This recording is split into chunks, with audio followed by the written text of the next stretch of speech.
Okay. Good morning. Welcome to the meeting of the Babergh Planning Committee. I will now ask the Governance Officer to read out the domestic arrangements and the fire regulations. Thank you, Chair. Thank you, Chair. Please ensure that you maintain social distance from all other persons in the chamber and in the social areas.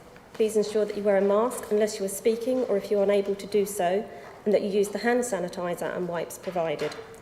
Please maintain social distance at all times during the meeting and during any breaks. Please ensure that microphones are muted when you are not speaking and that you do not interrupt other speakers. Members are reminded that they should not have alternative communication lines open, and that if you are contacted by a third party during an application, you should bring this to the legal advisor's attention. If you are attending the meeting to speak and persistently interrupt the meeting, you may be asked to leave. Additionally, you will be invited to speak and ask questions by the chair of the meeting, and we will be using the e-voting for this meeting on Modern Gov. Fire safety arrangements. If you hear the alarm, leave the building immediately via fire exit and make your way to the assembly point, which is Ipswich Town Football Ground. Follow the signs directly to the fire exits at each end of the floor. Do not enter the atrium, ground floor area and walkways. If you are in the atrium at the time of the alarm, follow the signs to the nearest fire exit. Use the stairs, do not use the lifts. Do not re-enter the building until told it is safe to do so. I would like to remind everyone present that this meeting will be broadcast live to the internet and will be capable of repeated viewing. The whole of the meeting will be recorded except where there are confidential or exempt items. If you make a representation to the meeting, you will be deemed by the Council to have consented to being recorded.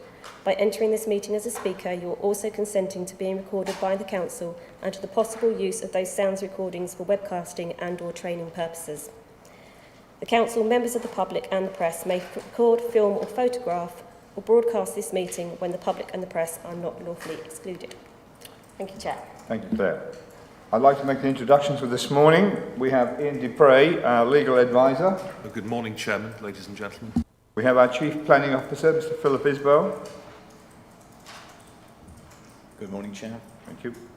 We have Claire Philpott, our Governance Officer, Robert Carmichael, our Governance Officer, and for this particular one this morning, we have Vincent Pearce for the first application and Catherine Hale for the second application as the case officers.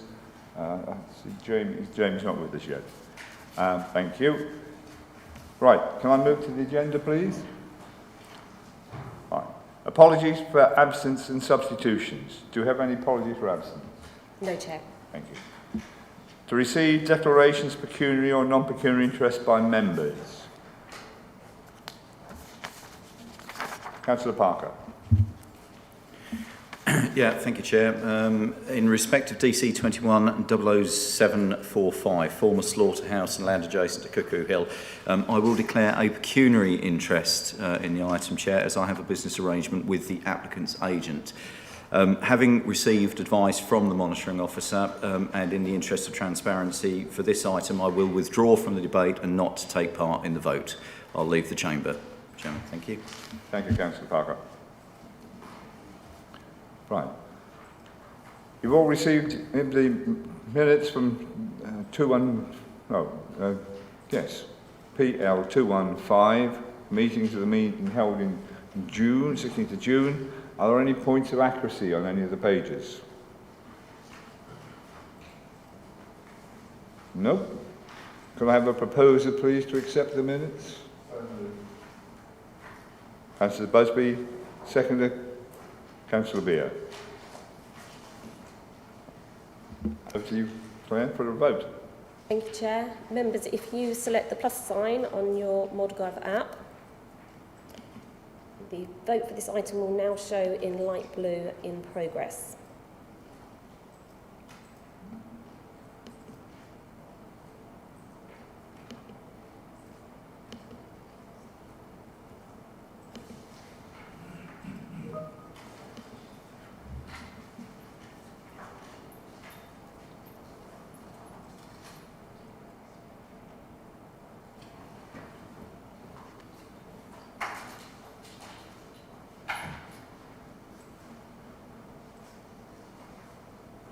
Thank you, members. Chair, that's 10 votes for and 1 abstention. That's carried.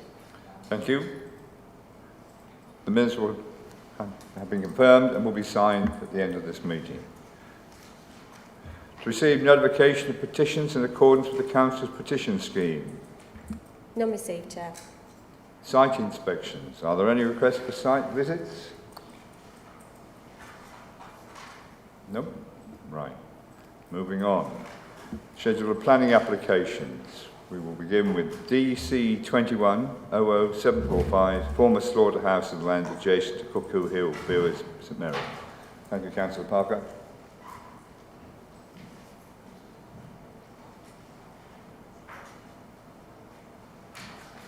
Thank you. Before we begin, can I just confirm with Councillor Barrett, who is the ward member, will you be staying as part of the committee?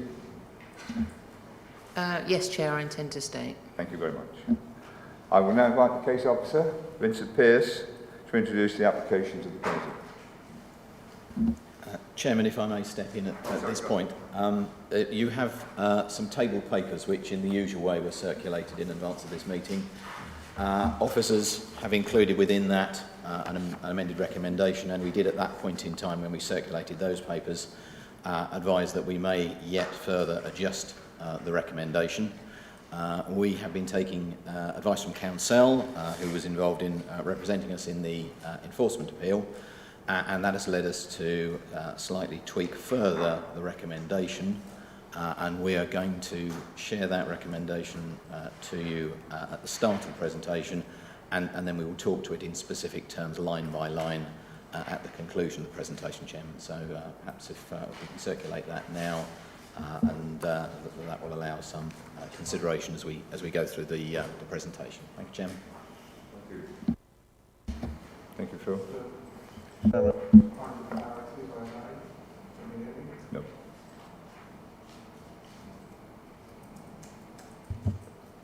Yes, can you hear me now? Yeah. Thank you. Just to be clear, will we be able to, I've got some questions on that paper you've handed round. Will we be able to put the questions to you during the course of the presentation, or are we waiting until at the end or when you come in next?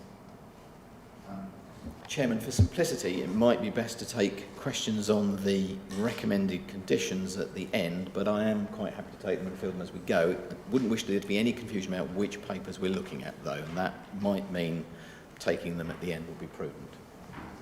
Okay, so we'll be taking them at the end, most probably. Thank you.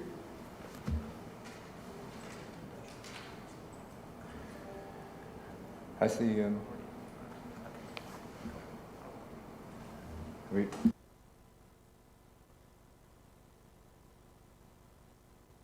Okay, moving on. Vincent, can I throw the floor open to you? Thank you, Chair. Good morning, members.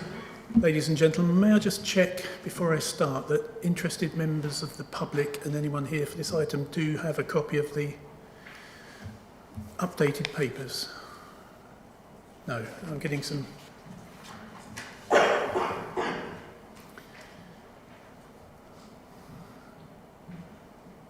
Sorry, Chair, would you wish to give our guest a few moments to read that before I start?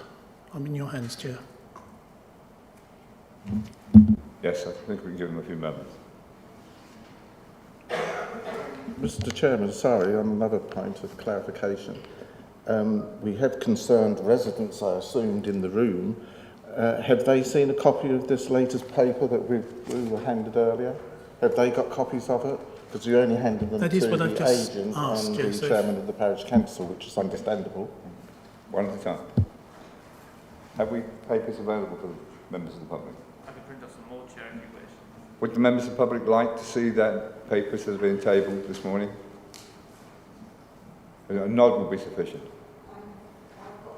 You've got them. Listen. Chairman, if I can come in, I mean, we do intend to, and I believe Vince has this within his presentation, that we intend to have them on screen and to talk to them line by line when we get there. Councillor Beer, will Yes, Mr. Chairman, just that in the interest of transparency, I thought you know they'd been omitted, but they've either seen them or they're prepared to see them on the screen. That's right, we're safe. Thank you. Thank you. Are we all set? Vincent, yours. Thank you, Chair. As you say, we're looking at Section 73 variation of condition application for the site that was once known as the Slaughterhouse on Cuckoo Hill, now known as Apple Tree Mews. It's a full report, Chair, but I will need to go through certain elements in some detail.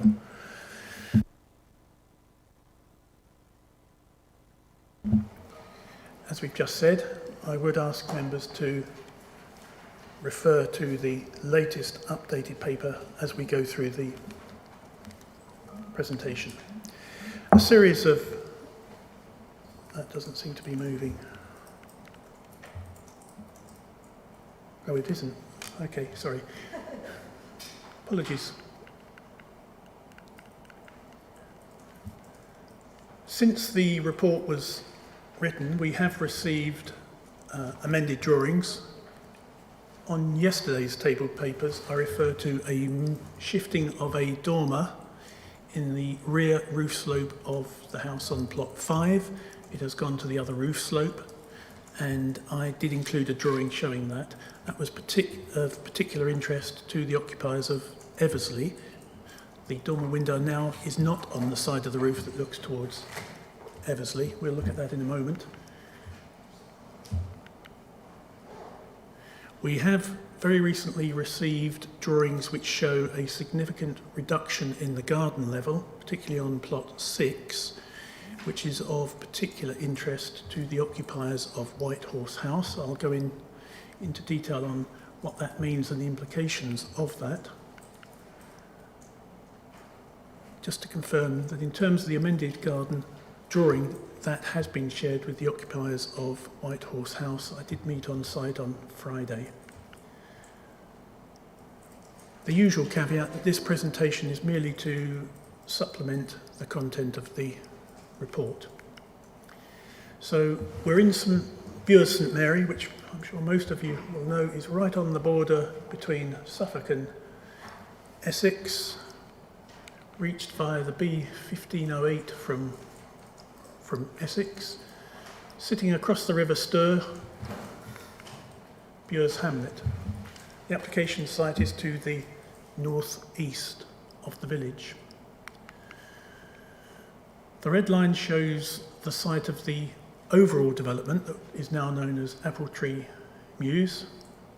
The history is fully set out in the report in terms of appeals and enforcement notice, and we do have the benefit of having Simon Bailey with this morning, our enforcement manager, who was clearly instrumental in part of the appeal case and any subsequent follow-up. What we're looking at this morning is the two biscuit-coloured plots on that plan, just so that members are familiar with the surrounding context. We have White Horse House here in purple, 6 Cuckoo Hill, 7 Cuckoo Hill, Eversley, Byron House and Pilgrim's Garage. We're not this morning looking at plots 1, 2, 3 and 4. What we are looking at, as I say, is plot 5 and plot 6.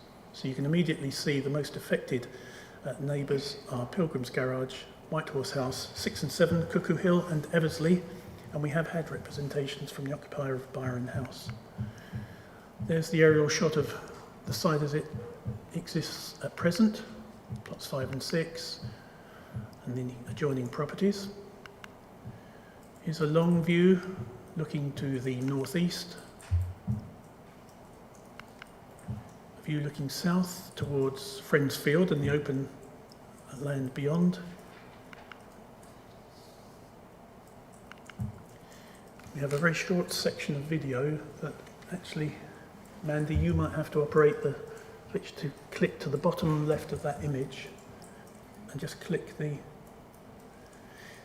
go button on the video. Ah, even better.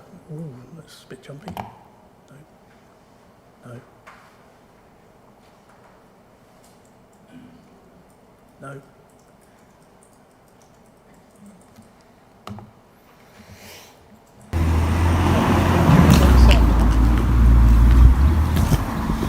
So here I am walking up the access road to Apple Tree Mews. You'll notice the rough surface of the track at that point. On the right you'll see a blue line.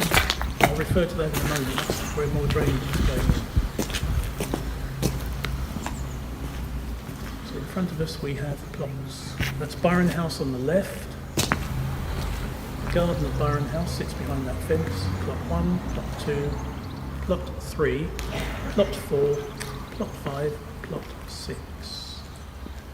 And that just brings round, and there you can just see White Horse House in the background and back towards the track, Pilgrim's Garage on the right. The report fully sets out the requirements of the outstanding enforcement notice, so I won't go into detail on that. What we're looking at this morning is, do the proposed, I would say, significant modifications to the two dwellings satisfy the requirements of the inspector when she upheld the enforcement notice? I think we also need to think about, do the amendments deliver a solution to the issues identified by the inspector, but in a different way? So the inspector required the buildings to be demolished so that the ground level could be reduced to the level that was approved. This proposal doesn't result in the ground level of the buildings being adjusted. What it does do is result in a reduction in the height of the buildings, but at the level at which they have been built at. And of course, we always have to look at the individual merits of the application.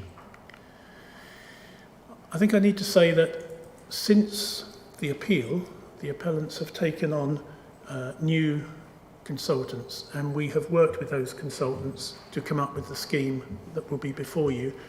The present consultant has no connection with whatever went on before, so he has brought fresh eyes to the matter.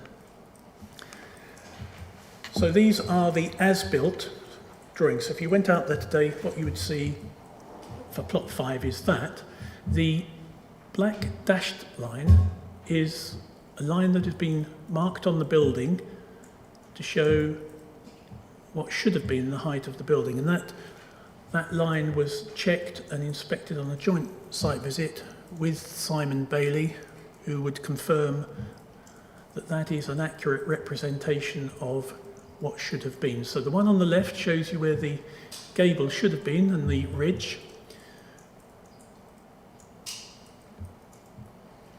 and the one on the right actually shows you where the eaves will be were you to approve the application before you. There's another shot. That's the rear of plot 5 as is. Plot 6, front and back. Notice the first floor windows. That looks directly towards White Horse House. This gives you an idea of proximity of the back of plot 6 to the rear of White Horse House and the garden to White Horse House. The garden effectively is to the side of White Horse House and sits behind that fence where the two arrows are. The first issue I want to look at is distance from the boundary, and you'll notice from the report that plot 5 was built closer to the rear boundary than approved, and that is 0.81 metres closer. So on the image on the right is the blue is where it has been located. The red image is where it should have been. So there is an issue of, by building it closer, that has caused some harm to the amenity of Eversley and 6 and 7 Cuckoo Hill. As I say, this scheme does not result in the footprint being moved. So why are we recommending approval despite that? So here we have the building, plot 5, as approved, and the two vertical blue lines are where the sash windows are at first floor, looking to the right, so they're in the rear elevation. What's been built, superimposed over the top, is that. So the ridge height is 1.07 metres higher than it should have been, and the rear elevation is 0.81 closer to the neighbours than it should have been. So what we have shown in red is the extent to which it varies from the approved scheme. This drawing, in the pale blue, superimposes what is now proposed on top of what's been built. And you'll notice there are no windows at first floor, that's the two crosses. The ridge height is no higher than it should have been had it been built as approved. So the only difference is that. So we're looking at proximity, extra proximity by 0.81.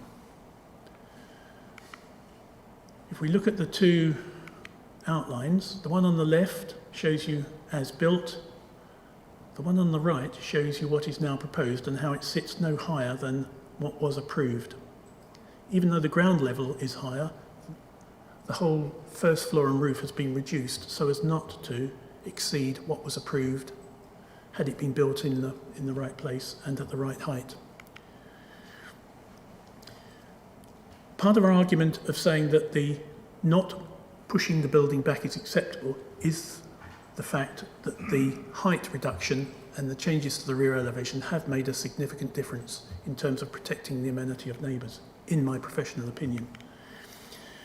So, what does the proposal now consist of?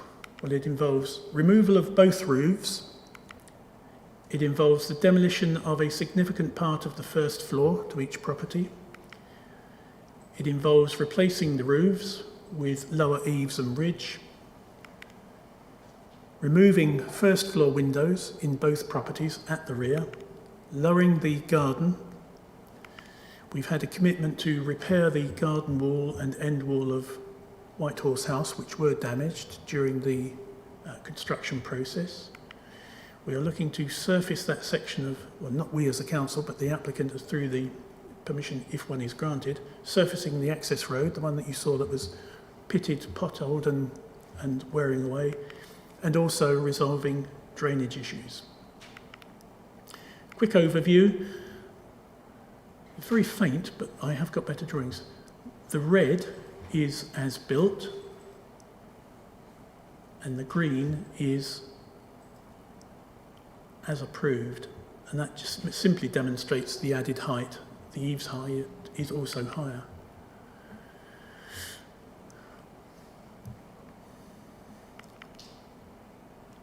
Here we have a cross-section through plot 6, and you'll recall from the appeal, this is a highly contentious element of the scheme. So the red dashed line represents as built. The blue is where it will be. Now what we haven't got here is a true cross-section showing the garden levels, and I'll have a much better drawing of that in a moment. So where I've got that red rectangle, the levels there aren't shown as they were in the report. Just to emphasise the point about moving the dormer, that's where it was on plot 5, it's now on that side, so you can see it's away from the boundary towards Eversley.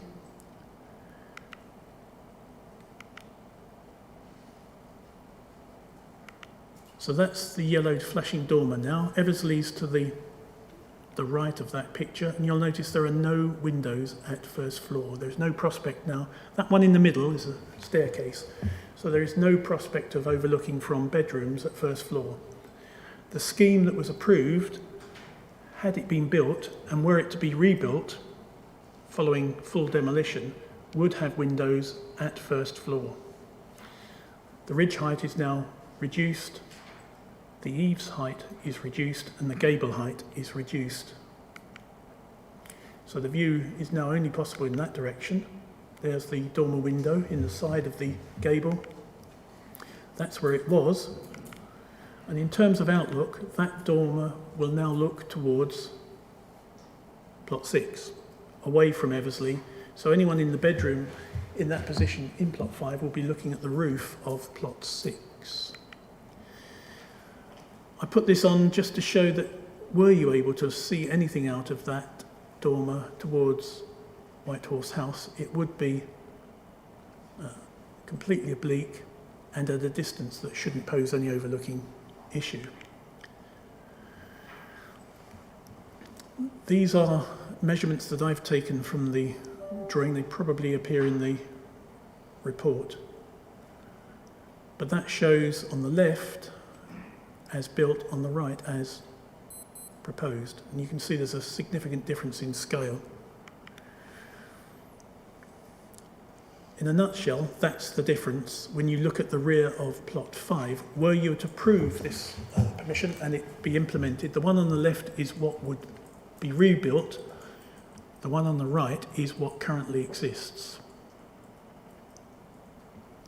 Our argument is that the one on the left is actually more sympathetic to protecting amenity than the one on the right, even if the whole thing is demolished and rebuilt at somewhere in the region of 0.81 metres higher.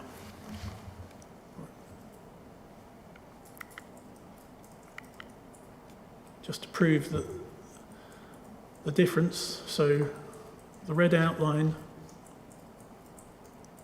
demonstrates here the reduction in height. Notice the significant reduction in the garage height. The inspector didn't really comment on what the garage position is, but we have secured a significant reduction in the garage heights as well.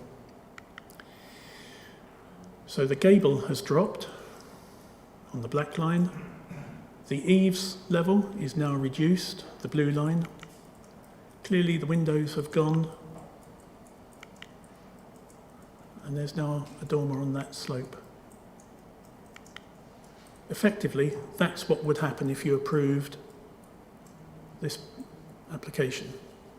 All of that would be demolished, the windows would be taken out, and a new first floor and roof would be put onto the building.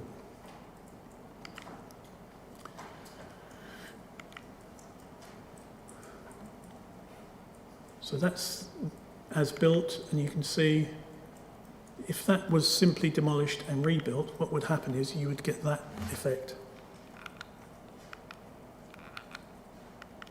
So you still would have those first floor windows looking out towards the back. You would still have a high garage roof.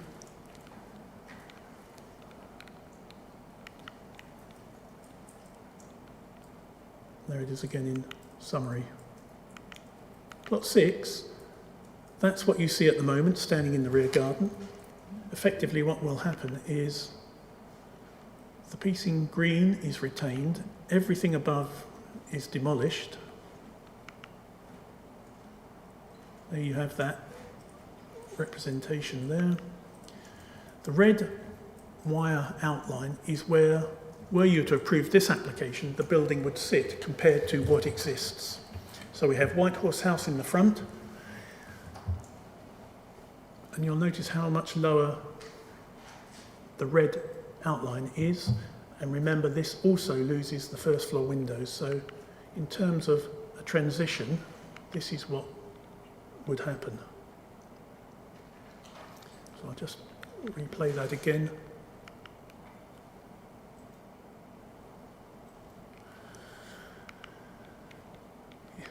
In terms of the dormer, that's the direction that it would look towards Pilgrim's Garage, away from White Horse House. But if members felt even the slightest risk of overlooking from that window might be an issue for the residents, what we could do, subject to your consideration, would be for that bottom element to be obscured glass, fixed, the only openable part of the window being that piece. That would provide even greater protection for the occupiers of White Horse House when they're in their garden. That's the difference. On the left is what would be built were you to approve the application before you. On the right is what currently exists. And again, it's the same scenario as with plot 5. At the front, and here I'm thinking particularly about the occupiers of Byron House, ridge height clearly has come down as would be the case from the back. Eaves heights dropped, garage roof dropped. So here you see Byron House, plots 1 and 6. That really is an oblique angle. So the image at the top is what exists. The one at the bottom is what would be built were you to grant planning permission. So everything has been lowered. And that's Byron House, and the blue line indicates where that photograph was taken from. In terms of contamination, whilst it's not a matter before you as part of this proposal, I do just quickly want to update you on that.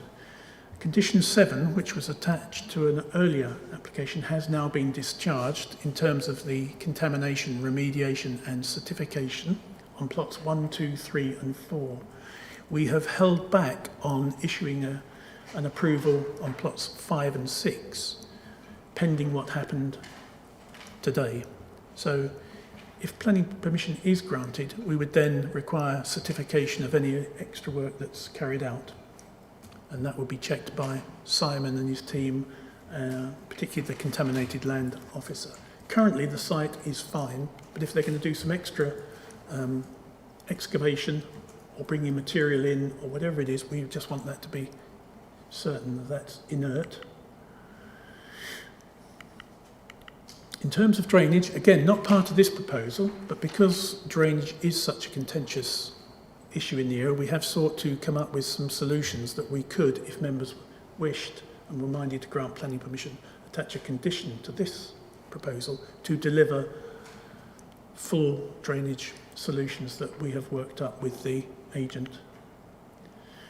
We've had confirmation from Suffolk County Highways and their estates team and the SUDS team that the solution is acceptable to them, were members minded to grant consent.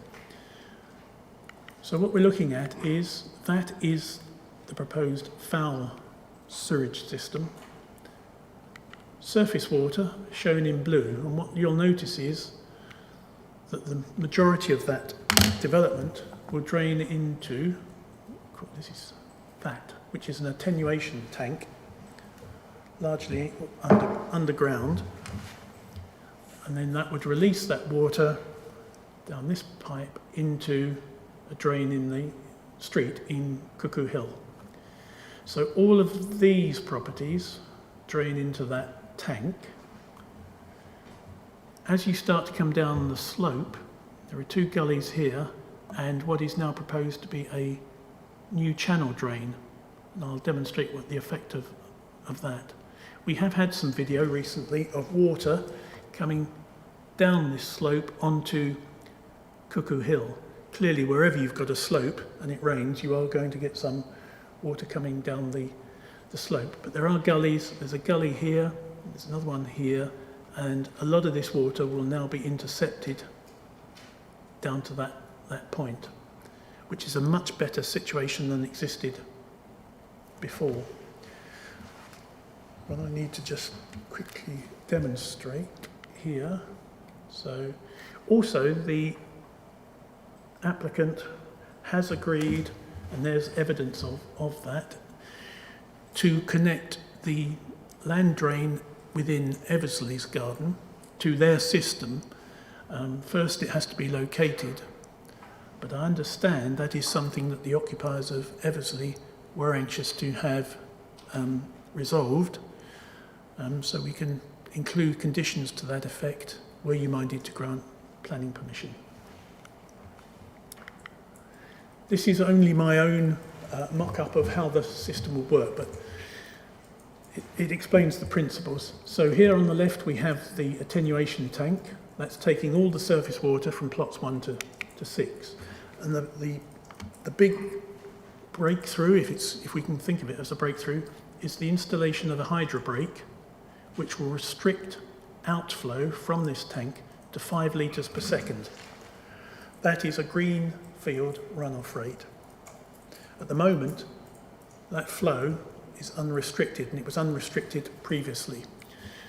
So now we have introduced a regulatory mechanism to prevent flash flow from coming down into the system.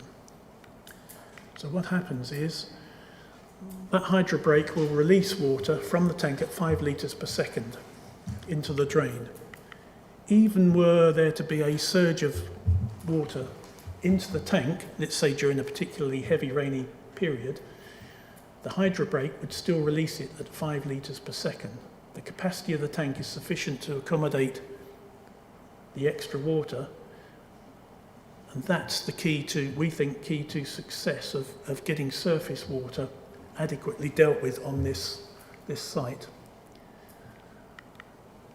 At the moment, there's a raised gully on the slope, so clearly that can't accept much water at the minute because it's above the level of the road. The road isn't finished.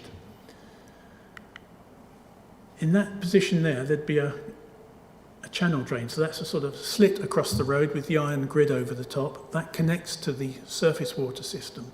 So any water coming down here will enter the channel drain and then be piped under that surface to the system in Cuckoo Hill.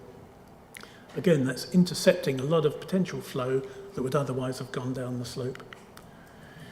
You can see here the surface at that point, so we've got Pilgrim's Garage on the right. You can see where water has worn away is wearing away the exposed earth. What we're suggesting is, as a condition, that entire section of surface be effectively resurfaced properly with a hard-wearing surface, probably tarmac, might be concrete. An issue that has arisen since this development started for Pilgrim's garages, I've been in and looked at the inspection pit within that garage, and what happens, reported by Jeremy Oxford, the proprietor, is, particularly after a weekend if it's been raining, at the bottom of his inspection pit he gets about 3 or 4 inches of water. That had never happened before. It doesn't look as though that water is going down the slope. Let's go back one so we can see. It doesn't look as though the water is shooting down here and then dropping down his own slope into the garage, because he's got quite a high lip in here. What we think is happening is that the water table has actually risen, whether that's because of the development or whether it's because the surface drainage system is not finally installed. We think his inspection pit is probably something like 40 years old and is probably not tanked, so it's not waterproofed. So if the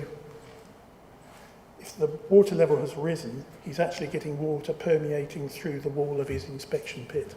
I know the agent for the application is going to send out a drainage engineer, but in truth, I don't think there's anything we can do as part of this application to help Mr. Oxford.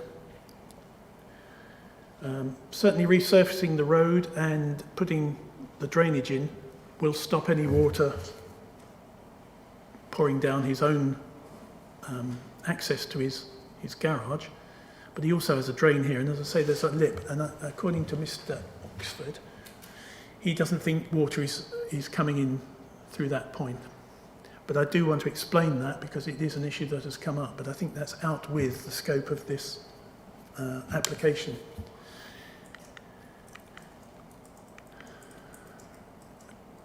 In terms of rear boundaries, this is a shot at the bottom of White Horse House in the garden. There is a blockwork wall with a fence sitting on top of it, and that's just my tape measure to demonstrate heights. Now, we don't need to see what they are because I've got a drawing, but those heights were agreed by an occupier of White Horse House, the agent, and myself. But what is clear, you can see this large crack in the wall within White Horse House. You'll see that there have been attempts to try and hold back the pressure of the soil behind it. What's happening is that piece of the wall is moving away from the rest. But what you'll notice on the right is that wall is bowing out towards White Horse House. So as part of this proposal, we now have a commitment to replace that wall, both this side and behind the summer house, to make good the damage that has been caused to that wall. Part of the solution is to remove the soil that's been built up against the back of that wall. There's the shot. So we're looking on the other side of that fence, the timber fence here, is the blockwork wall below it, behind that. So what the occupiers of White Horse House have experienced is the addition of this fence, and I can stand at this point on the bottom of the garden, and admittedly I'm taller than most, but I can clearly see over the top of that fence. Where I'm not 6'4", I could still see over the top of that fence. So clearly these levels had been adjusted. The fence had been put up to provide some privacy, but in fact it doesn't do the job. Now the good thing with the solution of lowering the garden level is potentially this fence can be removed. So that restores some of the amenity for the occupiers of White Horse House when they're in their garden, because they don't have this 2.77 metre high structure at the bottom of their garden.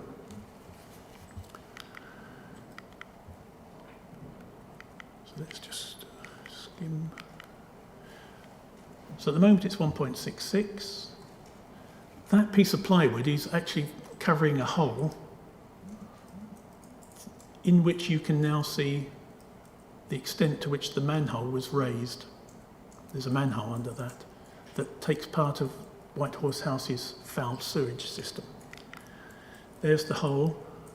You can actually see the original ground level.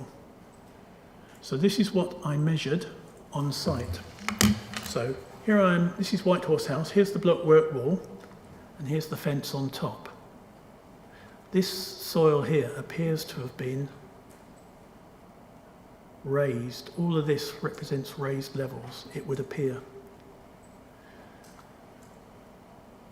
What is now being proposed is to remove that. And because this now drops, this piece of fence can be removed, and the occupiers here can enjoy their garden without being overlooked at a higher level.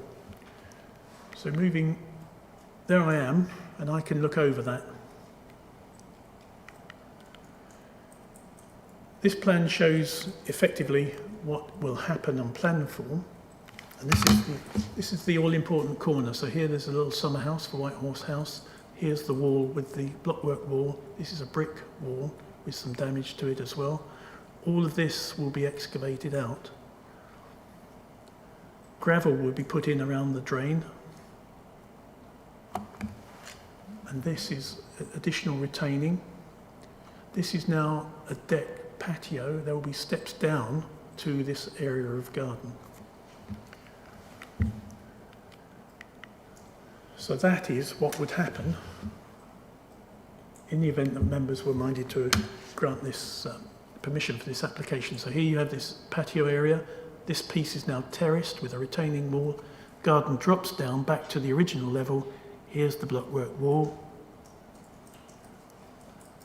A far less dominating solution that has caused the occupiers of White Horse House considerable distress, particularly with this high fence on it as well. And a close-up. Some more shots of the fencing as we go around.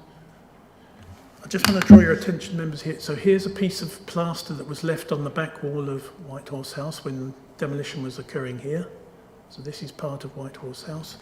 If we just look over that fence, what we can actually see is some of the damage that was left when buildings on the old industrial site were being demolished. These are the bits that will be repaired, and the rear elevation will be restored to good order. Were you minded to grant planning permission?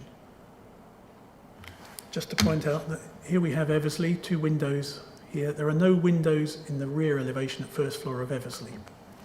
And this is where the dormer will now be on this side.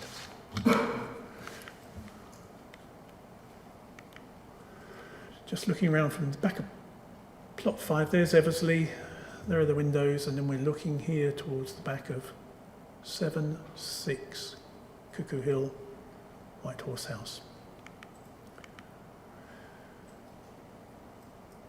So what we've been looking for in terms of the agreement that would accompany any permission were you minded to grant it would be something that provides an agreed schedule of works, telescope that time down to the minimum level necessary to achieve the complete rebuilding and restoration of the ground. But we're also looking for a financial bond that would enable the council to do the work in default, were for whatever reason the applicant unable or unwilling to start or finish the modification works, the council could step in and do it and draw down on the £250,000 bond that would sit in a secure account, and that would save the public purse. Clearly, we might have been able to put it down put it as a land charge and to try and secure it at some point in the future. But my feeling is that members would want to be able to do the work quickly. This would provide the mechanism for doing that work quickly without having to dip into the council's own funds. Were the work to cost more than that, then we would recover the additional cost by putting a charge on the land. So at this point, members, the recommendation will be as set out in the paper that was circulated today. And in order to provide some clarity, I will go through that in a little detail. So what we are suggesting is that you give delegated authority to the Chief Planning Officer to grant conditional planning permission, subject to the prior completion of an appropriate signed binding legal agreement. And that agreement must be to his satisfaction, and it must deliver all of the following elements. So the first is a financial bond to the tune of £250,000 that must be provided by a third party that is approved by the council's finance team. This is nothing unusual in terms of development. Securing a bond is something that happens all the time. You'll be familiar, members, with Suffolk County Council. The Highway Service always secures a bond when the highway works are being undertaken in case they have to step in. But also, this bond will be available to the council upon default. And we would expect to be able to draw on that immediately that happened. So there are no ifs and buts. It's default, and we start using the money. Were we minded to do so? Let's jump on. The agreement would require the owner, developer, applicant, and successor in title, if it changed hands, to do all the works in the work schedule, that includes the garden reduction, in accordance with an agreed 30-week build programme that includes preparation, demolition, rebuild, completion. That 30 weeks would commence from effectively the signing of that agreement and the issuing of planning permission. It will include the garden lowering, which is an important and late extra benefit that we have managed to secure with the aid of the agent and the applicants. The agreement must include the repair of the wall or its replacement to White Horse House. It must include the commitment to and the undertaking of repairs to the damaged rear wall. It must include a right of entry for the council to go on the land and do the work in default. And it must include the ability for the council to then charge for additional work beyond the £250,000 through registering it on the title. The council also must be given a say in any attempt to transfer the land, because obviously we would then be chasing a different party. So what we have tried to do, and we have taken council opinion, is come up with as robust a system as possible for ensuring that were the work not to occur, we would be in a position to step in and do it. We believe that the developer is anxious to proceed with the modification work if planning permission is granted today. But what we're saying is that can only happen if that agreement has been secured in advance. What could happen, of course, is the developer could be required to demolish both buildings by the 26th of August, as is required by the enforcement notice. The developer would then be perfectly able to rebuild those two properties, but at the level approved. So let's, for argument's sake, a metre lower, but he could rebuild effectively what's there at the moment. It would just be a metre lower. So we've also set out suggested conditions in that tabled paper that has been circulated today. That will include the removal of all permitted development rights. So at some future date, we couldn't have people adding extensions, raising the roof, putting new dormers in, adding windows, putting sheds up even, because a shed on the boundary could cause problems for neighbours. So even that would have to come to us for approval. Putting extra fencing up, that too would also need our permission.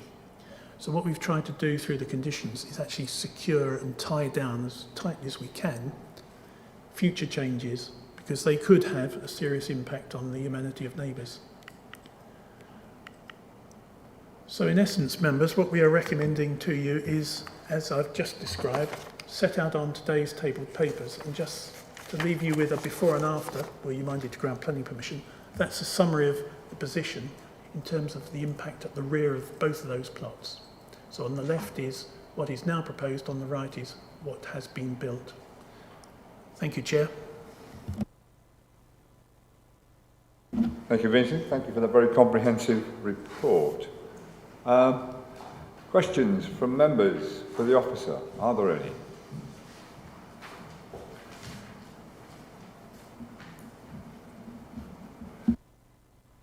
Councillor Jameson, would you like to go first? Thank you, Chair. It's just a question, I'm not sure if the officer can answer this, but it's regarding the heritage aspects. I know the heritage team have no objection to the proposal, yet on previous applications I know, and both here and my own area, that heritage object to much less intrusive developments. This one, which is really close, I think the White House is listed. They've got no objection to it. I wondered what if you could clarify why that is. Thank you, Chair. Certainly, Councillor Jameson. It is a good point, and I actually appeared as the Council's witness in terms of the heritage and conservation elements at the inquiry. When the permission was originally granted, what was on the site were a series of unsightly industrial buildings, and at the time there was considered to be significant benefit to the heritage assets to see all of those unsightly buildings removed. And effectively what was approved was the residential scheme. So at the inquiry, the position for the inspector and all the parties was, what we have is an existing permission for residential development in proximity to White Horse House, which is Grade 2 listed. The issue for us now is, does the scheme that's before you represent an improvement in terms of the impact on the listed building and conservation area compared to the permission that exists? And our view is, and the view of our other heritage colleagues is, that it's actually an improvement over what was approved and what could be built, and it's certainly an improvement over what has been built. And that's largely because the scale has come down. It's less imposing in terms of its impact. It is less visible.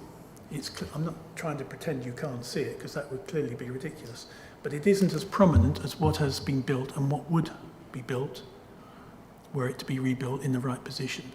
So there are actually improvements. So the question is, previously there was considered to be less than significant harm, which, as you know, is still significant. But what you then do is weigh out the benefits against the harm to the heritage assets. What we now have is a situation that's an improvement over what could be built in terms of the impact on the listed building and the conservation area. Okay. Councillor Beer, would you like to ask the next question? Thank you, Mr. Chairman. I've got about 11 questions, but I'm not going to ask... How many? 11. But I'm not asking them all now because I think some of them will come up in debate. Yep. And others may ask anyway. Councillor Jemison had. But there's 3 I particularly want just clarification on. Slide 32, if you can get that back up, is obviously what we'd call a plan and gain. Is that not correct? Because it's being reduced now to something that is possibly more acceptable.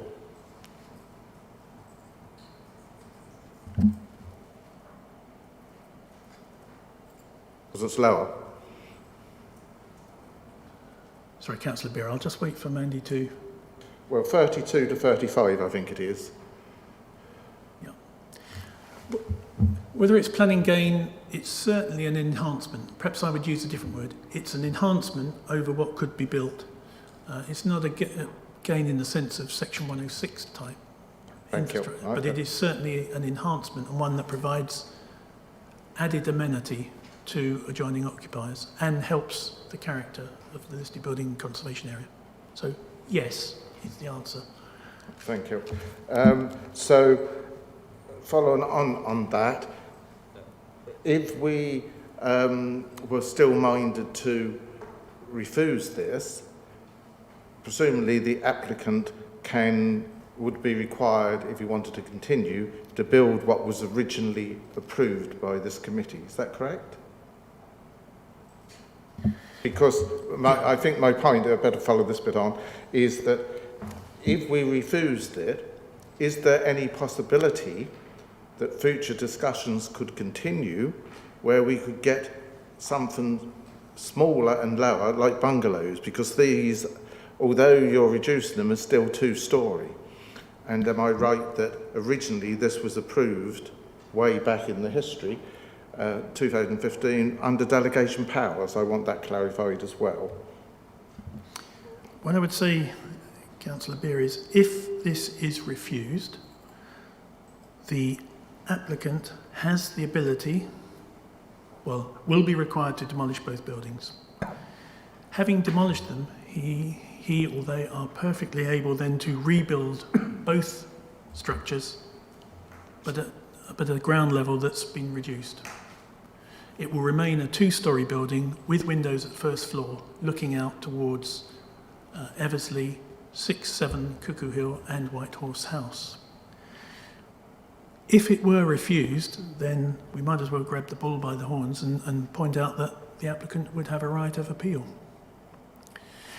And that, who knows what would happen there. But our feeling as officers is that because the issues identified at the inquiry and had been drawn out in terms of the inspector's decision, we've actually ended up with a position that is better for neighbours than what was approved had it been built in the right position. I do not believe we're in a position to negotiate a bungalow because effectively we have the fallback position of the earlier consent that is for a 2-storey building. Now I'm trying to recall whether it was a delegated decision or not. I can't recall. I would need to check because Chair, from memory, it was before my time, I think, but I think it was a committee decision, but I don't want to mislead the committee. For the purpose of them, I will check. We will check and come back to you, but... Yes, I think that's important that we do get the correct answer to that. Thank you. So the bungalow part, right. My second one was to do between slides 69 and 76, which was to do with the land levels, that the house will be reduced and the land is going to be taken away in the garden, you're saying, but surely the house is still built on grounds levels that were raised. You've only lowered it on the garden side and below the fencing so that you can stand at the bottom and you won't see over their property, the White House. Is that correct? Am I understanding right? Let me explain it perhaps with the aid of this and this. So here's what's been built, Yep, and it's that much higher than it should be. yep. What's being proposed is something that does that. But So- still on the same height, the level of the land was raised and that Yeah, hasn't been reached. the level of the land was raised. Here it is. What's being put back at that level still brings it down to the level of the building had it been built in the right place. What Right. happens is, in the garden, there's a patio, then you drop down, and then you go to the fence. So the fact that the house was built on raised land isn't an issue. Correct, in terms of the height of the overall height of the building. Correct. Right. That surprised me. Thank you. And my last Councillor question- Beer, could we, how many more have you got? No, this is my last one. There was Okay, only go three. ahead. The rest are coming up. They'll come later. The 26th of August, sorry, I was writing and I didn't hear what you said. Have they got to demolish this by the 26th of August or start the demolition? It has to be demolished by the 26th of August, but I will look to my colleague Simon Bailey just to, I get the nod, yeah. It has to be completed by then. Chairman, before we have Councillor, Chief Planning Officer wants to have a word. Sorry. Thank you, Chairman. Yes, appreciate that. Just to pick up on the point that you raised there, Councillor Beer, I think it's referred to in the decision as the underbuild. We are not changing the ground levels of the land on which the building, the houses sit. We are talking about the change in the levels within the garden. And the important point, as with any planning application, is the unacceptable harm that may arise. So we're looking at that rather than the fact that there may or may not have been changes in land level, because we are comparing now the harm that may arise from this, or absence of it, and the impact and consequences of the planning permission, which the developer could revert back to, having complied with the notice. And you will understand from experience that compliance with the notice expected in August is not a guarantee, it is an expectation, and if that is not complied with, then one may foreseeably end up having to pursue the matter through the courts, and there are almost endless permutations of how that might happen. We are ready to do it, but that is how this would be. Thank you, Councillor Beer. Councillor Hinson. Thank you, Mr. Chairman. This water runoff system, this wonderful tank that only allows water out at flows of 5 litres a second or whatever it is, when it comes out of that tank, it goes into a pipe which comes down the the access route. But according to page 26 of the report, the County Council's Assets Manager, Drainage and Soft Estates doesn't seem to think there's anywhere for it to go to. Where is it actually going to go to when it goes down there? Or is it just going to be allowed for somebody else's problem a bit further downhill? And secondly, if we lower the level of the garden to comply with the original planning permission, further to what Councillor Bures said really, are we not exposing the foundations and therefore making the property not comply with current building regulations in terms of the footings don't actually go down into the ground as far as they're supposed to go down into the ground? Because we then could effectively be creating a house that will be liable to effectively tip over into White Horse House.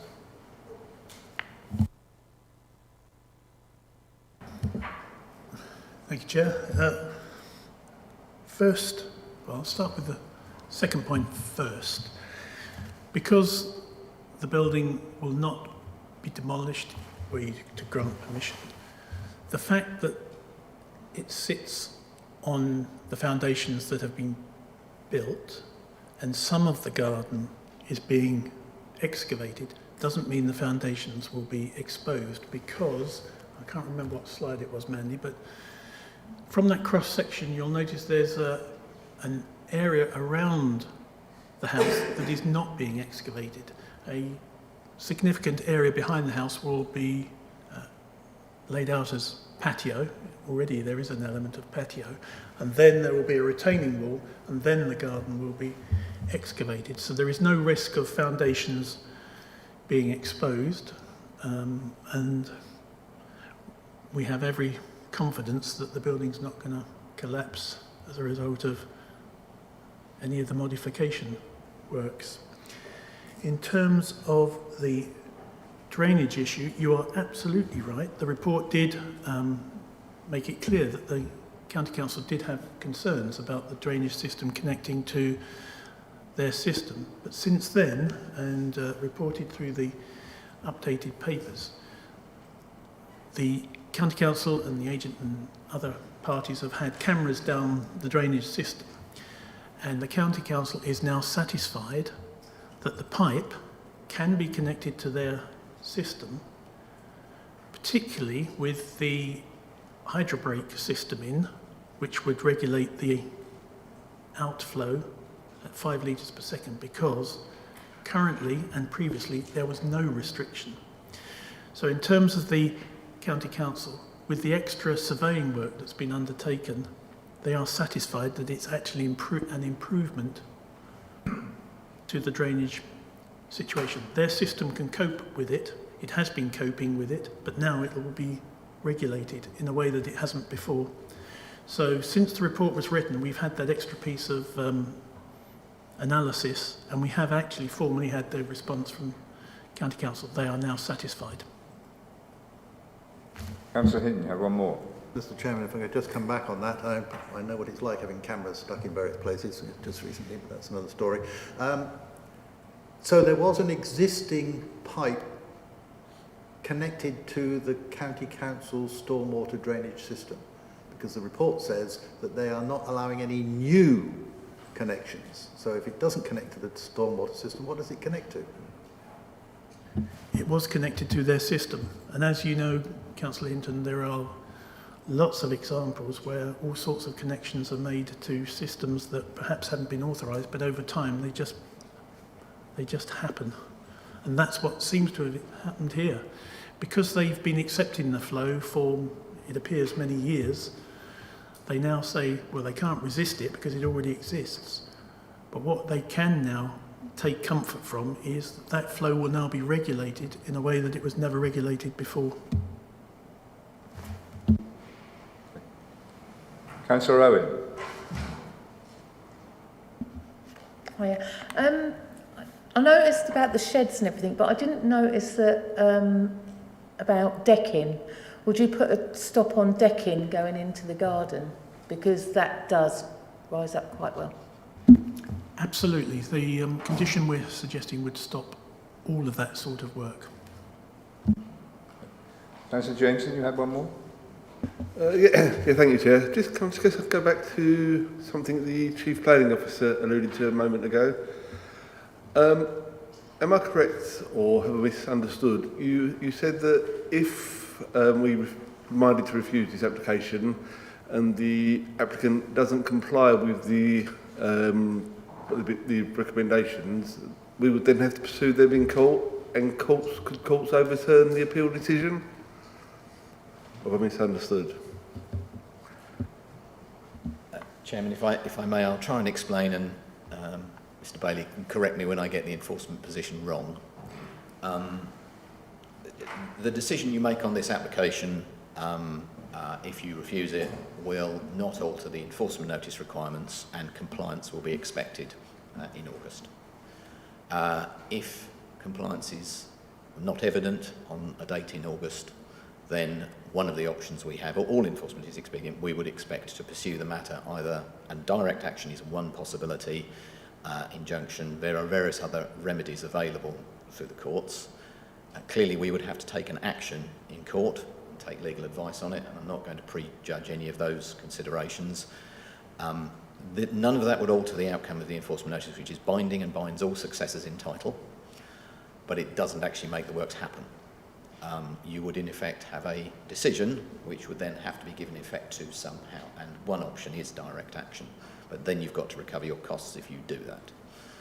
So you've got a series of potential courses of action which may or may not play out, and the decision here you can appeal, but that frankly is irrelevant to the course of the enforcement progress, except to the extent that if we pursue an enforcement action through the courts in relation to something and the courts have regard to the appeal in mitigation, if it's argued in mitigation, the courts might choose to say we will stay action pending the determination of that appeal.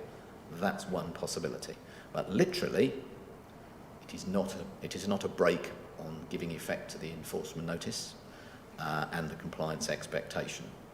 So the fact that there is a right of appeal is almost, from my perspective, largely irrelevant. But it could be argued, and a court might choose to take account of it to stay action pending the outcome. And obviously you're then in the hands of the inspectorate's timetable for planning appeals. Does that help? Thank you. You all right, Councillor Jameson? Thank you. Councillor Busby, you had that.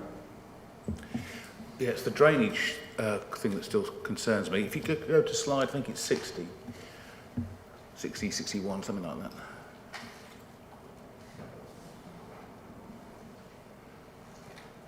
And it's also then it's the effect of digging the garden out.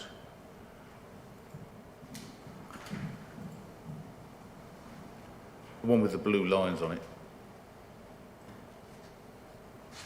Yeah, one of those, that top right, middle right. Previous one.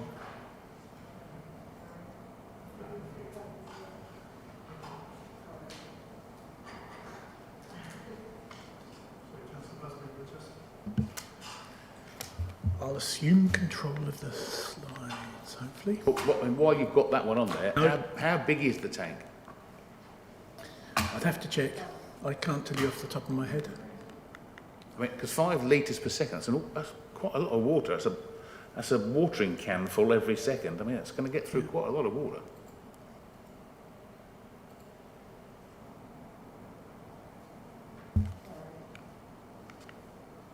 Right, must be that's it. So, what we're suggesting here is that all those blue lines are going to pump water into that attenuation tank. Is that correct? Yes. Apart from, obviously, this section down here. Right. So if you look at the blue line that's south of plot 6 and south of plot 5, right, you've dug the garden out below those lines. That's going to take some pretty nifty pump work to get the water to flow uphill rather than go into the gardens and then presumably drain through to White, Fourth House and houses 6 and 7. I mean, it's going to be quite a steep drop between the house and the back of the garden. In here, yeah. And the water's going to be tempted to go that way rather than whatever you do in those blue lines. I see where you're coming from. And what I would say is, can we have cross section? Because it isn't the slope isn't as you might imagine it. But there's quite a steep lot of slopes on that side. Oh, no, I don't dispute that. But it's this, sorry. Yeah.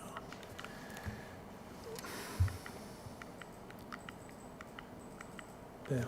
Yes. So, I mean, it looks like a sinkhole. no, well, okay, but this is obviously level. This here is not. It's not the Cresta Run. What would happen is, because that's now back at the ground level, previous ground level, this would be soaking into the soil. But that's all coming out, isn't it? No, sorry. Let me explain then. At the moment, the ground level is here and goes across. So at the moment, this has got soil in here. What will happen is that will all be taken out, and the original, or close to the original ground level, will be restored. So rain, there'll be no roof water coming off of this because that's going in a pipe and coming out through the front. So rain falling on the garden will simply percolate into the ground like garden water does. So I haven't helped by the way I described that. So, picture in here, Councillor Busby, this at the moment is all soil in here. That will come out. This is what's close to the original ground level. So rainwater will simply percolate into the ground. Any water falling here will run back in a pipe to the tank. So I'm not totally convinced about the slope on that now. I'm sure the slope appears to be, from the site, it appears to be steeper than that.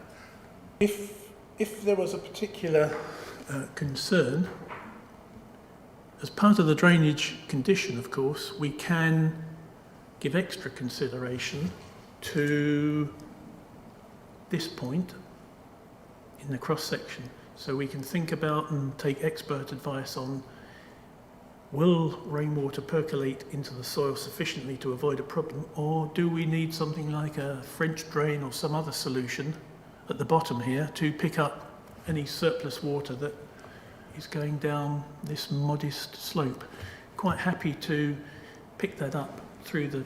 Okay, I mean, certainly if you're going to replace the wall, which they are... Yeah, no, I can see I the think point. It ought to be waterproofed.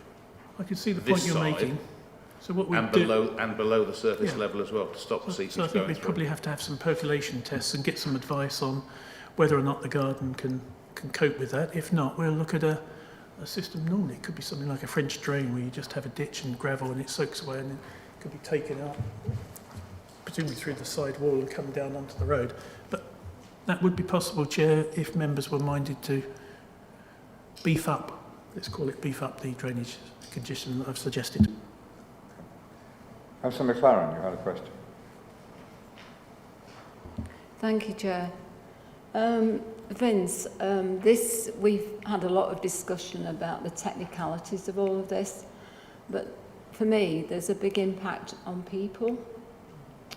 And apart from the neighbours of this development, who obviously have had some difficulties with the development, do we know if because they were their new houses, do we know if this has impacted on people who may have been about to purchase these properties? Have other people been disadvantaged by this development?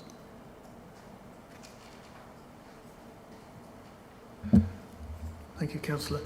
I'm not aware of anyone who might have been disadvantaged in terms of purchasing 5 and 6. If Barry, Mr. Wymark wishes to make representations on that, I don't know whether he'd know more than I do. He may well not know. We haven't had representations from anyone who's bought units plots 1 to 4. We certainly had the representation from the occupier of Byron House, which is still a modern property, but not as recent as plots 1 to 4. Throughout, my concern or what's driven me is to try and find a solution that actually represents an enhancement for neighbours compared to what could be built with the approval that exists at a different level. Because you're right, this development has had a significant impact on neighbours, and that's why genuinely as a professional planner I feel that what we potentially have is a better solution for neighbours. It doesn't provide any recompense for the anguish, upset and concern that has been created, but I strongly believe that the position will be better than what could be built, and that's the best I could do in the circumstances. Okay. Perhaps you'd like to ask that question of the agents as well when you get the opportunity. Thank you. Councillor Barry. Thank you, Chair. Just a couple of questions, Vince, also from me. Can you tell us what the distance now is from plot 5 to Eversley? If you have that. I should know it. I will double check it, just so that I'm absolutely accurate. Yeah. If I can have a little bit of time after this, just to do some measurements. Do you have another question? And yeah, just to follow on from some of your points about the drainage, this hydro break, would it require pumping uphill from some of the plots to move the water across? No, my understanding is there's no pumping, it all works through gravity. But just to be sure, because we have Mr. Weimar with us, who I don't know whether he was intending to speak, he's nodding, so we can ask, or you can ask Mr. Weimar that direction, but my understanding is it would all work through gravity. One other point I just wanted to raise, because we've seen some of those those cross sections that you've done. Is that cross section showing the dugout garden perhaps a bit extreme in how you've represented it? Because it looks as though the dugout part of plot 6 is actually deeper than the garden of White Horse House, which doesn't seem right, because that might undermine the boundary wall and the foundations. I think we'll deal with your last question first. We will have to find that cross-section, Andy, so through the wonders of PowerPoint, if you can find that. Oh, there it is. Oh, you got it. Good. So, Councillor Barrett, that's the point at which the garden will be reduced on plot 6. So there it is at the bottom of that wall, just above my red dot. And there is the garden level White Horse House. So there's broad parity, but it's still slightly above the garden on White Horse House. But at the moment, it is up here somewhere. So I'm satisfied that it isn't below it and shouldn't be doing any undermining. Well, on this same picture, sorry, and it's not a criticism, but that is totally misleading, certainly to me, that it looks as though that's the land level, and I agreed with Councillor Busby and Councillor Hinton that looked like that was all coming out. I still can't imagine where the existing land level is now and to what amount you're dropping it down there. Okay. Because if it doesn't go down in that sort of bucket bit, I just can't imagine it. I think you've got to get that a bit clearer for me to understand. I'm sorry. I think I can do it. Good. So the red dashed line represents the building as built. So that's where the roof is at the moment. Ground level, this is where ground level was, that dashed line. That is where it has been built up to. Now if you took that line across, see? So what happened was soil or other materials was built up where my red dot is jiggling, and it carried on right across to the wall. So it was at that point. So what is happening is, although the house will not be demolished if you were to grant permission and would sit at the level that it's been built at, all of that, where my red dot is, of soil would come out. So Thank you, Mr. Chairman. I do understand now what you're saying. So the original level is built, the original land level was the dotted line that we can see, and above there is all added, but over on the bowl bit, that's coming out. I can now understand it. Thank you very much. Apologies, Councillor, for not making that clear. Thank you, Councillor Beer. Councillor Busby, you have one more question? Well, sorry, it's still on the same point, because the land was being dug out so that people couldn't see over the wall. And I don't think the wall is 2 metres high. It was something less than that. The implication was that the land was going to have to be dug out so that it was lower than a 6'4" person standing on it couldn't see over the top of that wall. So there was going to be quite a bit more that was going to be dug out. It wasn't just to take away the excess soil that had been put there. It was to provide a service in terms of lowering the height. Or are you going to build a taller wall, which wasn't the objective? Is that a question or a statement? It's a question. Thank you. I'm happy to answer the kind of question, Chair, with your... Well, just let Phil do that one then. Or can you answer it? Sorry, if I can assist, I think, and I'm not wishing to criticise Vince, but I think the wall that you've got on that drawing is the wall that's right next to the extension of the back of Whitehorse House, whereas actually the wall that you're talking about is the dogleg one, which is much further up. And given that it's much further up and closer to plot 6, the land level would be that much higher at that point because it slopes down where it's been built up. So with it being higher in the first place, then being dropped down to the previous level would make that much difference. I think that explains the point that you're talking about. So you're saying that if you're standing in your garden on plot 6, at any point you won't be able to see over the wall into... That's the proposal that we've secured. Can I add a little bit of extra clarity? Because the condition, what we're requiring is that after excavation of the garden, were you to stand at any point on that boundary, it would be 1.8 metres to the top of a wall. So 1.8 is the normal height that you would expect a fence. So when we asked Simon and his team to go out, because what we're proposing is an inspection regime where you'd grant planning permission, so at key stages we would go out and do measurements. So before the new roof was tiled, we would go out and measure the height to make sure it was spot on. We'd also factor in the point that on top of the trusses you're also going to have the ridge tiles and things. So one of the points that we would ask our colleagues to check was the height of the ground level adjacent to the wall, and that must be at least 1.8. Simon, clarify. Thank you, Chair. Just to come back on a couple of other points as well, for Councillor Barrett, the distance between plot 5 and Eversley would be 10.4 metres. The distance to the boundary as a point of reference, the distance to the boundary for 6 and 7 is 10.7 metres.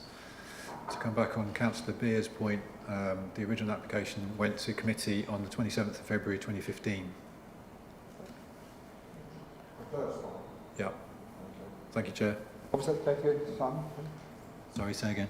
The date again? 27th of Feb 15. Okay, thank you. Councillor Osborne, you had a question. Well, it's not a question, it's just a position that I see on 1.3.7 where it shows the excavator and the man standing behind a fence. So that is the level, as I see it, that the drop is going to make, because that white wall below it was the original height of the wall. So also there's a drain that with the tanks in it. I think it's up with the tank, and that tank, if you look down, I think you've already shown that one picture of it, where you see the actual low level of that land below the tank level.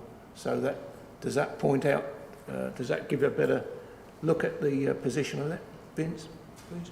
That's a good point, Councillor Osborne. You're right. The person in that image was either standing on the cherry picker or standing on the ply that's over the hole. If you can imagine that levels behind that are going to be dropped to the point where you won't need that timber fence and you still won't be able to see, that gives you an idea of the significant adjustment that will be made. You want to follow up, Councillor Osborne? Yeah, thank you, Mr. Chairman. Yeah, also, I mean, we've had several site visits on this, as we all know, but when we looked at this originally, the existing ground level, was seen quite obviously from where the drain was, and we pointed that out. And I must say that what Simon has done and what we looked on these site visits, it looks as if everything has been looked at in good detail. Thank you. Thank you, Mr. Chairman. One more, Councillor Beard. Yeah, sorry, well, it is still questions, but Councillor Busby did ask Officer Vincent, could you see from any point in that garden over the fence. If you were standing on the Deccan, you would be higher than if you was at the boundary fence, so presumably you'd be able to see over that wall considerably, or not? I think that's the question. Because the patio or the decked area is away from the fence, effectively the angles would prevent you from having an overlooking opportunity.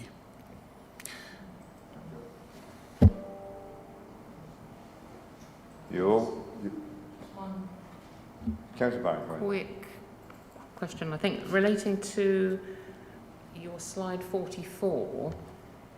I think there was two slides shown, one with the roof to the rear of plot 6, and then showing what makeup of what it would like with the reduced height. But it appeared that the building beside plot 6 totally disappeared. Is that what you anticipate would happen with the garage and the plot 5? Because I didn't know whether you would just demonstrate in plot 6 reduction in height and we were to focus on that, or whether you were suggesting that the adjacent plot would also completely disappear from view. Sorry, if we can go to... Yeah, that's an excellent point, Councillor, and I'm glad I can have the opportunity to make it clear. That was simply me trying to highlight the impact on plot 6, and you're quite right. What I've actually done is it makes it look as though 5 disappears. It doesn't disappear. So where you can see, let's do it this way, where you can see that's plot 5 as built. Oh, apologies. Yeah, so here we go. Here's the garage, and then plot 5 is over here. Because this is being reduced as part of this, when you do that... Sorry, I can't now get rid of that. So what we're looking at is plot 4 and 6 there. Yeah, so let's just... And the garage. Yeah. What I have unfortunately done, and I promise you it wasn't deliberately to mislead members, is there will be an element of garage roof in here, but because it's no longer the very steep roof, it will disappear down through here. But yes, nothing's happening to the building in the distance if that plot 4. Right. So, an excellent spot, and I'm glad I was able to correct that. Thank you. Okay, no more questions? I think you nearly all have had a go. Thank you. Right. Thank you very much, Vincent, for that. Thank you. Moving on, public speakers. We will now ask the Parish Council representative, Jill Jackson, to speak for about 3 minutes to address the committee. On? That's on now. Okay, thank you. The development of Cuckoo Hill Bures is an issue that has caused more upset, annoyance, protest and disturbance to residents than any building since the 1840s when the railway cut through the village. This gives you an idea of the significance of the problem.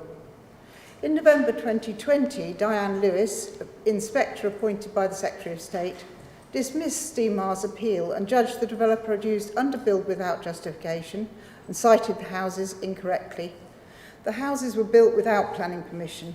As a result of being built incorrectly, in the inspector's words, the effect on amenity for existing and future residents of the neighbouring homes on Cuckoo Hill is unacceptable. We maintain that if this application is granted, the unacceptable impact will remain.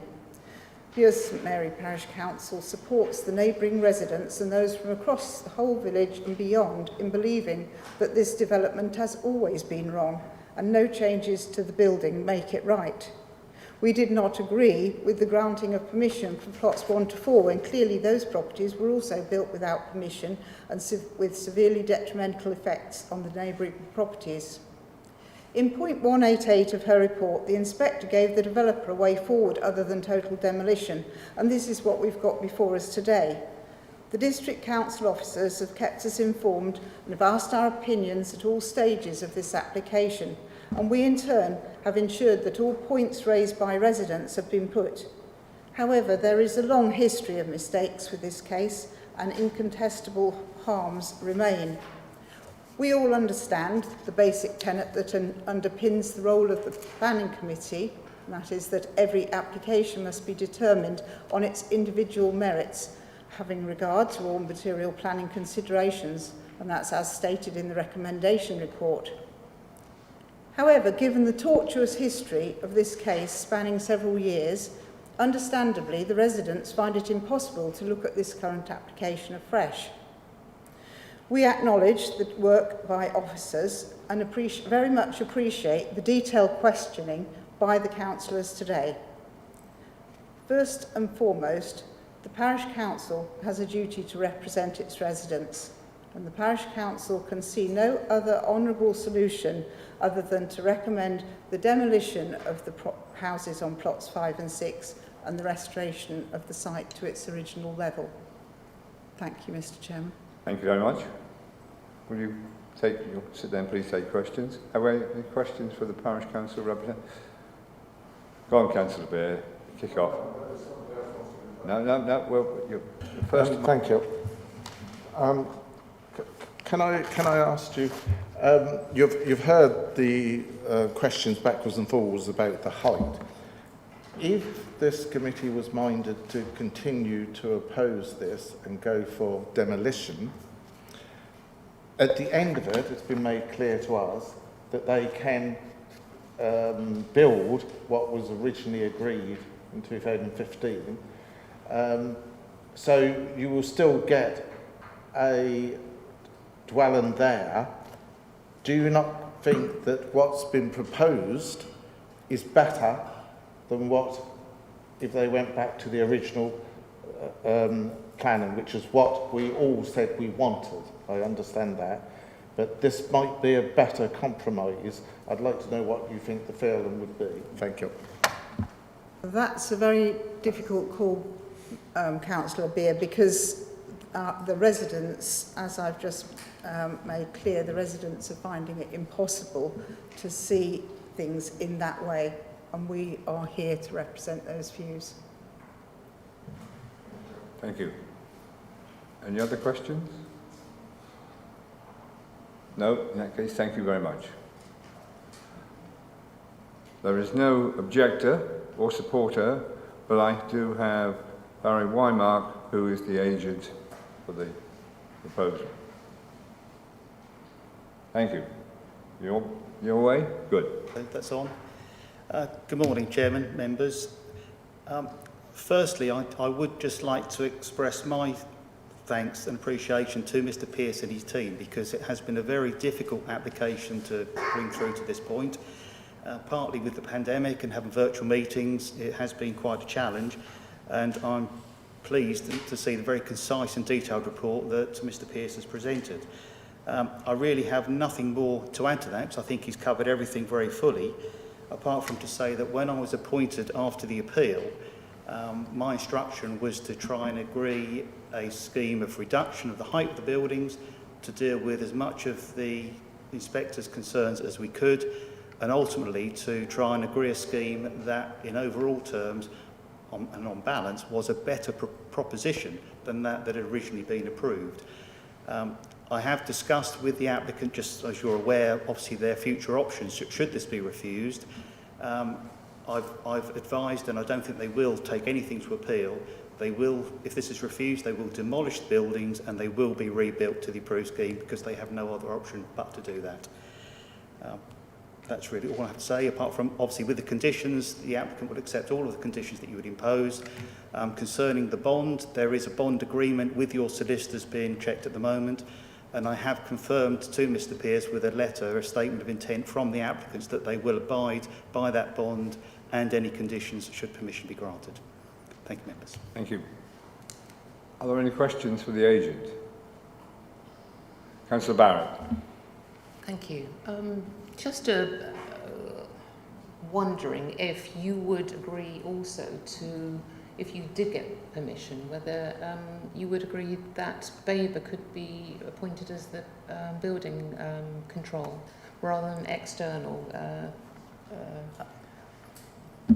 I think, sorry, I didn't turn that off. Councillor Barrett, because there is already an appointed building control inspector, which is a private inspector, I'm not sure how they would go around in terminating that, because they've already inspected part of the buildings that are built in terms of the foundations and work that's already there. I think it might be quite difficult to transition that from sort of back to the local authority. I mean, if that's something that you felt would be desirable, I can certainly have that conversation.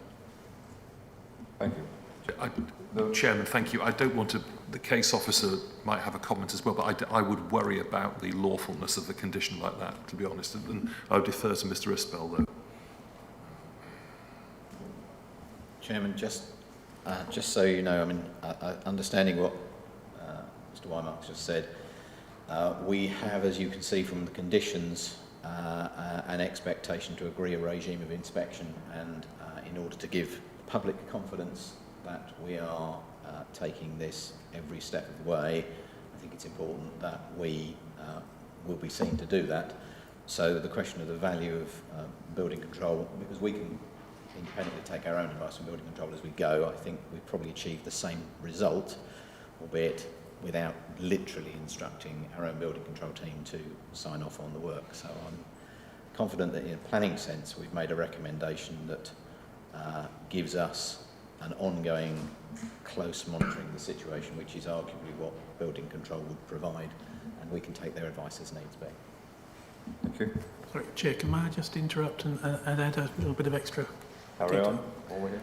Certainly, Councillor Barrett, you also had the question for Mr Wymark about the drainage, and would it be gravity or would it need pumping? But before we do that, it's something Mr Wymark said about a draft being in circulation. That is certainly true, but the updated papers that you have before you do add an extra layer of security needed around the financial contribution. The draft that was being circulated earlier in the week doesn't go far enough, in our opinion, in terms of what we understand to be a secure bond. So I'm sure Mr Wymark and his client will be looking at that issue, but I just wanted to be clear that if Mr Wymark was talking about the draft that was circulated earlier in the week, it doesn't go far enough to give us the comfort that the money would be there when we needed it. But that's a matter that we will resolve as we go forward, should you be minded to grant planning permission. And the question of the drainage, Mr Wymark. There's a question about drainage. Did you want to? It wasn't about drainage. I was just really following on from that, the issue about whether should it be approved, and that's very much up for debate. The conditions are quite complicated, and the site is very much in public mind, and I think communication would be so vital between developer and building control and the planning department. But I think it is something I would be concerned about, that sort of breaking down in communication by a third party being involved. But if you've already got then presumably they are very aware of what is being agreed and proposed, and the conditions that are going to be imposed should it get to that stage.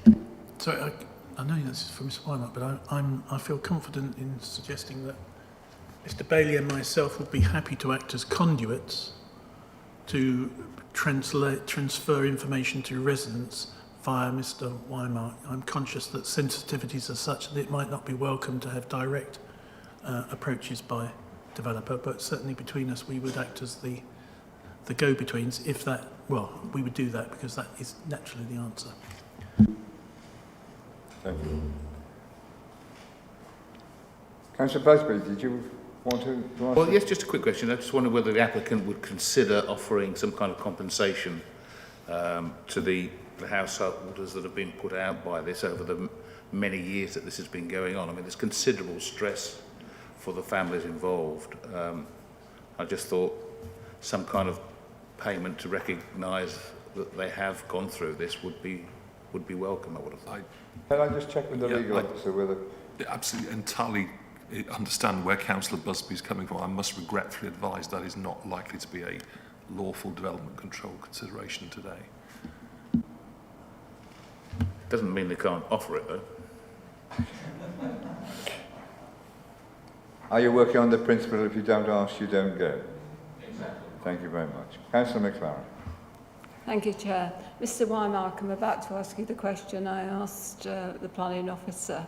Are you aware of any people being impacted by the delay in this development being completed? Thank you.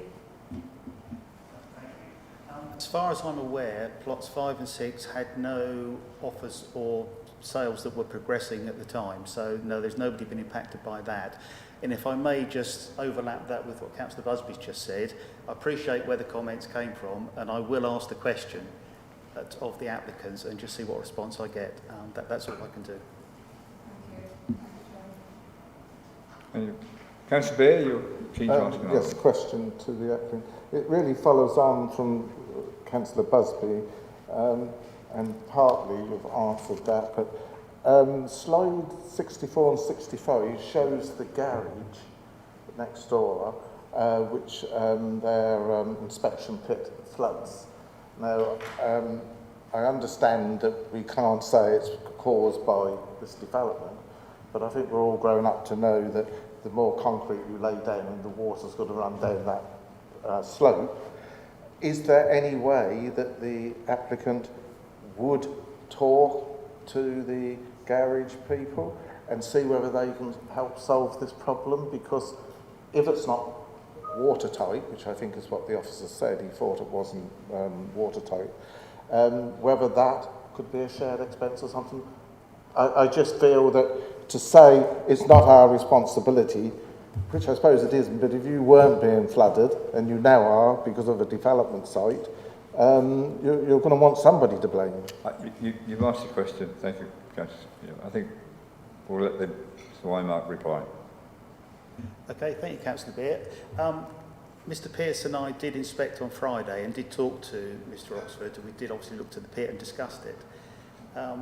It's fairly obvious on site that where water is running down the drive, it's washing away the loose area, it's not really flowing down the concrete, and there is a water bar at the doors. Mr Oxford did accept that it wasn't surface water that was running in.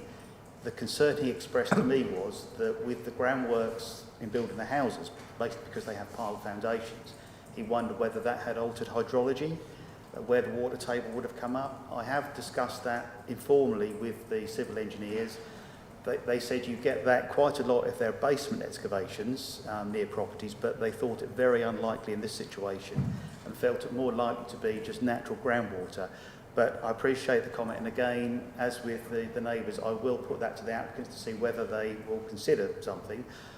Just following on from what Mr Pearce has said, that the driveway will be resurfaced, probably in tarmac, and what we can do, we can address the levels there, possibly with a sort of slightly raised curbing on the garage side, so that water is directed away rather than towards their doorway. Thank you. Good. The Chief Planning Officer has a comment to make about it. Thank you, Chairman. It's not related to that, but to Councillor Barrett's query regarding inspection. I think there's an important point about confidence, and just looking at the third condition we've recommended, that talks about an inspection protocol, and I'm going to suggest a change to the wording of that to include effectively, it refers only to roof works in the text that you have in the paper circulated today, but I think it should be alteration, levels and walling works to allow for measuring for compliance and compliance checking by the local planning authority. But I'm going to add a sentence to the recommendation with your agreement, Chairman, which is, and the protocol shall include measures for giving concurrent notice to the parish council in the interests of transparency, so that we are all going eyes open from here. Thank you, Chairman. I'm happy with that. Okay. We can deal with that when we come to the vote. Fine. Are there any more questions for the agent?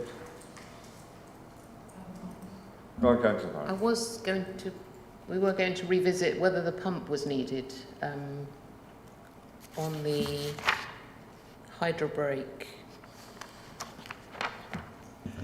Yes, the drainage that's installed at the moment, all of the surface water drainage, which is from the roofs of the buildings and the road gullies, all goes to the attenuation tank, and that's all gravity fed. There's no pump required for that.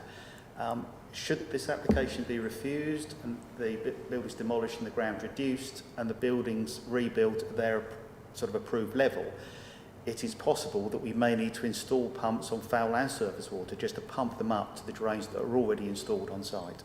But that's the only requirement there would be for a pump. Okay, thank you very much. We're now moving to debate. Would someone like to kick off?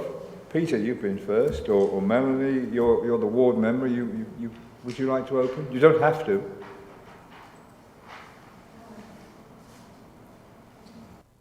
Thank you, Councillor No, that's Barrett. fine. Thank you for asking me. Well, as we all know, this application predates some of us as councillors, some of us as committee members.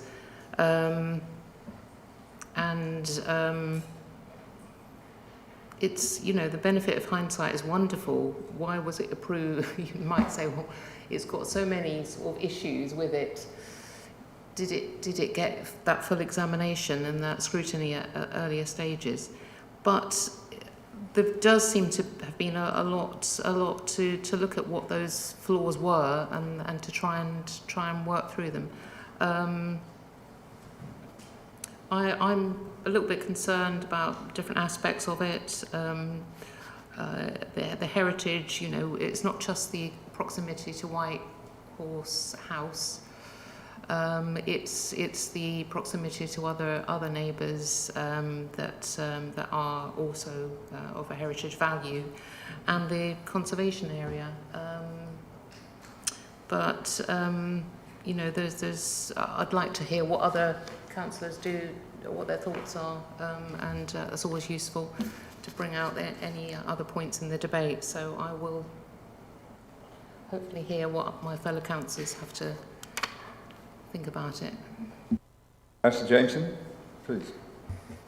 Thank you, Chair. Well, I do worry that if we approve this application, it may be seen by residents, particularly not just of Bures, but of everywhere, that we effectively rewarding applicants who go against approved plans, or not holding them to account. So, anyway, I don't think that will make us look bad. But then, having said that, if we don't, the applicant has already said they're going to build what's already been approved, which I think is a worse scenario for the residents than the current proposal. So it's a bit torn at the moment on what way to go here. Okay. Councillor Beard. Thank you, Mr. Chairman. This is a very difficult one, and I've read through the papers. I've made quite a lot of comments down here. A lot of the questions have been answered, so I won't go through that again. But I still am concerned. I think I do share Councillor Jameson's comments that it perhaps sends out the wrong message. And I think perhaps deep down, most likely what is being proposed could be an improvement. But, you know, I heard from the parish council, and she speaks on behalf of the residents and what have you. If I lived there, what would I think? I wouldn't like it. I wouldn't want it in my back garden like that. But by insisting on a refusal, it could mean that they end up with the original plan and permissions, and that may not be as good as what's in front of us today. So I am finding it very difficult, but I think on balance, I'm going to come down on the side of the residents on this one, and I think we should send the message out, and that we should perhaps take a different direction to what the officers is suggesting. But I'm going to listen to what my fellow members have to say before I actually make my mind up. Thank you. Councillor Busby. Yeah, there's kind of some satisfaction in sending a message, but at the end of the day, it appears as though the house is going to be either shrunk to the size or knocked down and rebuilt to the size. You've therefore got to ask yourself, if you're a neighbour, do you want all that extra time and mess from demolishing the whole house and then starting from scratch, clearing out the earth to bring the levels down and then rebuilding it? Or would you prefer them to just lower the roof and get on with it and get off the site? For me, this has been going on far too long. If I lived there, I think I just want them to get out. And it therefore seems that they're going to end up with a house behind them. You either have another 18 months of construction work and demolition work behind you going on, or you let them get on with it and get out within, say, 3 months. So I think we should support the officer's recommendation on this one. Anyone else want to make a comment? Councillor Hinton. Yeah, I've got sympathy with the parish council. I've got sympathy with Councillor Beer and Councillor Jameson. I've got sympathy with Councillor Busby's position as well. In the round, I think that perhaps Councillor Busby's position is probably ultimately better for the residents, especially as we're looking at a maximum of 30 weeks of extra disturbance, whereas if they knock down and start again, it could be another year or so of disturbance. The original decision wasn't a good one. I know that there are several instances in my own village where decisions have been made, some by delegated decisions, some by this committee, which are not very good decisions, are going to cause major problems. So planning has always been a controversial subject. We try to strike the right route, falling as much as we can within the policies that we as a council have agreed and which are sometimes dictated to us by central government. So it's a complicated situation, but I think I would tend to agree with Councillor Busby's final assessment that ultimately I think that the officer's recommendation is going to be the better one for the local residents in terms of it gets the fuss and bother over and done with as quickly as possible and in a slightly more acceptable way than is potentially there if they knock down and rebuild. Thank you, Councillor. Councillor McLaren. Thank you, Chair. Yes, I have great sympathy with the parish and the parish council.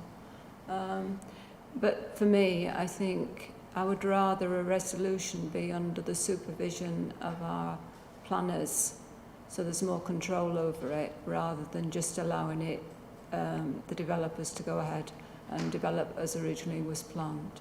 Thank you. Thank you, Councillor McLaren. Anyone else? Councillor Osborne. Yes, thank you, Mr. Chairman. First of all, as I've already alluded to, the site visits with Simon Bailey and other officers, I think proved and provided the many issues that were on this site. Obviously, I have sympathy with what Councillor Beer said. It is a difficult decision, but as it stands with the, and I must pay tribute to the parish council for their long work on and residents on the work that they carried out to get this sorted out with our planning officers. But as I say, I have great sympathy with all of that, both for and against, and I agree with Councillor Busby and Councillor McLaren that the issues will be on whether they want to have all that disruption going on for another possibly year and a half or so, when they're only going to get what they had on the original applications. So I would favour the lesser of the evils and have possibly, as our excellent presentation by our Officer Vincent, the water problems that are there, which would be providing a sensible conclusion to the drainage system. So I feel for everybody in this, but the alternative that our officers have come up with, I think, is the best opportunity of getting this long-standing issue resolved, and hopefully when COVID is finished, we all get back together again. Thank you. Thank you, Mr. Chairman. Thank you, Councillor Upton. Anyone else? I'll make my own comments that I feel we need to come to a resolution with this for the sake of everyone concerned, with great sympathy for everyone, but I think that's my position. Philip, the Chief Planning Officer, you wanted to make a comment? Thank you, Chairman. Yes, I think it's important that I just pick up that point around timing that Councillor Busby and Councillor Hinton and others have mentioned. One has to bear in mind that if we take the position of enforcing the enforcement notice and requiring demolition, then there is no timetable attached to that planning permission for the completion of those works to draw a line under this. So we have within the recommendation before you what you might describe as an exit strategy, albeit it does not happen in August, it happens within a 30-week build timetable. If you proceed to refuse the application, if you proceed then to require the demolition of the building, the planning permission does not go away. It can be exercised over time and within an uncertain period of which the council has no control. To get back to Councillor Bures' question, what would I want if I lived there? If it were me personally, I would want the certainty of timetable. I might not like this, but that's what I would prefer. And I think that's as much as I can say, Chair. Thank you. Chair, may I add one small point with your blessing? Yes, please. It's the point you made, Councillor Beer, about deterrence. And I think what we've got to think about is, were you minded to grant planning permission? What you will see as a result is both roofs being removed, a large part of the first floor being smashed down, windows taken out. You will see extensive demolition. And I think the message to any developer out there would be, if you are going to abuse the planning system, you will be expected to remedy it, and we will be taking enforcement. And I think it does send a strong message to see parts of buildings being smashed down in order to deliver a solution. So whilst it may not be full demolition, I'd be very surprised if the press weren't out there taking pictures of buildings being smashed down. And that, to me, sends a very strong message to the development industry, is that we're not a soft touch. That would be my professional opinion. Okay. Any other comments?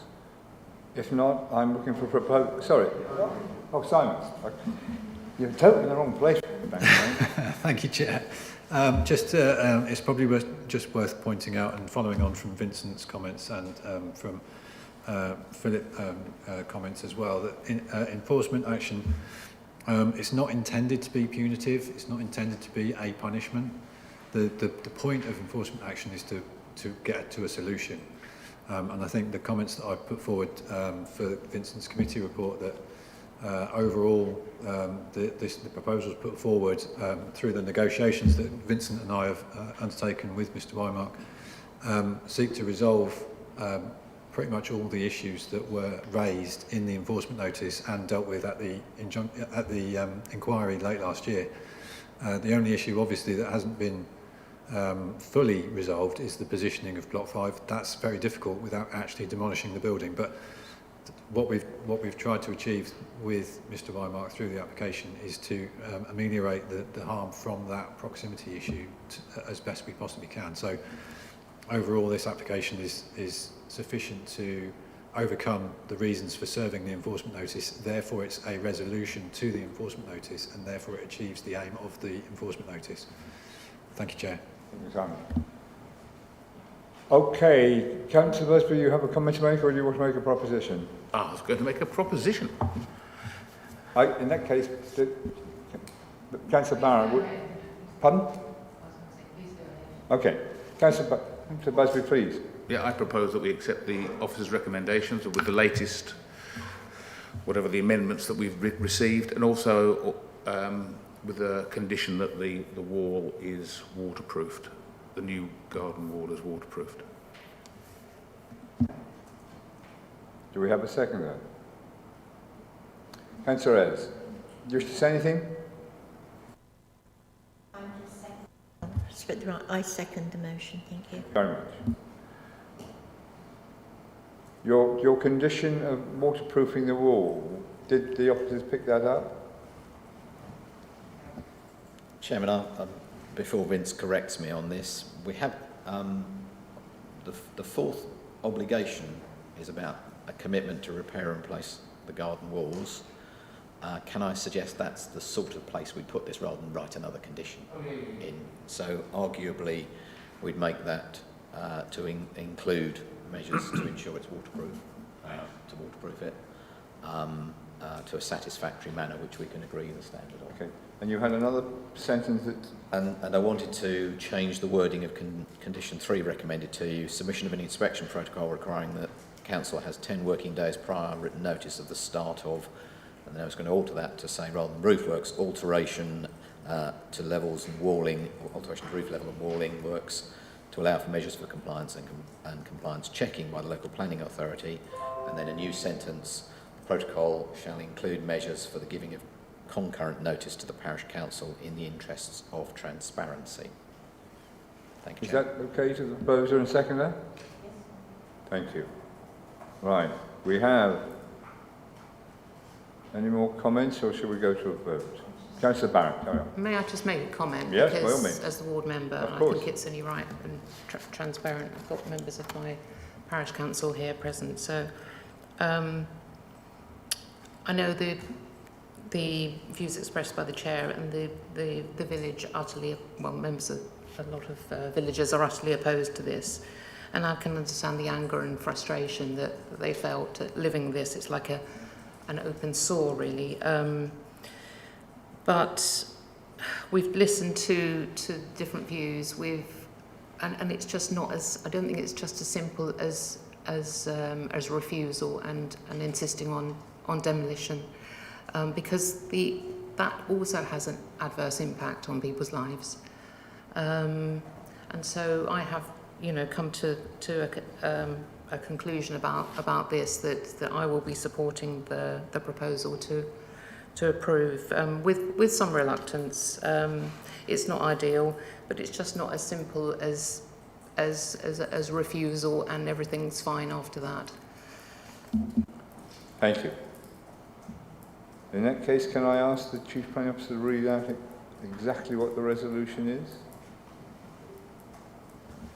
That may take some time, Chairman. The recommendation is as circulated to you and tabled today in the updated recommendation tabled 14th of July. I will not read that out. Those papers are with you and Vincent has showed them on the screen. We are amending obligation 4, the commitment to repair / replace the garden walls, which shall be waterproof to an appropriate standard between White Horse House, etc., and then the text that you have already there. And then in the conditions beneath that, condition 3, submission of an inspection protocol requiring that the council has 10 working days prior written notice of the start of roof alteration, levels and walling works to allow for measuring compliance and compliance checking by the local planning authority. Full stop. The protocol, which shall include measures for the giving of concurrent notice to the parish council in the interests of transparency. Thank you, Chairman. Thank you. If that's the case, can I ask the Governance Officer Claire to conduct the vote? Thank you, Chair. Members, your vote has been updated and is now in progress. Oh, sure.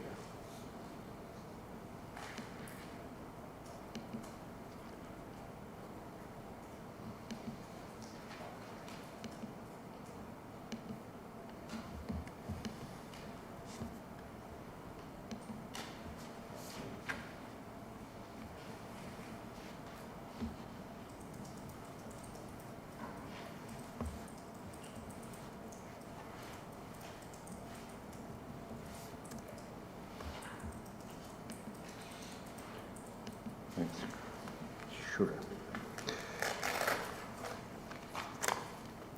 Chair, would you like me to take your vote verbally? I think you're going to have to. Okay. Just kick me out. I'm for. Well, thank you.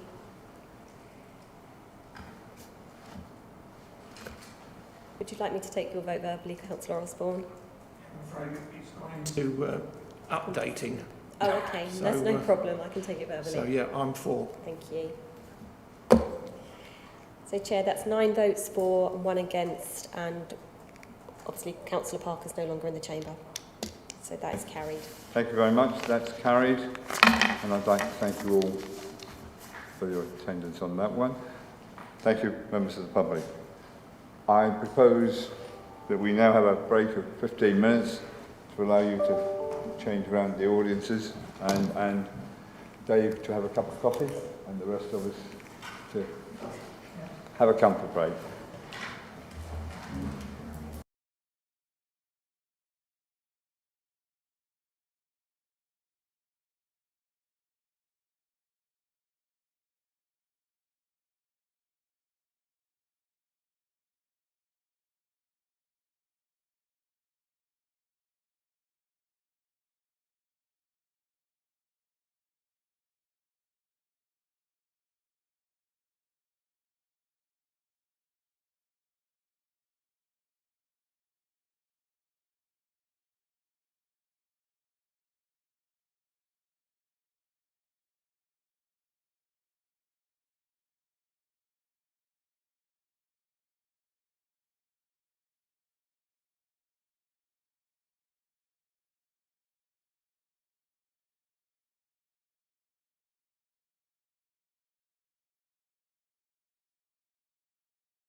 Thank you.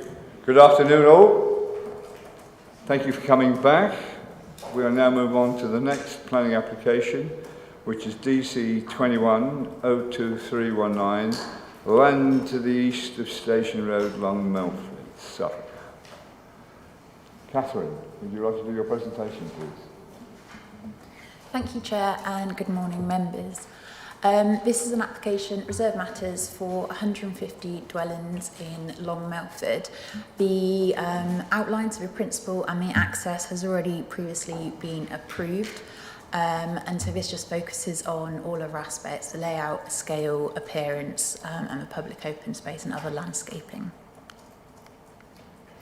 As part of this application, the applicant has also requested to discharge a number of conditions. I'll discuss those briefly at the end of this presentation. So the previous outline permission, the history that you may or may not be aware of, it was taken to appeal for failure to determine. Our recommendation would have been refusal. It got called in by the Secretary of State, who subsequently looked at it and approved the appeal, which is why we are where we are today. There was a section 106 that was agreed with the outline permission, which secured obviously the affordable housing. It secured land for early years, as well as a contribution for the early years provision, footpath contribution, as well as securing the transfer of the open space and SUDs to a management company. So that's already been secured by the section 106. Which is agreed with the outline. So obviously Long Melford is a core village. This is the site flashing in red. Station Road is obviously to the west, as you can see. So just to put it into context as to where it is.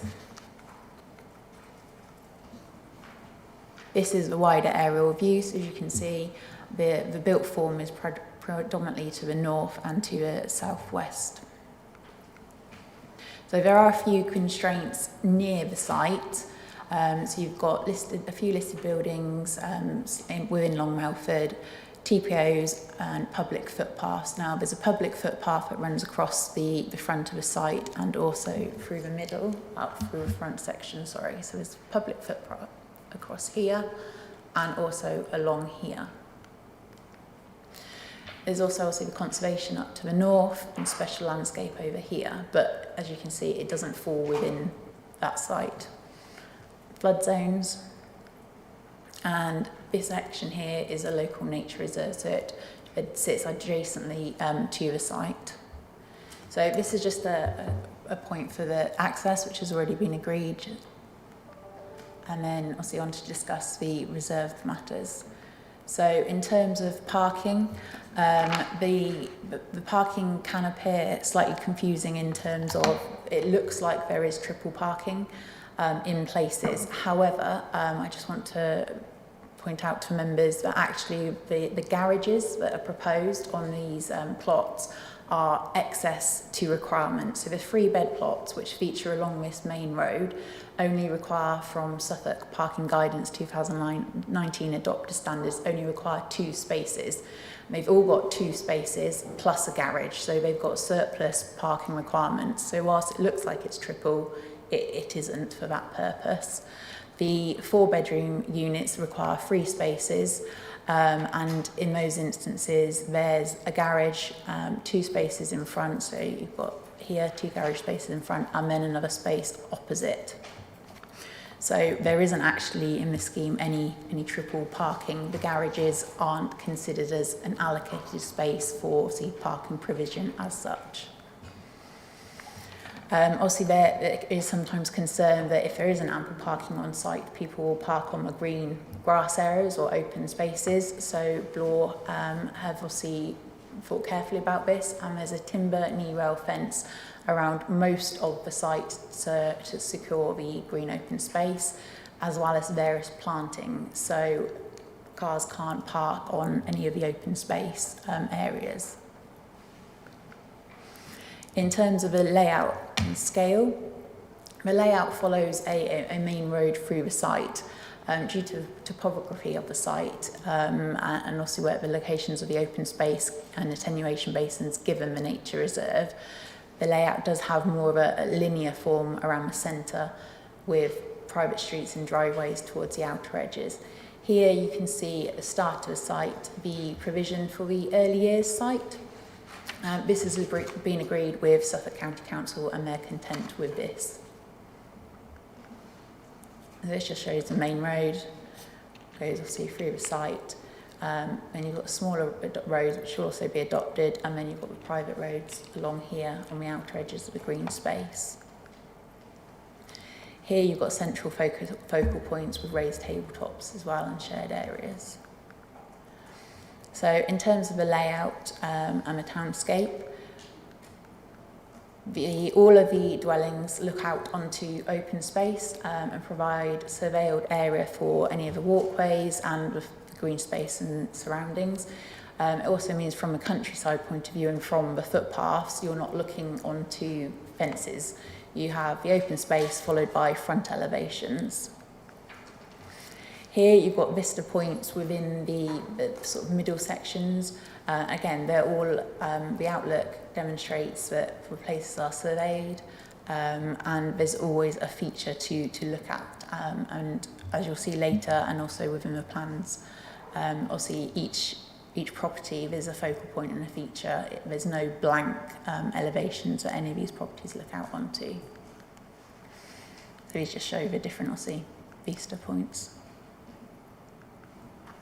This is the top section of the site because obviously I couldn't fit it all on clearly.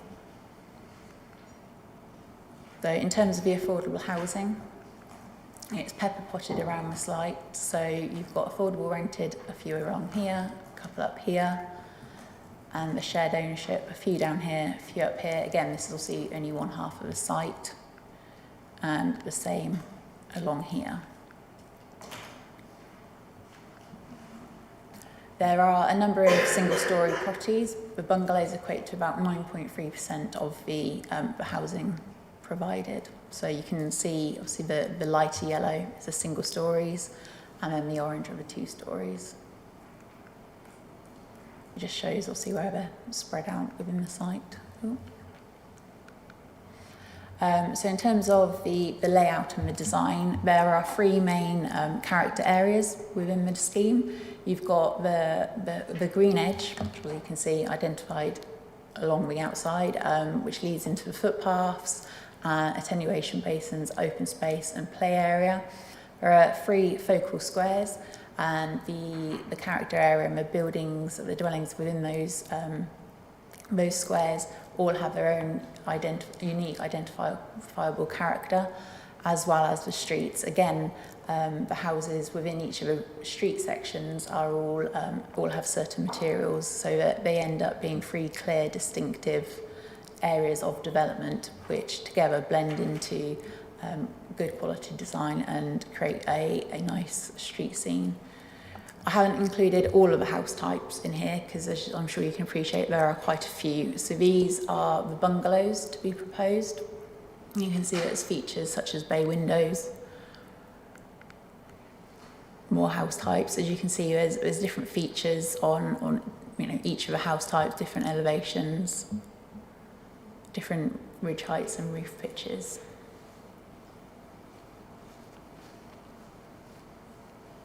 So these are just slides for the street scene. So this is as you come into a site, so site entrance is here. So the earlier site would be here, and then you come in, and this is the first street scene or visual aspect you'll see of the site. This street scene is part of the main road. So this will be part of the sort of the blue area on the previous slides. This is looking out onto the green open space towards the east end of the site. So here you can see that there's a mixture of design. There's no close bordered fencing. It's all with garages in between. This is just a street scene of a cluster of bungalows, just a section. And again, this is another corner edge of the site where you've got the open space and the footpaths that run sort of along the north, outside of the site. But if you were able to look back, this is roughly what you'd be able to obviously see of the site. this is just another plan of a parking. So there's ample parking, there's ample visitor spaces. Suffolk County Council highways are happy with the proposed scheme and the parking provisions made. And this is just some visual representations of what the site will look like. So the site entrance would be down here, and you come into the site here in the countryside, and further fields are over here, and you've got the two large attenuation basins here. And the nature reserve and the footpath runs along here. The video shows the amount of green space and open space areas that are being provided in comparison to obviously the built form. And again, this is just from a different viewpoint, that there is a green belt all along the site with quite dense planting. In terms of boundary detail, this just demonstrates that there obviously are close boarded fences in various places, but there's the knee rail fence on the open countryside and on the open space. This is a landscaping plan. As you can see, the site is heavily landscaped with a mixture of planting, hedgerows, wildflower meadows and species. The place service landscape as well as the ecologist are now content with what's being proposed.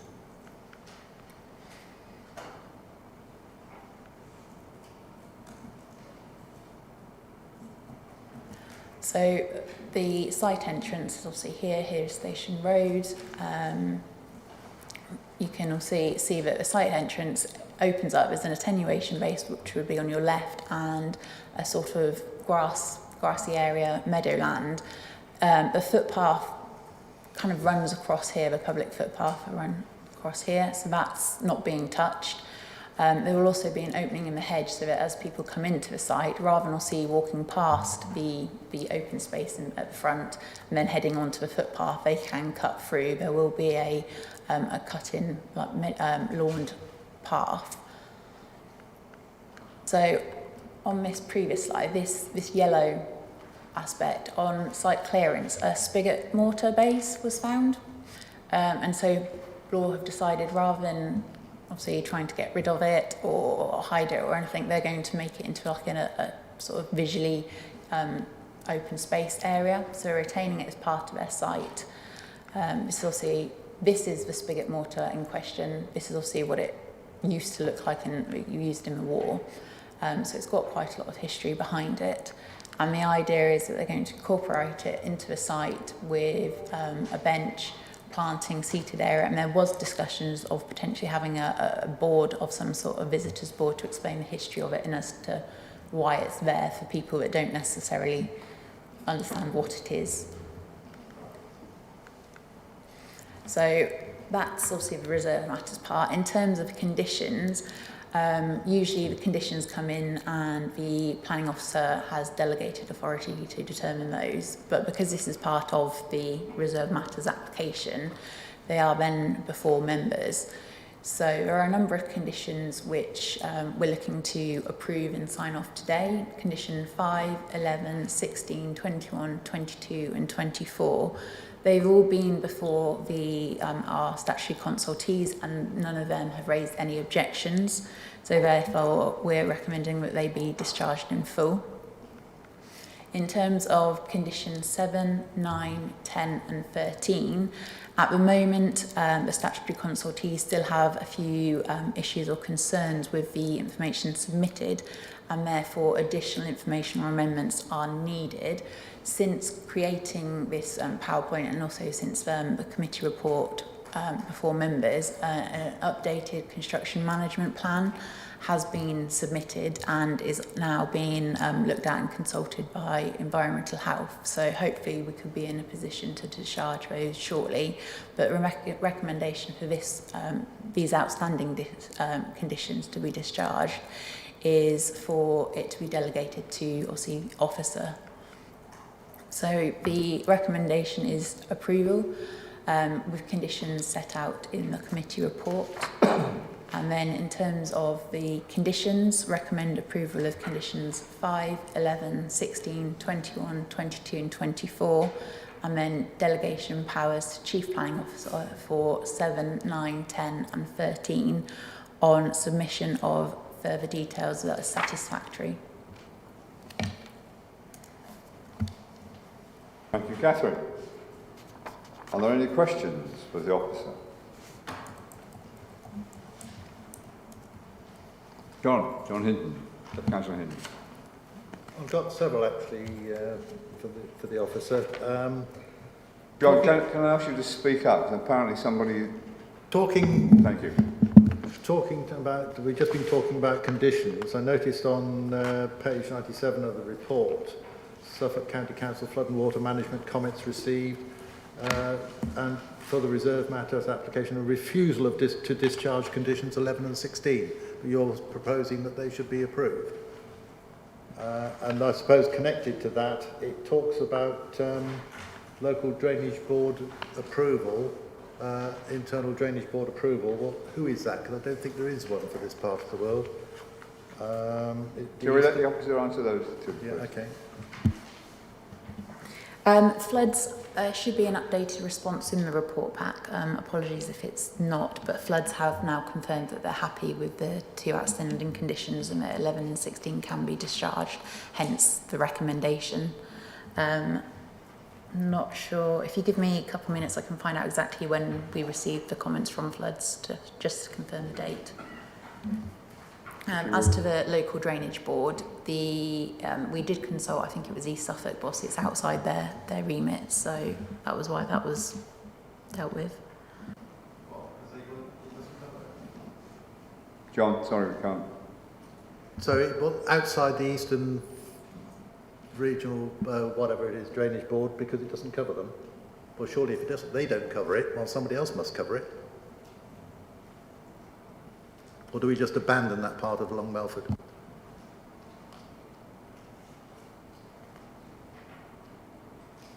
Sorry, I'm just trying to find it in the report. What page did you say it was on?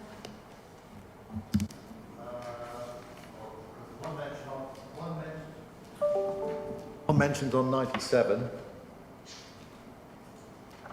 There's another mention further on, somewhere else where it talks about the Eastern Drainage Board saying it's nothing to do with us, Gov. But then a bit later on it mentions them again.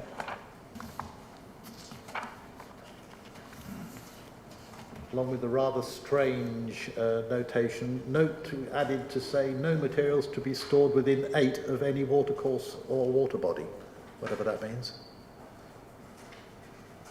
I think it's a typo of some description, but it's repeated several times, so it's obviously been a cut and paste on condition 11 as well.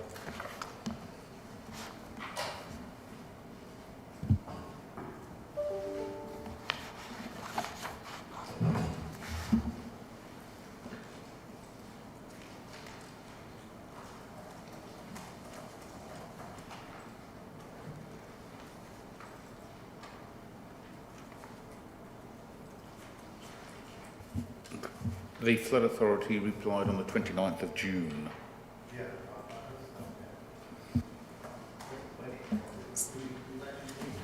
Yeah, so with the conditions, the Flood Authority replied on the 23rd of June and said that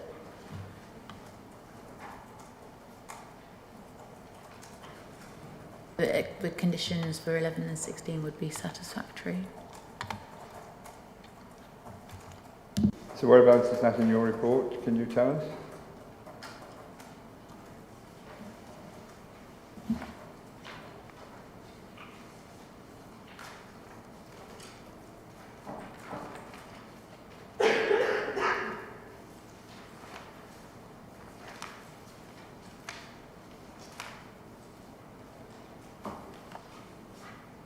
Are you struggling to find it? Sure. Every time I try and search, it just gives me the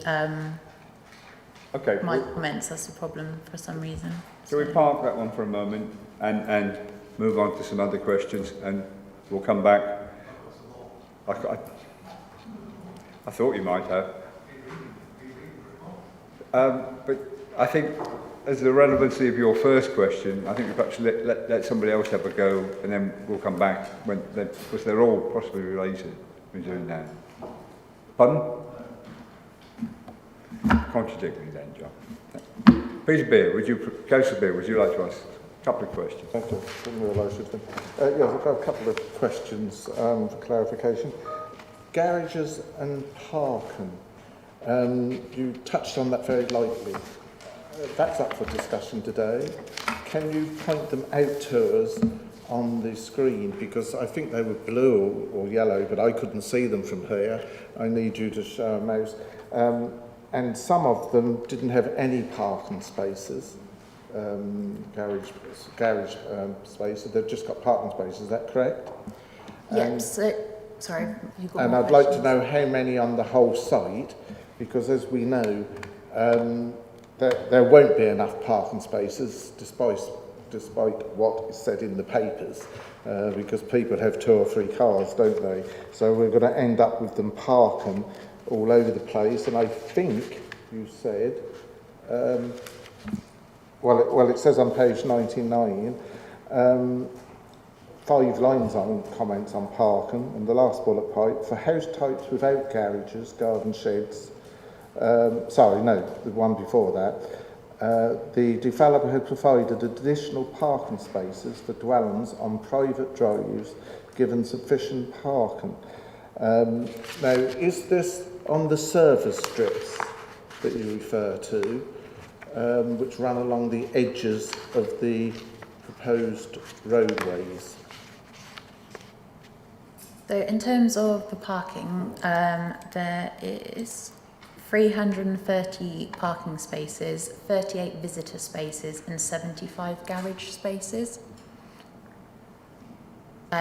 In terms of what you've just mentioned on page 99, there is a note at the bottom, it perhaps isn't clear, that they've now been resolved, those parking issues.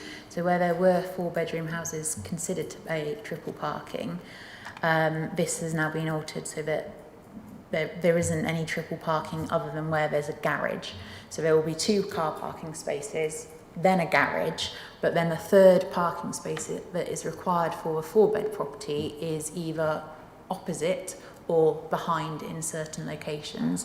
The agent and also the applicant are here today, and I think when they have their chance to discuss or talk, they will talk about parking. Sorry, the point about the shared surface roads maintain a strip of 1 metre wide for, this is what I think is grassed strips along the edge of the carriageway where the services go underneath. The footpaths and the estate roads are basically, Sam Harvey has asked for those to be dealt with by condition. So as towards the end of the paper, in my conclusion and recommendation for conditions, it does recommend that details of the estate roads and the footpaths are provided.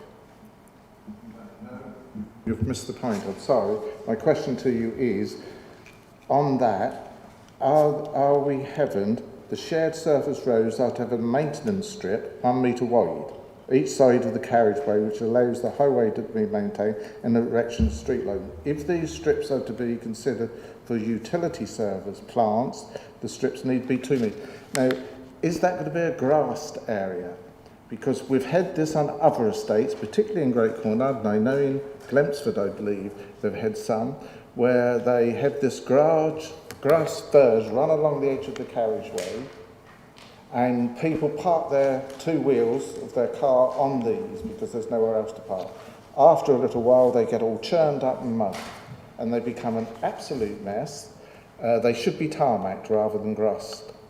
And if you want to see any of these, come to Great Cornard and I'll show you metres of it. Okay. Councillor Beer, I think the agent will be willing to talk to this. Well, I want to know what our views on that. What the officers would? But yeah, well, we've brought these strips up, Mr. Chairman, as you know. Okay. They are a problem, and if we're proposing them here, I want to be clear that this is what we're proposing. It may not be what they're going to do. What do you understand the strips to be of? Grass or tarmac? I'm not entirely sure. I think they were meant to be grassed, but along the adopted roads, And then you've got the private driveways towards the end of the open space, and that's where you've got the rail fencing or the hedgerows to ensure there's no encroachment onto those areas of open space. I appreciate you're saying in the middle of the shared access areas, but hopefully the agent can clarify exactly what they're proposing there. Thank you. Have you had any luck resolving Councillor Hinton's question? Because he's got about 6 more. Oh, 5 more, sorry. Yeah. Councillor Barron, would you like to ask your question? Thank you. Did you just mention shared surface roads? Did I hear correctly? And can you describe what that is and where it is? The shared surface roads are the tabletop areas on the site, and also obviously the adopted areas. It's only the private drives towards the outer edges of the site that won't have a different, well, they'll have a different surface towards the main area. What is the surface?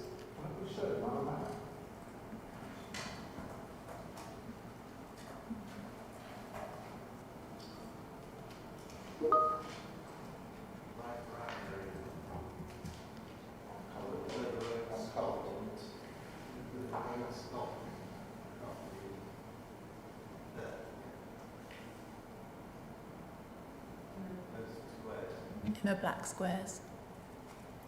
Okay.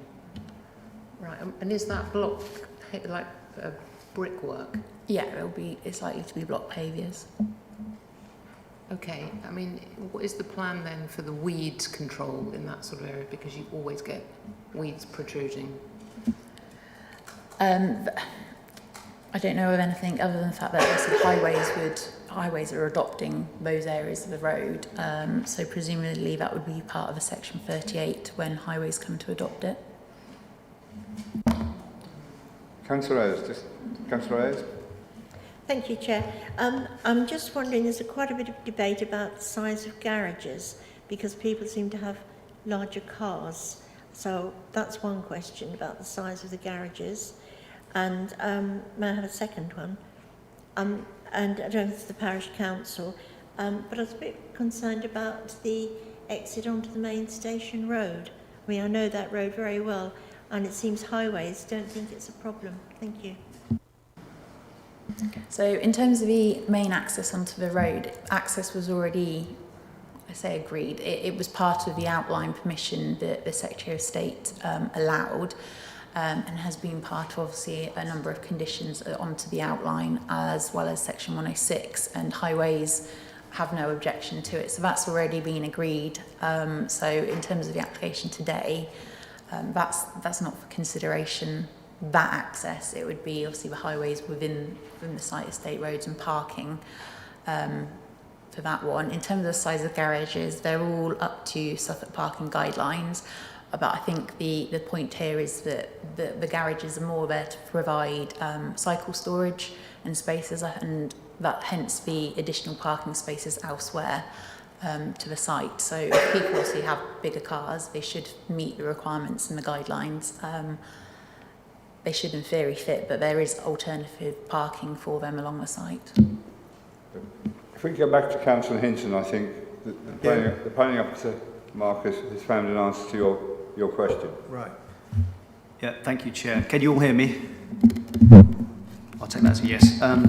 So I think the approval from floods came in about the time the report was published, so there may have been something missing from the things you have in front of you, but I've got before me an email from the floods team on 29th of June where it is said that the Floods Authority agrees to the discharge of conditions 11 and 16. And that references the thing that they asked for, which was something about the overland flow exceedance route.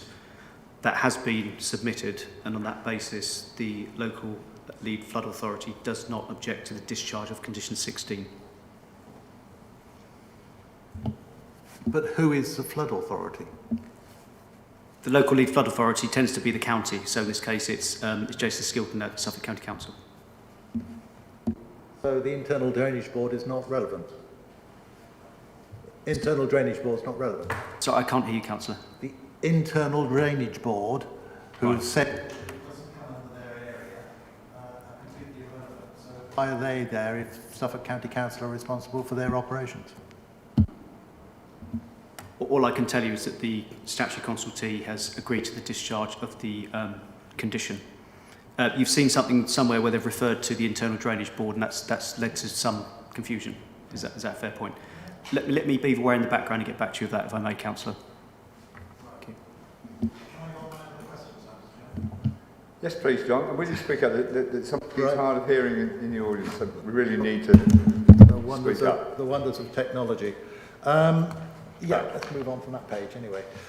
Top of page 99, it talks about combined cycling and pedestrian ways, but it doesn't talk about them getting any bigger than the 2 metres that's required for pedestrian ways. So cycles are going to, float in the middle of the air, or are they going to run the pedestrians over? Normally, we like to see those bigger, and certainly when we talked about the site at Chiltern Woods, we made the paths that much wider to cope with both cycles and pedestrians. Do you have a second comment, or is that a matter for you? So I believe that's a matter to basically be conditioned as part of Suffolk County Council Highways response. They wanted to condition the footpaths and cycleway provision. So in terms of the width of it, that can be dealt with, that we expect a certain width. But the wording that Suffolk County Council have used in there says that they should be increased to 2 metres. Well, 2 metres isn't wide enough for pedestrians and cycles. That was because the original width was, they were talking about 1 metre. If that's so we're still not wide enough. If that's what Suffolk County Council Highways are recommending or asking as a requirement as a statutory consultant, we can ask for obviously wider, and you know, hopefully the developers would be willing to provide that, but as a necessity, they need to be, you know, meeting Suffolk County Council Highways requirements. Next question. I've assumed in the background information on strategic housing that the Ipswich Housing Market Area Strategic Housing Market Assessment document, updated in 2019, is no longer relevant, because of course everything has been changed in 2020 to go with our local plan, and any problems that were in the 2019 have just disappeared. If you look at the strategic the infrastructure delivery plan, that's what will happen there. But what I'm talking about here is that, have we got any more accurate housing needs than 2014's Suffolk Housing Needs Survey? Because people keep talking about homes for life, which means that they will cope with being older persons' homes as well as young people's homes, but we never see any mention of it anywhere in the housing requirements. We just end up with over 50% of the houses being 4-bedroom. The comments you're referring to are from obviously strategic housing, so they're the comments they've provided. That's the data they're using, and the documents and guidance that they're going off of, and so it's their comments. I can't obviously speak on their behalf. I believe the data is being updated, but at the moment that is what we've got, but it's with the policy team and obviously strategic housing. That is purely their response, so they're using the 2014 data. So the wording at the top of page 100 about the preferred mix of open market homes, where it talked about older people who express their desire for chalet bungalows of 1.5 storey, is just ignored in terms of what the developer's going to provide. Can't we insist on something being put in? The developers providing bungalows, admittedly obviously they're not 1.5 storey, they are single storey bungalows, but they are providing those on site. Given this is reserved matters, I don't think we condition or ask for them to be 1.5 stories. And also it's noted that the affordable housing and housing mix had been agreed by the Section 106.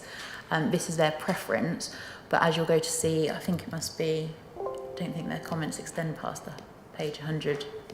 oh yeah, they do. They don't have any issue with the scheme as proposed, and therefore we didn't see it fit to our, 1.5-storey bungalows. Thank you, Councillor Hinton. We'll get come back to you if necessary. Councillor Jameson, you were asking a question. Thank you, Chair. I was looking at the developers' applicants' energy statement and just wanted to clarify that the developer is planning to put in fossil-fuelled boilers in the house. That's question one. And just further to Councillor Hinton's point, at the moment there's no dedicated cycleways on the development at all. Is that correct? There's no dedicated cycleways as such. There is like a trim trail around the site, and obviously the footpath and so on. But the footpath would be provided to be wide enough for both, walk pedestrians and cyclists, as per condition from highways. In terms of the boilers, it will be combi boilers. At the moment, there isn't a requirement to get rid of gas boilers. And we have no policies in place for that.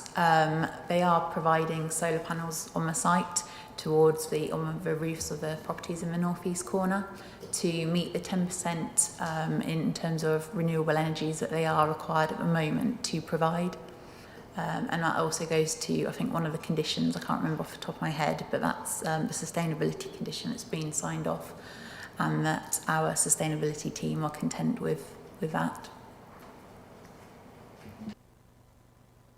Okay, Councillor Beer. Thank you, Mr. Chairman. You cut me off. I'd only asked one question. I had three, but anyway.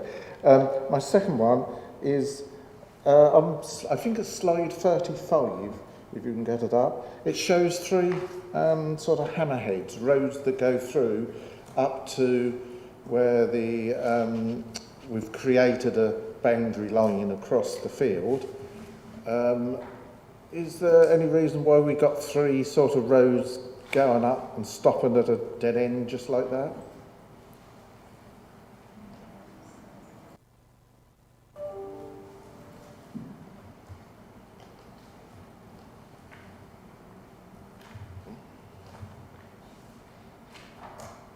Yes.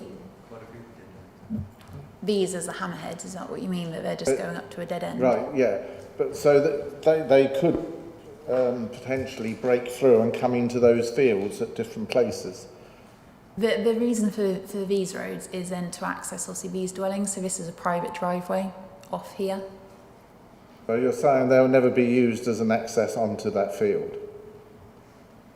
I mean, I can't comment as to what would happen in the future. I've got my That's an unfair question for the officer. Okay, I accept it's an unfair question, but I mean, really, we're creating a boundary fence along there, and we've got these roads going up. We all know what's going to happen there. Slide 39, it shows overhead cables, wires. Surely they should be underground. Can't we get them put underground? An existing one. On a new development? They're already in existence, which is why they're there. They're in existence? Yeah. Well, can't we try and talk to them and see if they can get them put underground? I mean, just because they're already there, can't we try and see if we can get them put underground? You have a look at the picture, the slide. You'll see what I mean.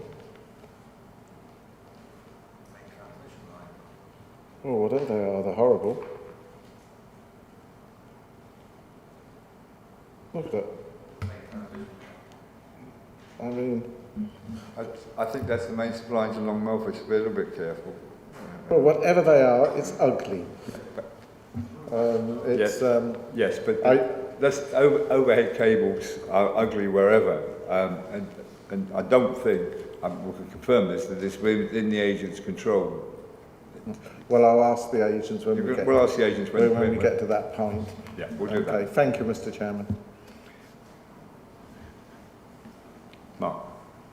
Thanks, Chair. I've got more on the drainage issue. I'm just going to clarify. Councillor Hinton referred to an independent drainage board. I think that it's used interchangeably with the term internal drainage board. I think that might be what we're discussing here. I've done a bit of research for your information, and it's every day's a school day.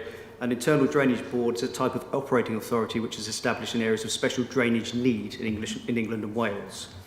So in this case, we consulted, and if you turn to page 85 of your agendas under national consultees, we consulted the East Suffolk Inland Drainage Board and also the East Suffolk, twice we consulted them, and they advise it's outside the internal drainage district of East Suffolk. So therefore it's not susceptible to that sort of consideration. Councillor Hinton, if that helps. So what we're basically saying is that the use of an internal drainage board in that paragraph on page 97 was erroneous, in that it should have been Suffolk County Council. That's what it looks like to me, yes, Chair. Thank you. Councillor Parker. Yeah, and I don't want to labour that point, but I was just doing some research on the East Suffolk Drainage Board, and it is confusing for planning commissions. Why are we using, apparently they're a national consultee according to page 85, so I'm just curious to know, why are we using a national consultee that has no interest in the area in which it's being consulted? So, I mean, I don't want to labour the point, but just it's very confusing, I think, Chair. I think probably it's just one of those where it was maybe near to, let's check, let's be sure. I would guess that may have been the reason. Perhaps the mapping was inaccurate and that's how it happened. But the result is they have no objections. Thank you. No more? Okay, Catherine, thank you very much indeed. Moving on. We don't have any representative from the parish, or an objector, or a supporter, but we do have the agent present. James Bailey. Thank you, sir. You have 3 minutes to address the panel, and I'm relatively sure you may be having some questions afterwards. Thank you. There we go. Can everybody hear me? Thank you very much. Good afternoon, Chair, members. My name is James Bailey, and I'm the planning consultant that has been assisting Blore Homes with their application at Station Road, Long Melford. I'm joined today by Steve Lee from Blore Homes, and between us we should be able to answer the questions that you have. We're here to discuss a site that Babergh District Council are very familiar with and needs little introduction. The history of this site includes the previous outline application in 2018, the subsequent appeal in 2019, and then the ruling from the Secretary of State in 2020. Despite its previous history and the contentiousness associated with the site, Blore Homes, as a national house builder, has sought to actively bring forward a scheme for the land in a positive and progressive way through the Reserved Matters application that is before you today. They have engaged in lengthy pre-application discussions with both the district and county council officers in order to address fundamental issues with the site, such as highways and drainage. Blore have also tackled issues of design and layout head-on. Focal points have been created, materials have been discussed, changed and agreed, there have been improved location for the proposed bungalows, and certain properties will now act as a safety mechanism overlooking the attenuation features. Triple parking has been addressed and rear parking courts have been avoided. At the same time, there has also been a series of ongoing meetings with Long Melford Parish Council, both before the submission and then during the application process. A key part of these discussions has focused on landscaping and open space in order to achieve something that benefits future residents whilst being respectful of the existing village. The result is an enhanced entrance off Station Road.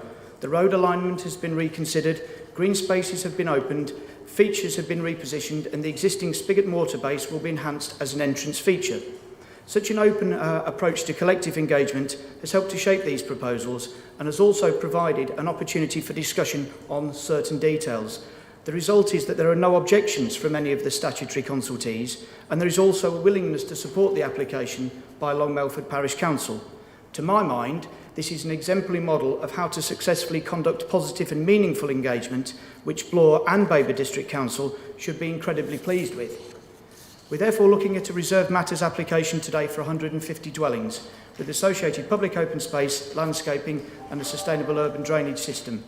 It seeks to add the required detail to the earlier outline consent, which has already established that the principle of development was acceptable on the site. Since that time, it has also become an identified housing allocation in the emerging joint local plan, referenced LA113. Therefore, there is an expectation that this site will deliver housing to Long Melford, which in turn will support the growth of the district. It's hoped that the engagement carried out by Blore Homes for this scheme goes some way to integrating these proposals into the settlement, and I therefore respectfully request that members endorse their officer's recommendation and approve the application today.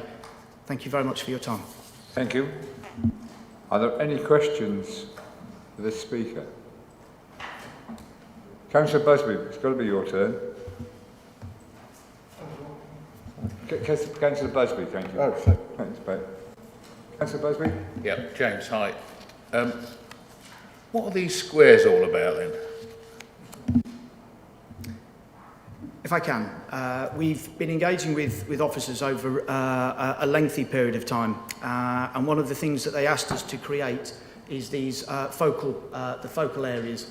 Basically, when we were looking at where the road alignment was located, there were certain points that people either walking outside of the site or actually through the site would be drawn to, and it's these areas that have sort of attracted a key area of attention. How can they be designed? What will they look like? What will the materials be? How will people see and use them on there? And I think there's three or so areas that Catherine had highlighted on her plan that sort of draw your attention to those. It was meant to be that when you are going through the site, you sort of go through various different areas, different experiences as you're walking through them. And the way to look at those particular squares that you're talking about is a different type of material. And I think that featured in some of the other members' questions as well, in terms of how are they going to be a sort of shared space. But it looks like they were a meeting place for cars, because they were where three roads came together. Okay, it was a different road surface, but I mean, to me, a square is where people sit and talk and meet, not where cars meet.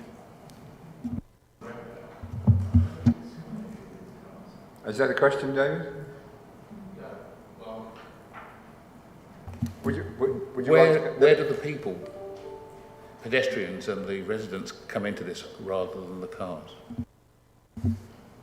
I think that's a very good point, and one that has featured in our discussions. You have to remember that when we've been having these meetings all the way through as the scheme was involved, it hasn't just been us talking to your planning officers. It's also been talking with the county council in terms of drainage, but also highways. How should I say politely, we've been cited and given examples of very bad examples of which not to follow, and I think we probably all know where some of those might be. Those are the features that have come out of our discussions of what we are seeking to avoid.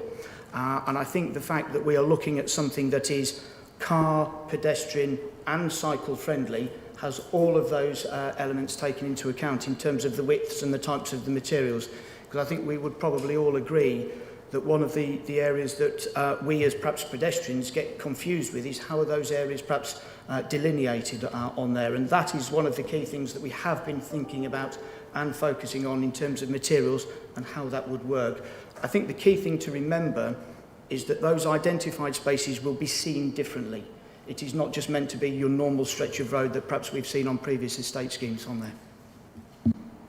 Sorry, but to me, just taking up the point about the cars, that it's where three roads join, but there is no set of priorities to one way or the other. So it just seems to me that there's an accident waiting to happen there where people think they've got the right of way and they haven't. There's no such thing as a right of way. Thank you, Councillor Beer, you have a question. I can guess what it's about. Thank you, Mr. Chairman. Yes, I will follow on from what Councillor Busby. Oh, yes, I will take that off. Yeah. First of all, could you comment on why the three roads that are dead ends or hammerheads, whatever you want to call them, go right up to the boundary fence? Why couldn't they have been stopped short and a house put there so it would have blocked any future development onto that field? Because from the looks of it, it does look like, perhaps not you, but somebody in the future is waiting to continue to go into the rest of that field, which is what I think a lot of the local residents were always afraid of. So just on that one. And can you find slide 15 while they're answering that one, please? Then I'll put my second question. Yeah, sure. Yeah, with regard to the sort of the roads that lead down to the edges of the development, obviously we've got This followed the illustrative outline master plan that actually had a main spine that led through the development, and those roads that lead out are all feeding those private drives, and because they end up being cul-de-sacs that are taken down closer to the fringes of development, but there is a there's a landscape buffer that runs around all of that outer field edge of what I would probably say is at least 10 metres in probably its smallest parts, which will be transferred over as actually open space, and there's walking routes without that. The only way that those roads have been put down there are to just feed those private drives and to give outward looking development over the fields and in every aspect that way. So we've got to put adoptable roads down to those so we can actually at least get fire tender and refuse vehicles down to those points to then feed those private drives that feed off those. Thank you. Well, being cynical, I could think they could be utilised going into that field quite easily. But anyway, we'll move on.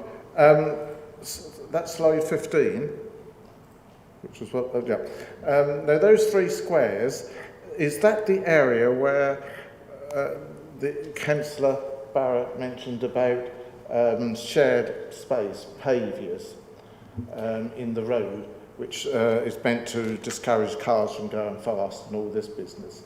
And my question is, around the edges of that, would you be putting this 1 or 2 metre grass verge along with services underneath? Right, to answer that, the 3 squares in terminology, and it's sort of a form in actually saying they're a square.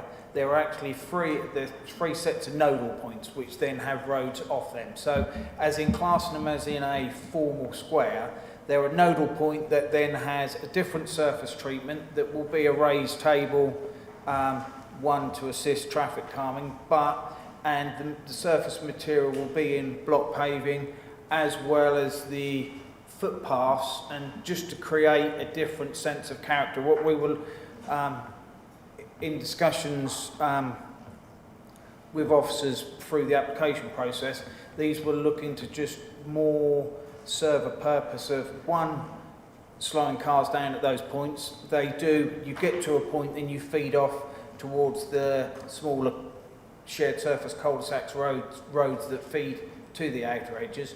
But those nodal points as such are there with a harder landscape, give you a different character and slow you down through that spine road. So, follow on from that, if I can just finish. So you can assure me that there is no grassed areas siding on to the carriageways that will be left grassed and cars can effectively park 2 wheels on them?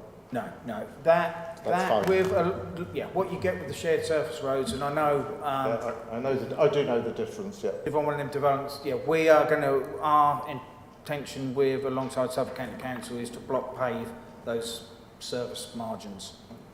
Good, thank you. Thank you. Councillor Barrett. Thank you very much. Good morning. Afternoon. Can you tell us a little bit more about the early years? There's a figure that's quoted. I don't know whether it's a commutable sum or whether there is a building on that site that is going to be for that. I'm a little bit confused, and if it is on that site, is there parking associated with that for parents? Okay, I'll make a start on that one. I think the key thing to remember is that from the outline application, it was agreed that there would be an area identified for early years. And subsequent to the Secretary of State's ruling, there has actually been a request already made, I believe, by the County Council. It was an issue that was raised at various points by the Parish Council. It might not be necessarily in the best location. Perhaps it could be added on to the existing school area. Unfortunately, because that had already been preset at the outline stage, and has subsequently been requested, I believe, by the County Council. Whether we believe in this room that that is the right or wrong decision, that is the current situation that we are looking at. There will be a preschool on that area on there. There is an identified area for that. I don't believe there's any parking at the moment, the reason being because there is no design for the preschool on there. So I would imagine how it usually works is that there are a number of spaces, particularly for the teachers on there, and how that would work in terms of where their entrance would be and then where their sort of hard standing play area as well. But we don't have any of those designs because that would come through the County Council. But I think the key point to make is, in terms of monies, or can that be moved around, it is something that is fixed and that the County Council are keen to see developed out. Right, so who will operate it? Who will operate the early years facility? Will it be put out to a tender to find someone to run it, or? Again, unfortunately, I have no idea how the County Council operate in terms of their education elements on there, who they would get to run those things. It may well be through part of the academy system, I don't know, but this is obviously a small site for early years, and it is one that they have been very keen to see brought forward. If I can, Chair and Councillor Barrett, it might be one that could be taken away, because it obviously has come to their attention, and they have made a request for that site.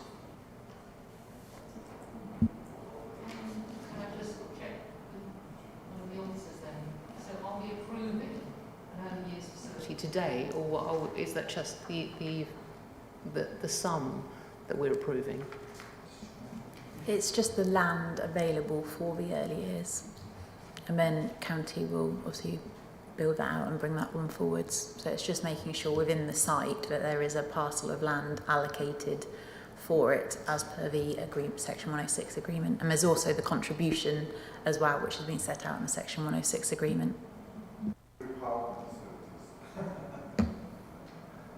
It is the land as to how County Council bring it forwards and how they deal with the parking facilities will be down to County Council. So that will be a separate application? Or? Yes, application. It won't. It's not part of this. All of this application needed to do was provide a certain site for it, and that's what Blore have done. Well, we can only deal with this one, as you used to tell us so often. Councillor Parker first. Go on. Chair, I think, right. Thanks, sir. Very kind. Just a point of clarification, really, if I can, because I think Catherine mentioned in a report that the roads are going to be adopted. But the report actually says that a management company will be established. So I'm thinking in respect of the squares that we're talking about, who's going to be responsible for those? Coming back to the point that Councillor Barrett mentioned earlier, and maintenance and things. So who is responsible? Is it the residents or is it the local authority? The squares will form part of the adoptable road, so they will be responsible and transferred under a Section 38 to Suffolk County Council, whereas referred to the management company, that is to do with the basins and the public open space. Councillor Jameson, you were. Thank you. Thank you. Can you explain why Blore are still installing gas boilers when many developers are now moving away to zero carbon alternatives? Yeah, I mean, because there's no actual specific requirement to, as much as we know, it's probably going to be coming. It's not as a policy or requirement that we have to sort of comply with now. We are aware and understand that even though we are still installing gas boilers, there are conversion sort of kits and stuff being investigated to potentially use hydrogen in the future and stuff. You know, with other schemes that are wider, this will be built out before the sort of actual requirement for, you know, where it's a building regulation requirement to not use gas anymore. This site will be built out, should it be approved, prior to that sort of timeline and requirement for that. You know, we're on other, what I would call more strategic, larger sites, we're sort of constantly having regular meetings with energy suppliers and stuff like that to work out how we will deal with that requirement when it comes in the future. But at the minute, we haven't got a specific policy or building regulation requirement that we have to do. Aren't you just passing the future cost on to the residents rather than just going a bit above and beyond there and just taking that? There is the question of the boilers there, you know, boilers and other things will be there suitable to essentially be converted, and at the minute those sort of technologies are probably ongoing and being established, but it's not like anything that there is a need, and yes, you could say that residents will look at that if they need, but there's not a requirement for them to actually need to change it over in the future. It will be more a choice, because there'll be the element that there's a lot of people live in houses with gas boilers, and it will be at a point where if you more likely choose to do from an existing housing stock than what you're actually enforced to do now. Councillor McLaren.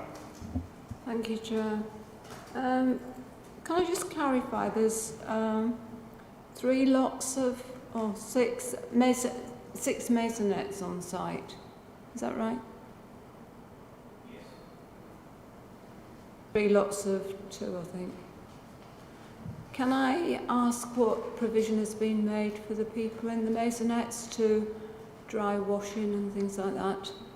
There is a amenity area provided to all of those maisonettes, so it will be a joint garden. Each maisonette obviously has one at ground floor, one at first floor, and there will be joint amenity area that they can actually use. Okay, and that will be sort of easily accessible? Easily accessible, yeah. Yeah, there'll be access to their amenity area. It's not like sort of located away from the actual building or entrance doors themselves. Thank you. Thank you, Chair. Councillor Hinton, you're in by default. Thank you, Mr. Chairman. I know you're trying to let everybody else have a go as well, so it's only fair. Question really relating back to this, to the future home standard and zero carbon emissions, etc.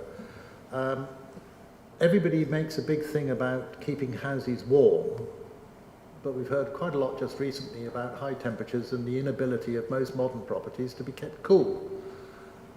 What are you doing about that? And secondly, based on the indications on page, juggled about a bit here, excuse me, yeah, page 100 of our report on the size of new owner-occupied accommodation required in Babergh over the next 18 years, but I don't know when that's starting from. Knowing our figures, it's probably about 1821. But why are there over 50% of the homes 4-bedroom when we know that there is mention on some of these other pages about older people also requiring desire for chalet bungalows and a strong demand for 2-bedroom apartments and 3-bedroom houses? Why have we got so many 4-bedroom houses? Overall, across that site, we carry out our own market research to what is actually suitable for the site. There is, and provided across the whole site there is a range of housing types that range from 1 beds up to 4 beds. There is also, as we have also found in sort of the situation over the past sort of 18 months or so, with the pandemic and what have you, that sort of people are operating from home as well. So as much as it's a 4-bed house, we have a range of 4-bed house sizes. Some that are at the very compact, more smaller end. That those, you know, if for want of a better word, you know, that smaller 4th bedroom could then just even be potentially used as a home office or something else along those lines. So what I'm sort of saying is we're not at the very large, massive end of 4-bed sizes. We are even our most more, I suppose, compact 4 beds. You could just argue that it is really a large 3-bed. So on that side of things, and the range of households, as I said, we have got a mix ranging from one to 4 across there. And those percentages have sort of been driven by a sort of sales team and market research. And going on to your sort of other point about,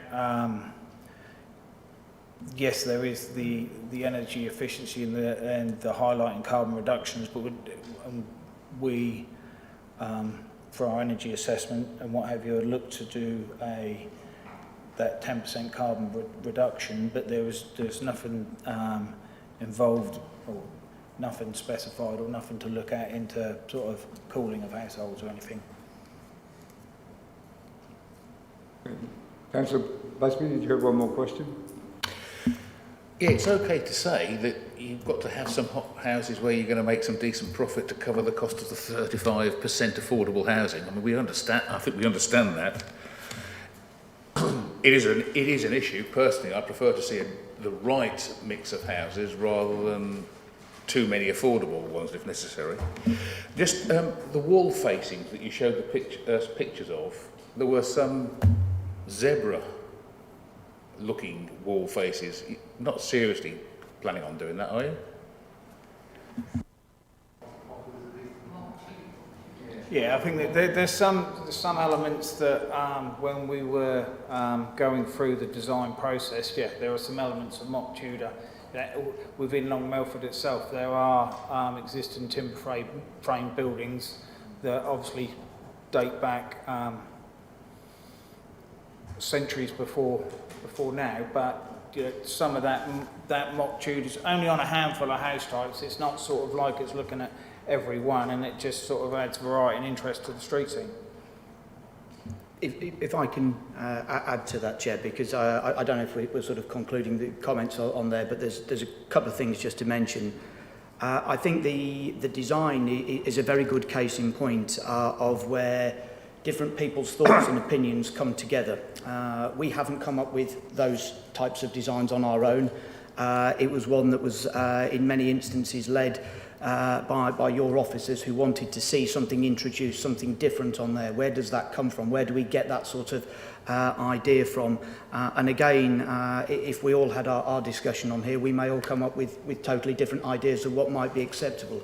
I think the key thing is that this site is brought forward as best it can so that it fits in with the rest of the community, so that in 10 or 30 or 40 years' time, people look back at that and with at least an element of pride that it's tried to do its best by integrating in there.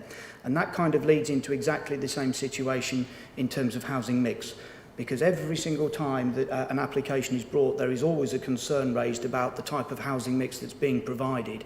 And the best way to do that is to have sensible discussions using information, which may well be perhaps not as up-to-date as it could be, and I totally take Councillor Hinton's point on there.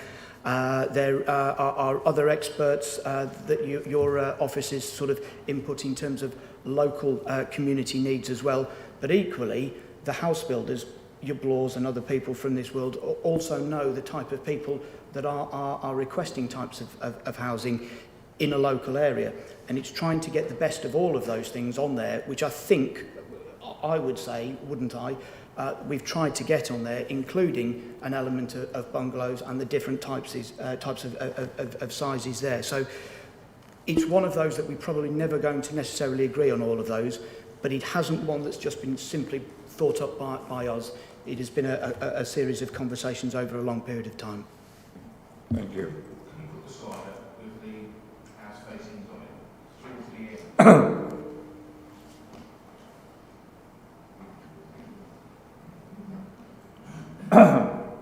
obviously I'm going to be here some time. That one?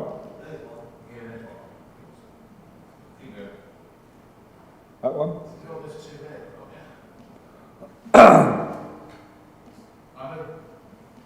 Design and style is an individual thing. It just, to me, I mean, are they painted, or are they going to be wooden or bit with beams on there? It just looks strange.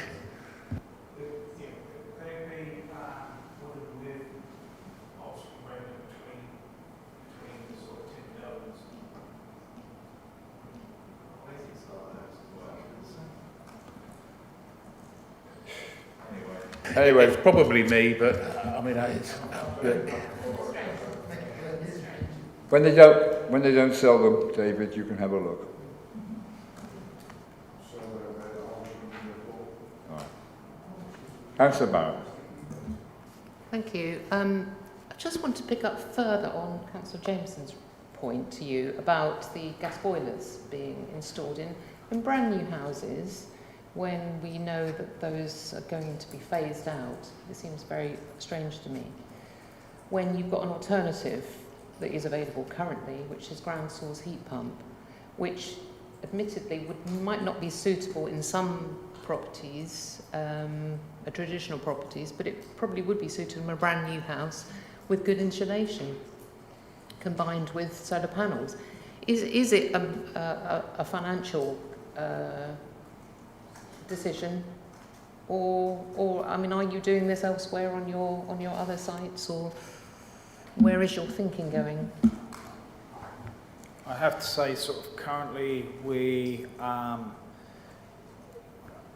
our sort of team, you know, our what I would say is sort of our head office team that are looking at sort of how we move our specifications forward and how we're dealing with energy supplies, and whether it's elements where one thing we're not looking at is ground source heat pumps.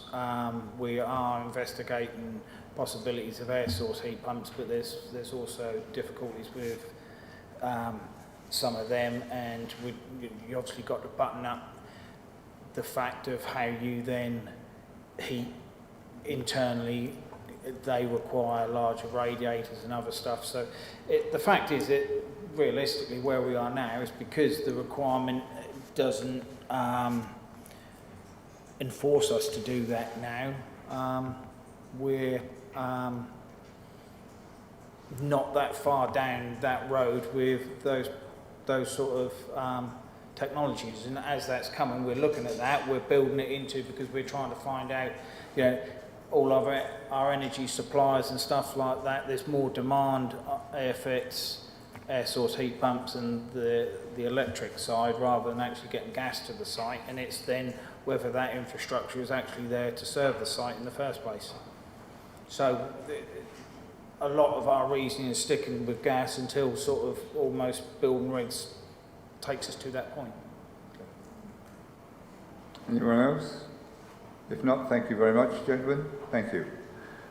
Moving on, there are no other supporters, objectors, but we do have one of the ward members present. John Nunn's unfortunately having to deal with an ill wife. But Councillor Melvasi, you have 5 minutes to address the council as ward member.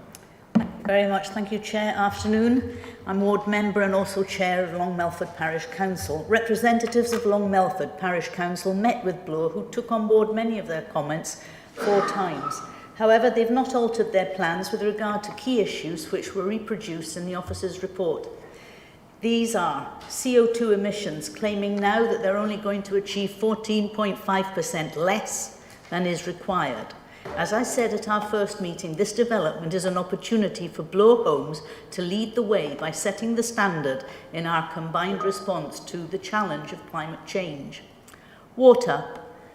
Bure do not believe in grey water recycling as being a necessity. However, we need to be more ambitious. Grey water recycling, installation of heat pumps will be compulsory very soon. There's no photovoltaic panels to generate electricity and make people more sustainable. A development of this size should be more forward-looking and future-proofing now. The dead-end roads has been raised previously, creates a fear in the village that it is for future development towards the bypass. The shared pedestrian cycle at 2 metres is too narrow.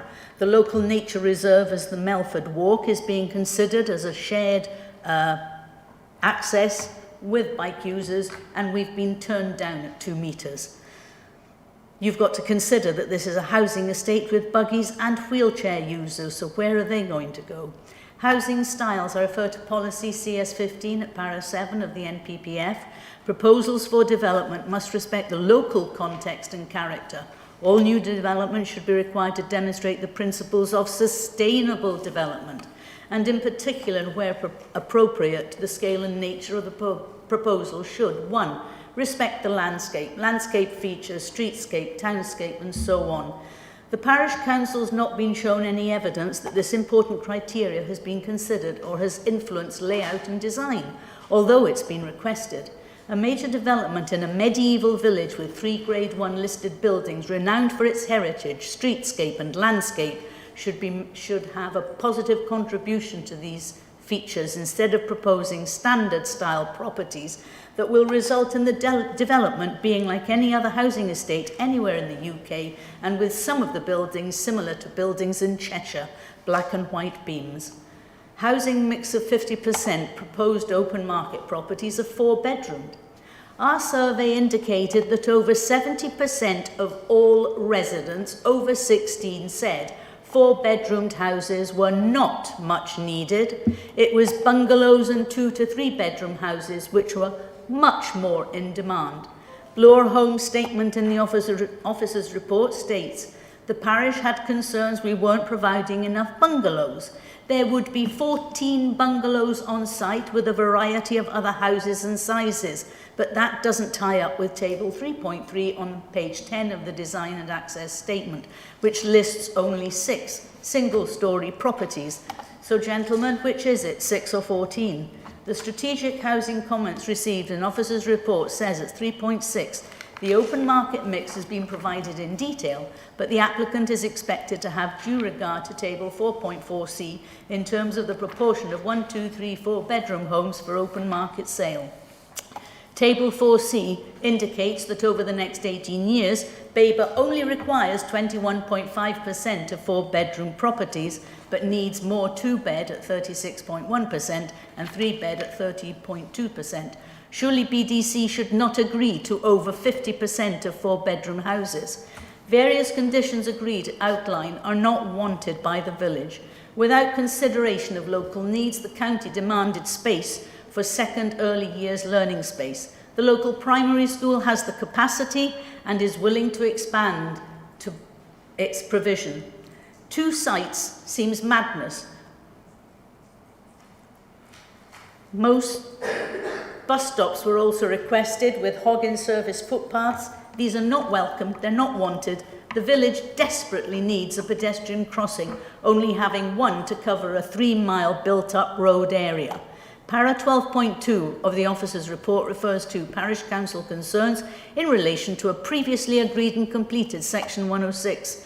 While their comments are noted, it's considered imprudent to alter the existing section 106. The people of Long Melford disagree with that statement. It's crazy to insist on things that locals don't want. Surveys carried out by the parish council for the neighbourhood plan shows average daily volumes on the B1064 of 6.4 thousand vehicles southbound and 6.5 thousand vehicles northbound. 50% going north exceeding by 5 miles per hour, 86% of those travelling south doing the same. Councillor Malvesi, your time is up. Okay, thank you very much. Thank you, everyone. Any questions for the ward member? Councillor Parker. Thank you, Chair. Thank you, Councillor Malvesi. The obvious question is does Long Melford Parish Council support this application? It would appear it vehemently objects to this application.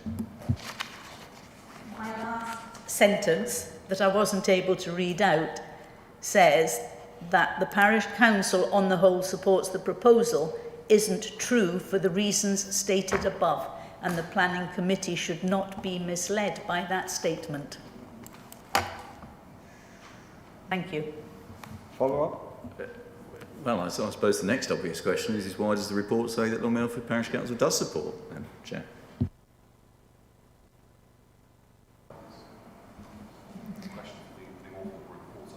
Yeah. The comments provided within the report were taken from their first initial correspondence with us, which was on the whole largely supportive. I do believe that in the report there is a sentence from obviously the parish council which was part of their response. There has been amended changes and designs since then, and a recon was sent out. The parish council hadn't at the time of committee report, and I don't think they still hadn't responded to that. So it may be that their stance has changed since then, and therefore it's not captured in the report. Okay. Any more questions for the board member? Councillor Ayres? Thank you, Chair. It's interesting what you said about the preschool. Are there any places in the ordinary primary school? I mean, how is the role there? That's my first question. The current school has capacity and is keen to expand. Right, thank you. And the second question was doctor's surgeries. The doctor's surgery, again. That's outside our control, Right. and it's outside county's control. Sorry. Thank you. Councillor? Yes, can I ask you, had you brought up with the applicants at one or more of your parish council meetings with them the question of bungalows? Because obviously from day one we always knew that they were going to have an element of 4-bedroom houses to help pay for the whole development, with or without affordable houses. And what was your understanding of that? Thank you.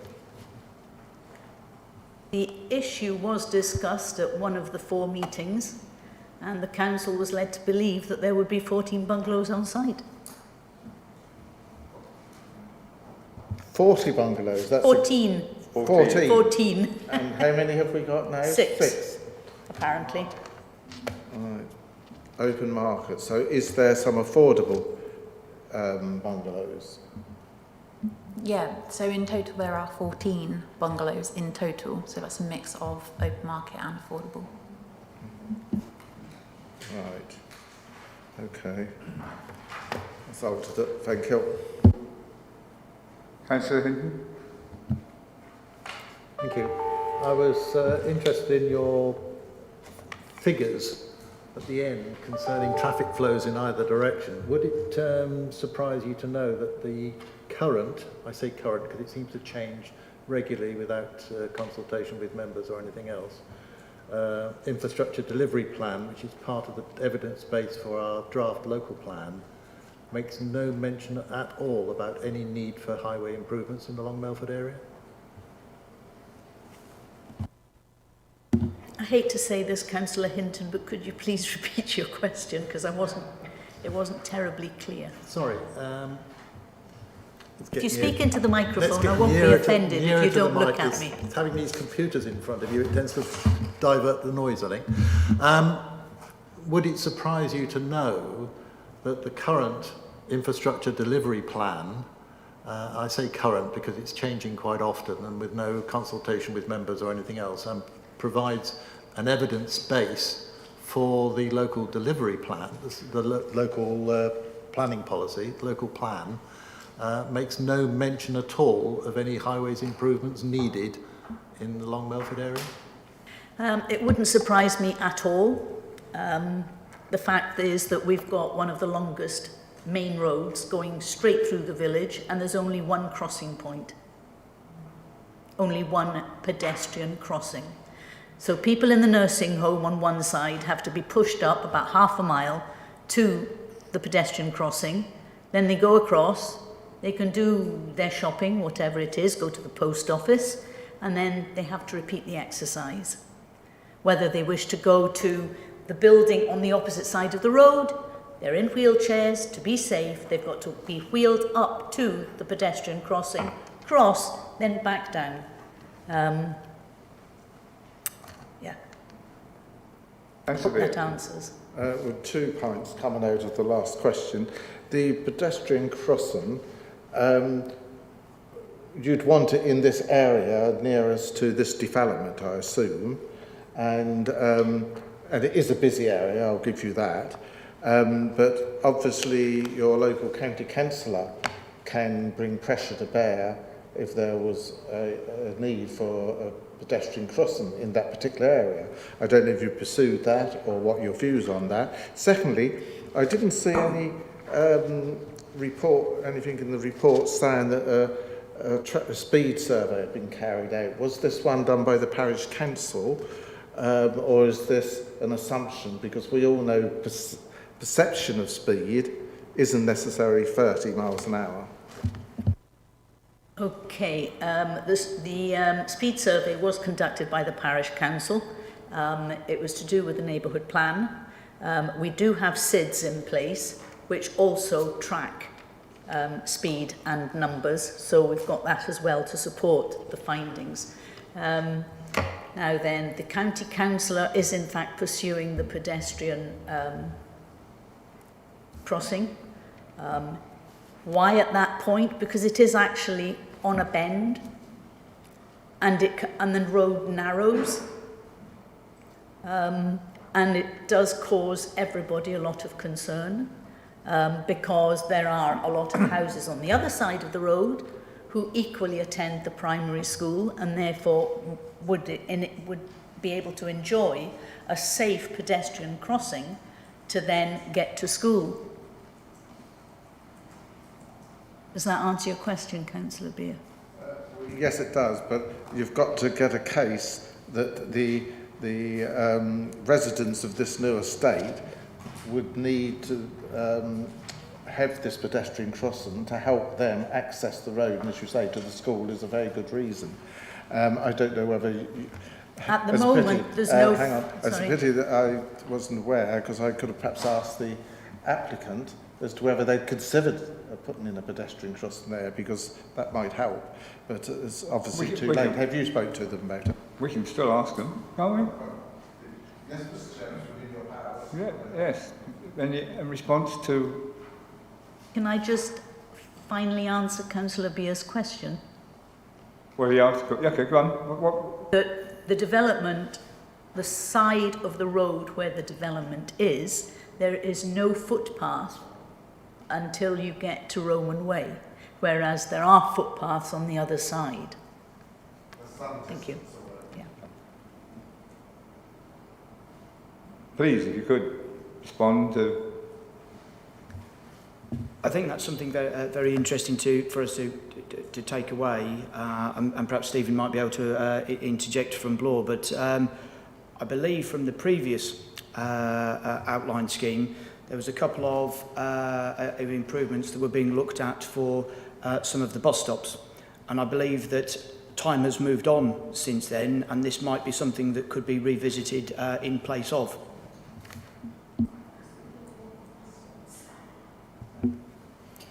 Thank you. Obviously, there's contributions there, and those bus stop improvements there are part of the current Section 106 agreement. But if that was... It's whether the Suffolk County Council could do that, I suppose, without maybe varying the 106 or how they choose to actually sort of spend those monies. There are also still contributions coming forward from this development, so there's another angle as well. Just by help, in Great Cornard we had a 100-home development, and I was saving up through county council funds to pay for a pedestrian crossing, which I believe at the time was about 32,000. This development came along and they paid for it. We managed to get it because the school children, as you've referred to. So that's the sort of figure you'd be talking of, which I would have thought, to get goodwill from the locals, it's well worth considering. Thank you, Mr. Chairman. Thank you, Judgment. Right, if there's nothing else, I'll throw it open to debate. Would anybody like to kick off? Councillor Busby. Yes, well, I guess we're having to look at this, thanks to the Secretary of State.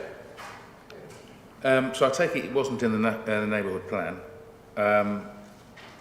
Look, to me, Long Melford is one of our special towns.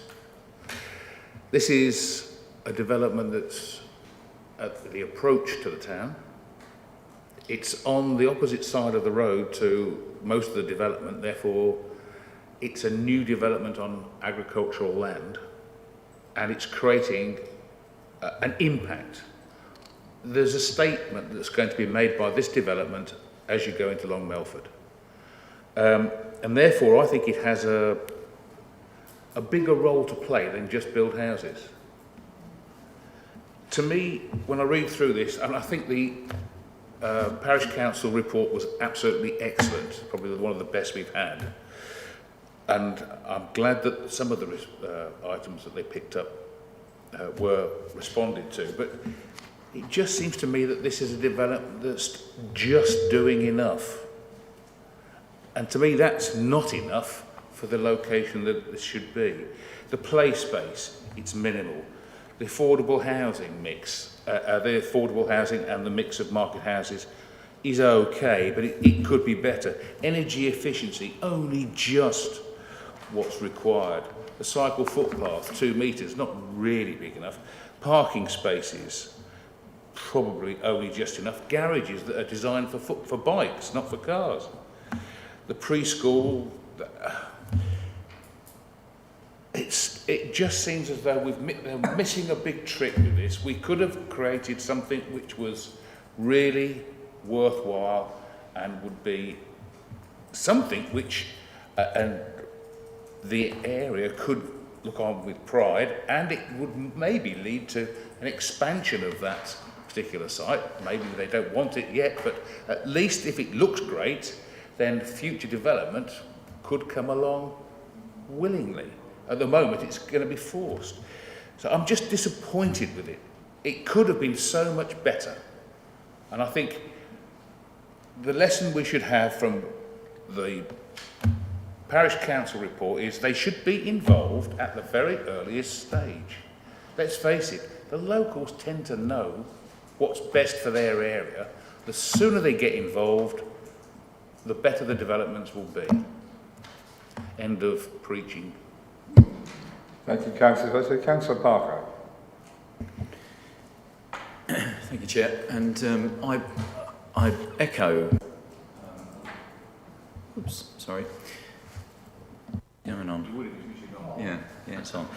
I echo a lot of the sentiments that Councillor Busby has said there, and what's really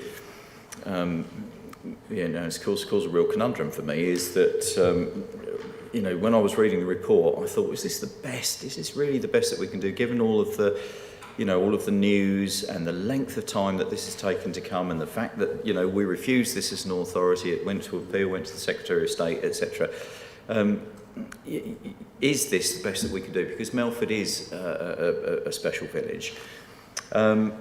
But then, having said that, reading the report, I was comforted by the fact that the Parish Council were of the opinion that they were broadly supportive, only to find out that it transpires that they're not. So that has thrown a real curveball here now. So whilst I agree with Councillor Busby, the problem, and it's a huge problem that we've got here, is that what we've got to ask ourselves as this committee is if members are minded to support this, is that good enough? Is that the best that we can do for the community, given that, from a statutory point of view, from a planning point of view, our officers have identified that it is? So, on what basis are we going to disagree with their officers? But could I just ask, actually, Catherine, at what stage is Long Melford's neighbourhood plan at this stage? Every 2 seconds. It's, I believe, correct me if I'm wrong, it's still in the early stages at the moment. I just happened to have checked, Councillor. I just happened to have checked a minute ago. That's the chair. Yeah, so... excuse me, Mark. Oh, sorry. Yes. With your permission, Chair, the neighbourhood plan is at its final write-up. There's been a lot of consultation with the planning department here at Babergh, and as I say, it's at its final write-up. Being submitted, I was told, September this year. Thank you. Could we just... Yes, sorry, I was just going to, I mean, that's not anything different to what I was going to say. On our website, you can see the progress it's made. I mean, the original designation was 2017. It's been ongoing. The last thing reported on the website is that there'd been a habitat regulations assessment, etc., and a screening and determination of habitats, and that was March, April 2019. So the council has described what's happened since, but in terms of its weight, it's still pre-submission, so it carries a limited weight. And just to say that therein lies our conundrum, Chairman, because as we all know and as we've said many times before, until it gets to that examination between examination and referendum, there is very little weight that we can attach to it. Thank you. Councillor Beer, you. Thank you, Mr. Chairman. Yes, well, I fully support my two predecessors' comments on this. It is very disappointing. And I think it's fair to say to the applicants, it wasn't supported by the local Long Melford. It wasn't supported by the Planning Committee. They recommended refusal. All right, and inspectors looked at it, it is overrid all of us, and so we have to accept that, and we are where we are. Some of us felt that Long Melford has done its fair share, and this was a step too far. But can I just ask the officers, have you got the best deal out of them? Because it doesn't look that way, and I just wonder whether we can have any more discussion with them. I know this is reserved matters, Mr. Chairman. I respect your comments on that. But at the end of the day, we're most likely going to go down the road eventually of approving this. But at this moment in time, it's not all there. It's not got all the things that we want. And I think that perhaps certainly the pedestrian crossing should be looked into, and I'm surprised perhaps that our officers didn't pick this up. I'm surprised that the local county councillor didn't get involved in this, because you know, there's something missing. And at the end of the day, I feel Long Melford is a special village. We all know it, and we all know that when if this site is developed, it won't end there. That big field, well, I know, you know as well as I do. Thank you, Councillor Beer. We know. Councillor Jameson. Thank you, Chair. Yeah, totally agree with the previous members who have spoken. As the applicant has said, he said numerous times they've done just enough, basically. They've just got over the line in terms of the energy efficiencies. They've done the 10% they were asked to. Now, a company of the size of Bures, you'd expect, would be able to go that bit further and try to produce something that stands out and makes a statement to other companies. And this, you know, I just don't think this is it. Councillor Hinton. Well, we're all sounding a bit like a sort of me too, aren't we? We're all saying basically the same things, and I agree with everything that's been said up till now. What I would just say is that this committee last meeting recommended on the approval of reserve matters on a development in my village, and there was a zebra crossing proposed in that was insisted upon by the County Council Highways. So I think we've got to ask ourselves, are we questioning the decisions that come from some of our so-called statutory bodies enough? Are they actually doing their job properly? Because we are the ones who end up picking up the problems. Councillor Farrell. Thank you. Yeah, it's interesting. There are elements here that are quite attractive, and I like the entrance, the look of the entrance, because I think it does build on other areas in Long Melford that newer estates like Roman Way and Harefield that have very attractive frontages onto the main road. And it's probably because they were built before the developer had to provide so much affordable housing, and so there was a spaciousness and a generosity of scale. It's notable. But yes, and also the early years, that might be very, very useful for parents living there. But I am really disappointed about the energy element. I think it seems odd that a developer wants to put in place gas into a housing estate. You know, it's got to provide all that infrastructure to provide gas to each house. It's so short-sighted. And I know the alternatives are a little bit early stage, but no, I think on balance, I'm going to recommend that we refuse this application, and I'd like to propose that. That is a proposal. Do you have a seconder? All over the place. Councillor Jameson. Thank you. Now, question for you, planning officer. Sorry, Councillor Busby? Well, yeah, I mean, I'm tempted to refuse it. I think the problem is we're going to struggle to find grounds to do it. I almost would suggest that we defer it. We should spell out what the priorities that we want from this development, as should Long Melford. And if it means that we have to reduce the number of affordable houses from 35% to 25%, then we do it. We've got to expect that the developer wants to make a profit. It's only natural. But it's ridiculous achieving one element of our planning requirements and screwing up all the rest. There's an opportunity here, and I don't think we've grasped this. I think the best we can do is to defer it for further discussion, and hopefully it'll come back and we'll feel better about it. I agree with you. The proposer and seconder, would you withdraw your motion? Okay, how do we go about this? Thank you, Chair. Yes, so I'm taking it we're not at a point now where we're thinking about refusing. I take it the members want us to go away and come back with something better. Yeah. I do understand the general sentiment behind that, but I'm not really picking up what you are expecting.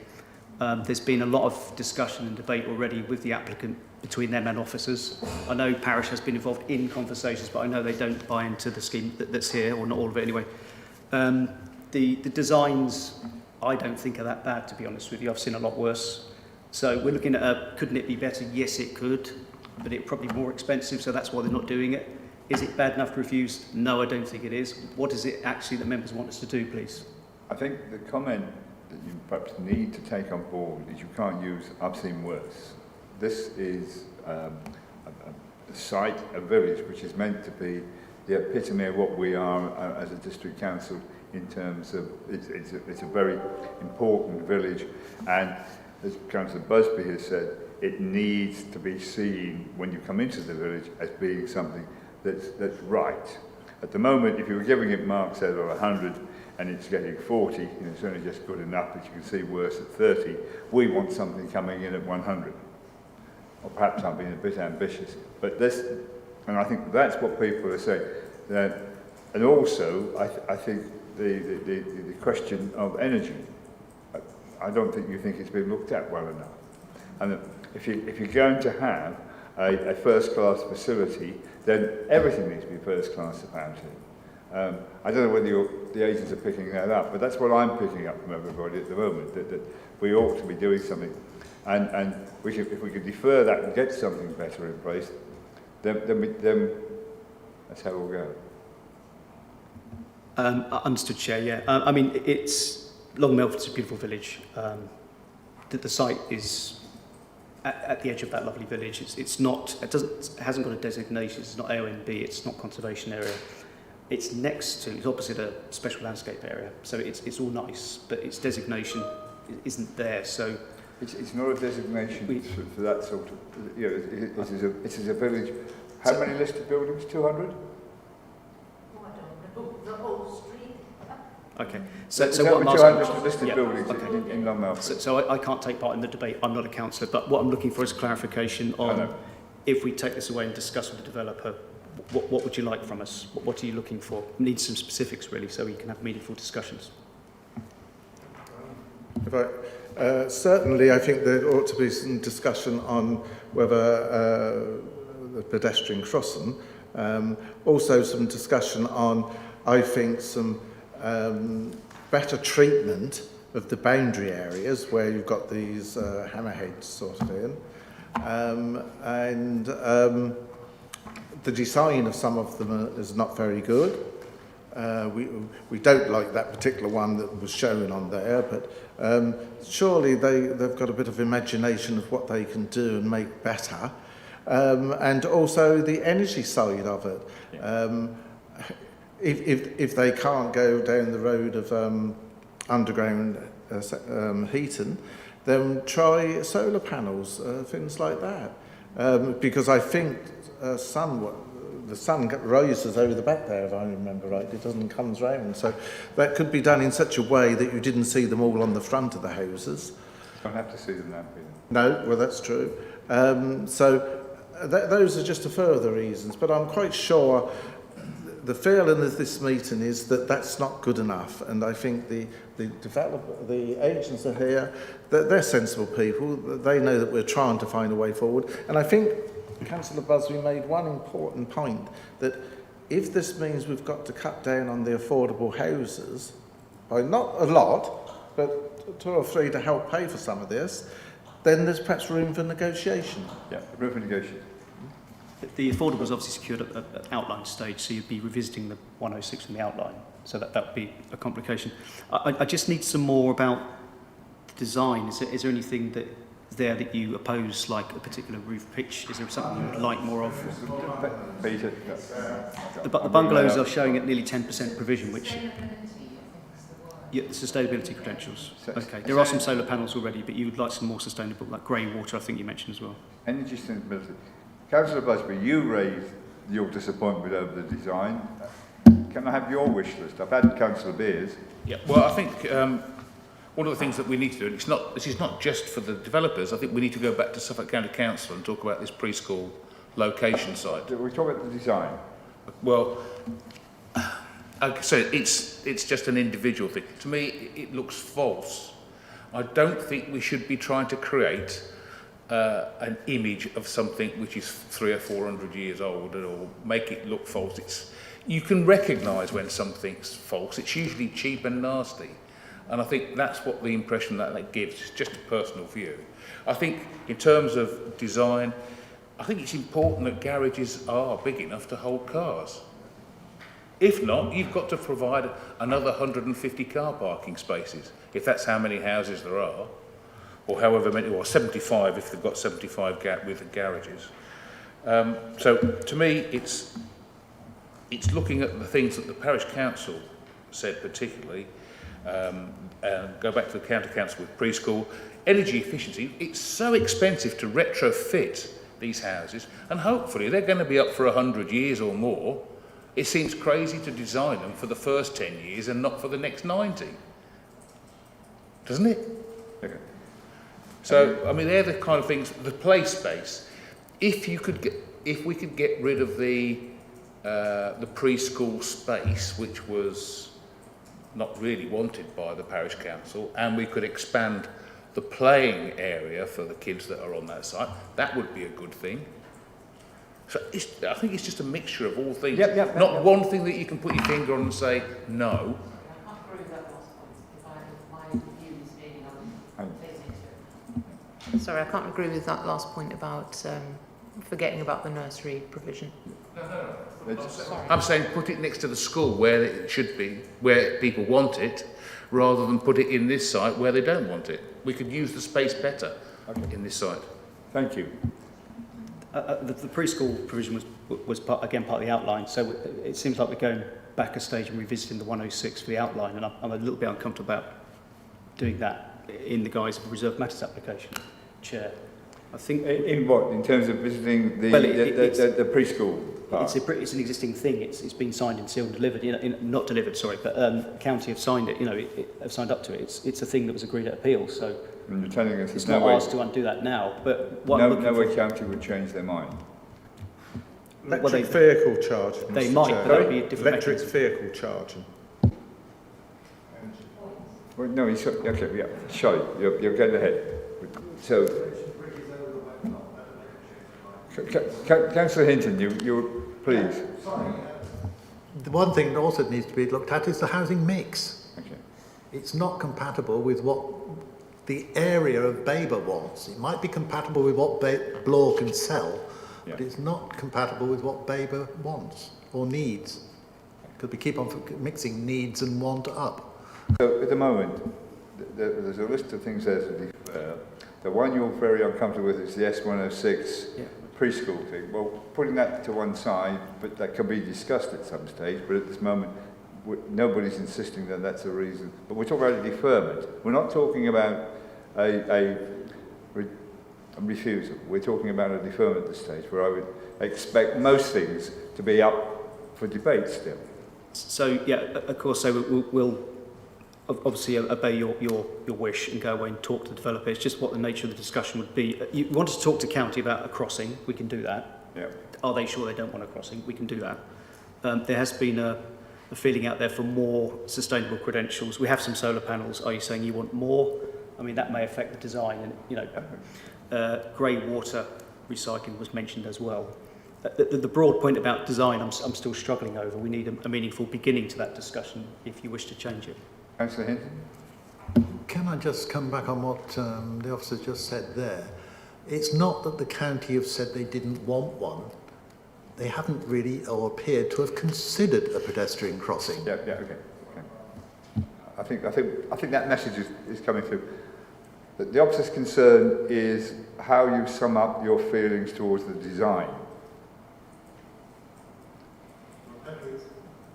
Better examples of house design across Suffolk and across Babergh even. It's better within the village along Melford. I want to check, could we just see a few of the slides again, just to remind ourselves what they look like? Sorry, Kat, just to remind ourselves. You want to have a look at...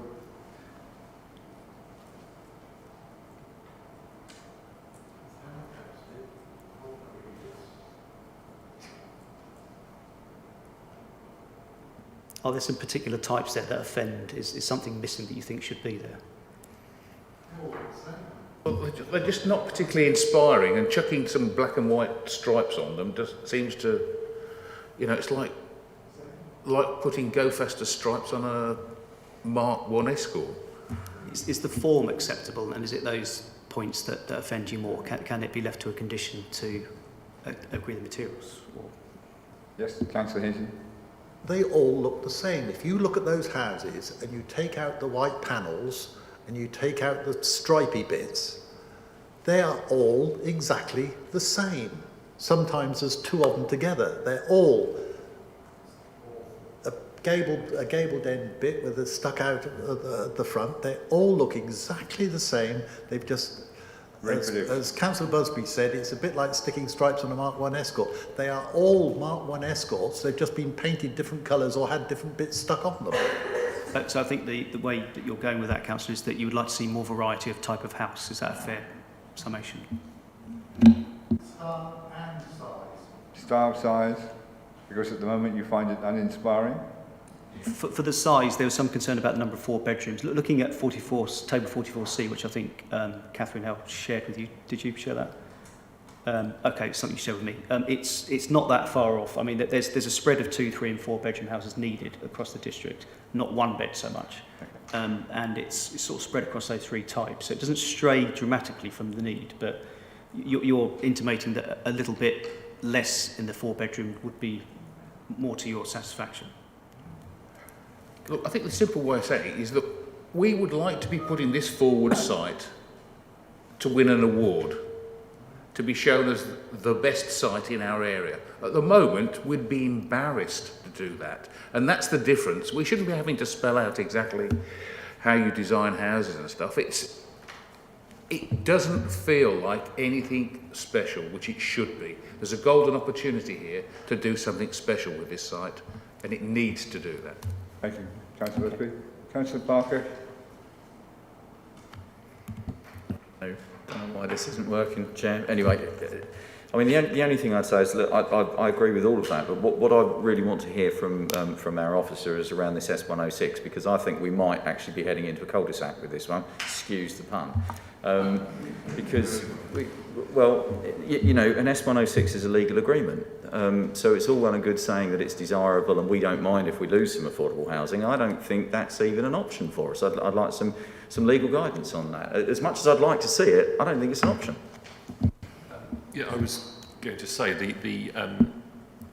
can I ask one of my planner colleagues, what's the description of development that was permitted by the Secretary of State? Does that include infrastructure elements, including the preschool? I've got the appeal open, I'll just look it up. Please. Okay, well, we're waiting for Councillor Osborne. Thank you, Mr. Chairman. I'll just make a comment here. Am I correct in assuming that Bloor Homes have a development the other side of Halstead on the way to Braintree?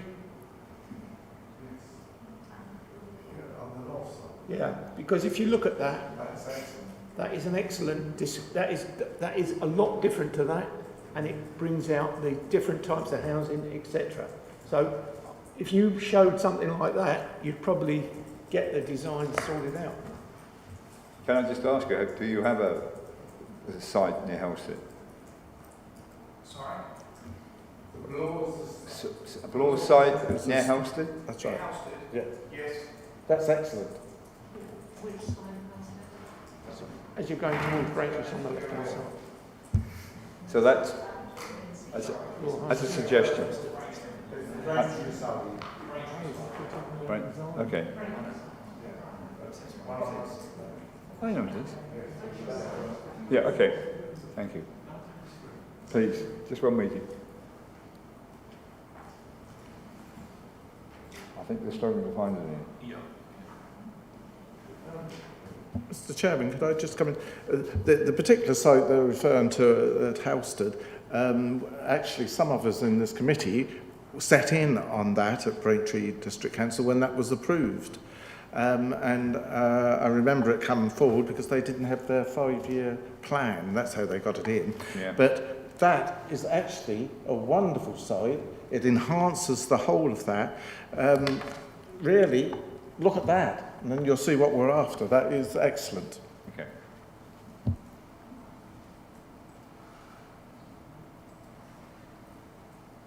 No, you can't find it. Well, I can. I'm just trying to think what I'm actually looking for. I mean, the description said 150 houses. It didn't say and a school or anything like that, so it doesn't mention it in the. Sorry, that was partly what I was after, but it's still the point. There's still an important point to make that we have a Section 106 agreement that says, amongst other things, there will be a preschool within this development.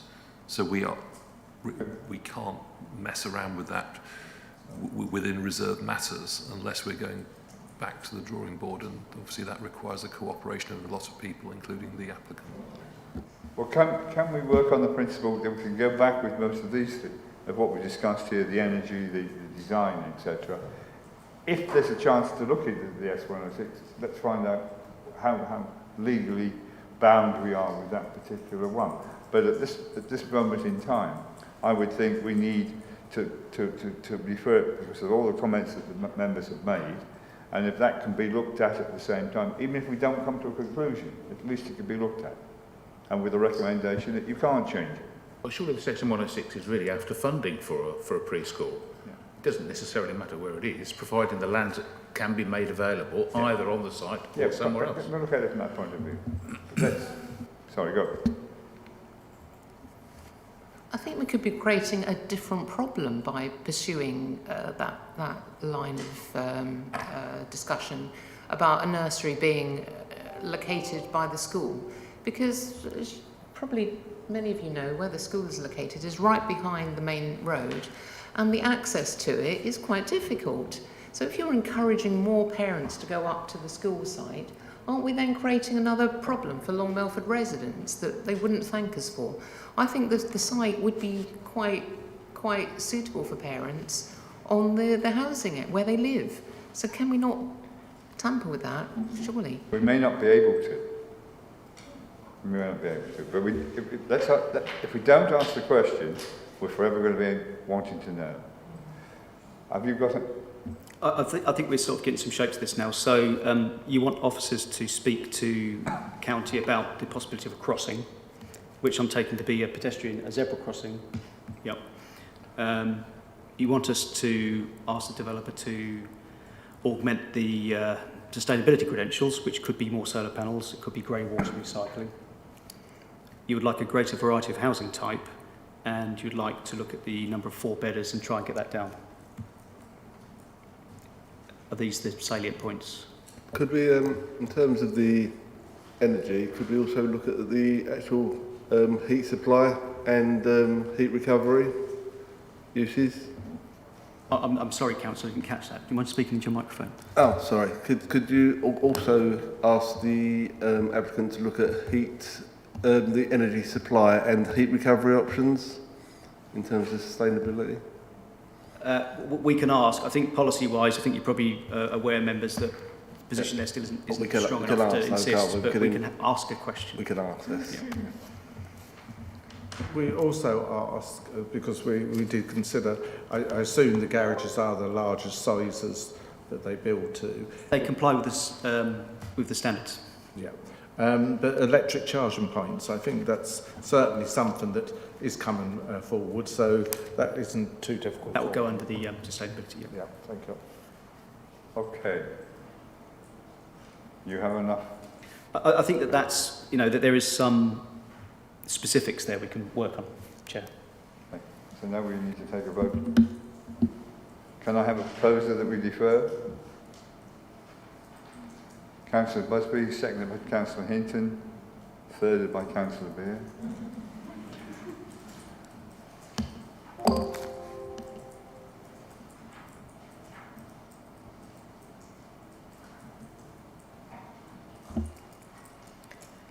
Okay, thank you, Chair. Thank you. Are we open for a vote? Yes, your vote is now in progress, member. You are voting for or against deferral. I should just start that vote for you now. You may need to log into Modgarvith again.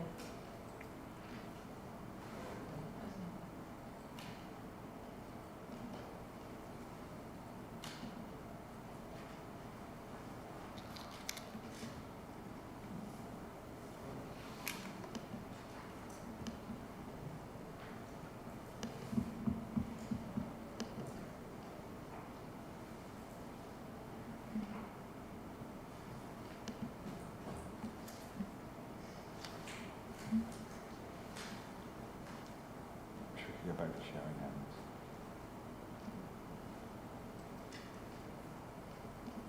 Just waiting for one vote. Thank you. Chair, that's 11 votes for deferral. That's unanimous. 10 votes for deferral. Therefore, it will be deferred. Thank you everyone for that one. I'll see you again for another day with that. I know. I'm waiting for giving them a chance to change. Does people want a quick loo break? Yeah, I'll have a change. Okay. Thank you.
finalised.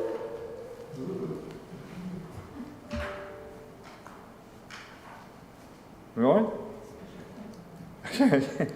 Thunder and lightning to follow. DC 2101958, Tankery, Fiddler's Lane, East Bergholt. Can I just establish, John, that you wish to stay in the committee rather than act as a ward member? Councillor Hinton? Yes. Thank you. I will now invite Jamie, the case officer, to give us his presentation. Thank you. Thank you, Chair. Thank you, Chair. So this application is for a householder application. As Chair alluded to a second ago, this is on Fiddler's Lane in East Bergholt. Just make sure these controls are working. There we go.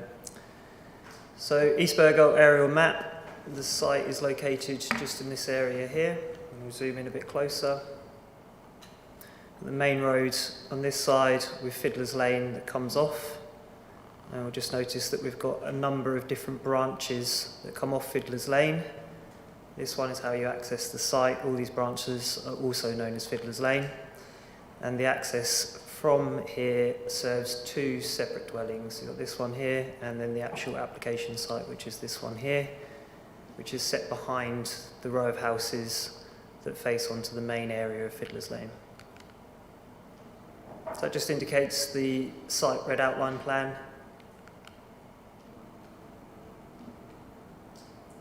And then to give a bit more proximity in terms of which house is which. So the application site is here. The second dwelling accessed off the branch of Fiddler's Lane is here, which is known as rooftops within the report. You can also see house number 22. Curtilage is outlined here. It's got a bit of a dogleg that wraps around the back of number 20. And number 20 does a similar thing here. Its curtilage wraps around the back of these two houses at the front. This building here is an annex, and obviously their curtilage is a shared boundary with the site here. And I think the other curtilage that I'd like to point out here is number 15, which is also served off a branch of Fiddler's Lane and is also behind these existing road developments. And it's this house just here. So that's obviously in close proximity to the application site as well. So just a constraints map, we can just see the settlement boundary of East Bergholt here, indicated with the mouse. And we've also just indicated the two listed buildings. As you'll notice in the report, there's no harm identified to these buildings as a result of it, but it's just merely to give you a context of the site. These are existing elevations. The existing house is an L-shaped building with an attached garage. You can just see the garage link here, which is technically a rear elevation. This is the elevation that is towards number 15, which I just indicated on the slide previous. So existing floor plans on the ground floor. This is existing garageway, which is linked for a store. So just moving on to the proposed elevations. You can just see the dotted line of what is existing of the garage roof there and link. And the proposed extension is a first floor extension above the garage and link area. And you can just see that on the rear elevation as well, which is shared with number 15, with a number of openings at first floor level. And again, that dotted line here shows the extent of what the existing garage is. So just the other elevations, again, dotted line indicating the existing. So the proposed element is this part here.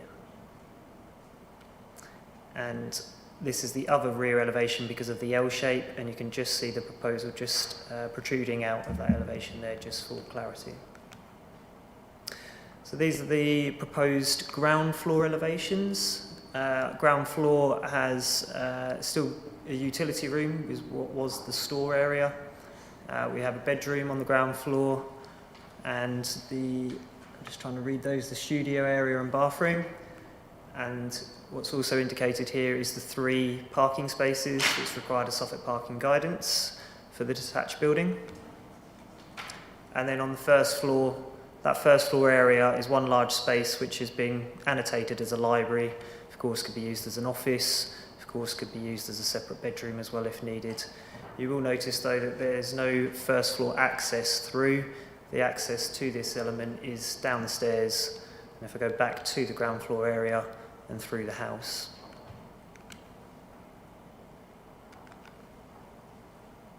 So the first slide here I've got is regarding street scene impact. You would see in the report that there is no impact in terms of the street scene, particularly if we look at Fiddler's Lane and the gaps between the houses.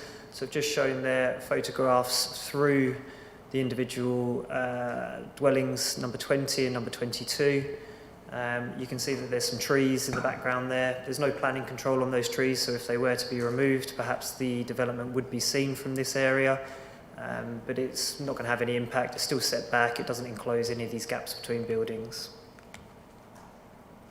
So just looking at residential amenity impacts, which is one of the main concerns within the report set out. This is number 15 that I showed you earlier on in the slides. I think what's really key to point out first and foremost is that they have a private rear amenity area at the back and also a private patio area here. They have a front garden area which is located here, which is directly adjacent to the proposal. So there is going to be an area of overlooking into this front amenity area. We also have a holiday let that's on site within the curtilage number 15, which obviously already has an element of overlooking into this front amenity area. So it's considered not to be significant enough to warrant a refusal in this instance. Moving on to number 20, again with that curtilage that wraps around the back and is shared on the southern boundary. The proposal is just indicated in red line here, so that's the garage, it will be above there. And they have an annex here. The objection here was that this would be overbearing on their plot. It's considered in this instance that there will be no overbearing measures to the rear elevation of the main dwelling or the majority of the garden area.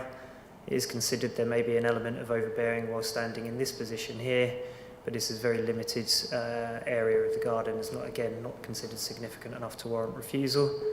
And I can't quite make out on the slides that I can see on the screen the measurements. Let me just have a look on my screen in front of me here. That line that I've indicated is 22 metres, so from the shared boundary to the rear elevation of the house, the closest rear elevation, you're looking at 22 metres. Yeah, so north is facing this way, so the proposal is more north, is north. All shadows would basically not be casted within the site, within the neighbour's site. So I'm just looking at overlooking in this instance. This is existing overlooking that I'm looking at here. So there is an existing window at first floor level on Tanqueray, and therefore provides a level of overlooking already that's existing, and that is in a direct line.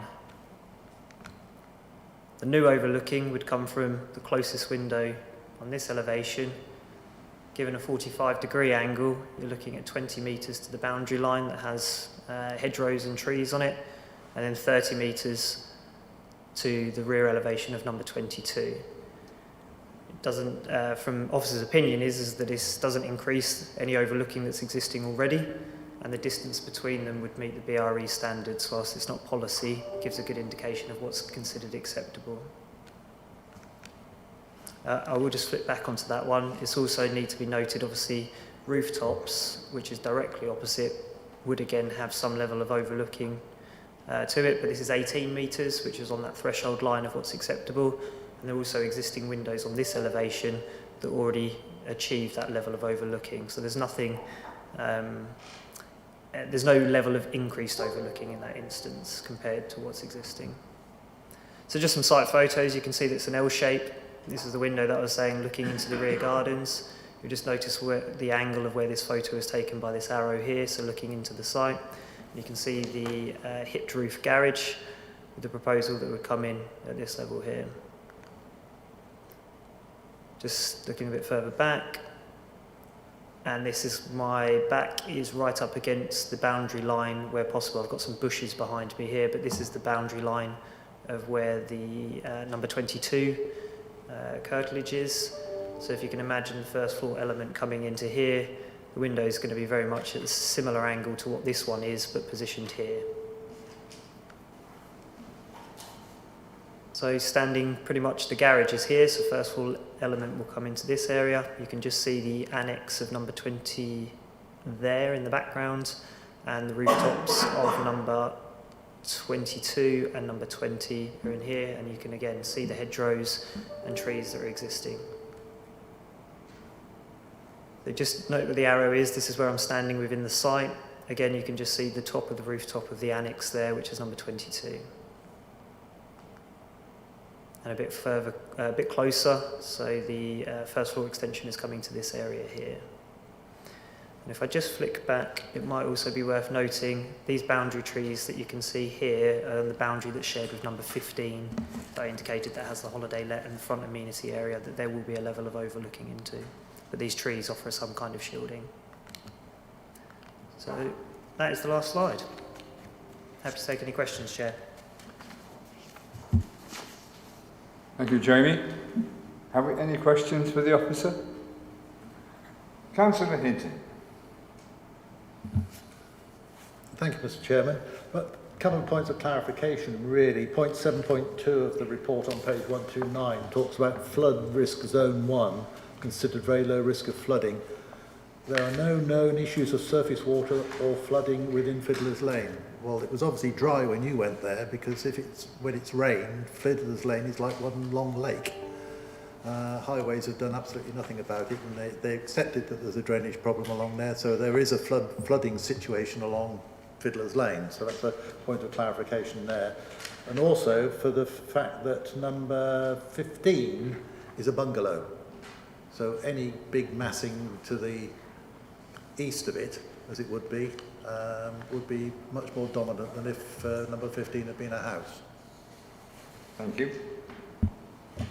So apologies, yeah, the clarification on that is that the branches and Fiddler's Lane, the branches are also called Fiddler's Lane. So what I'm alluding to there is not being any known drainage issues on Fiddler's Lane is that particular branch.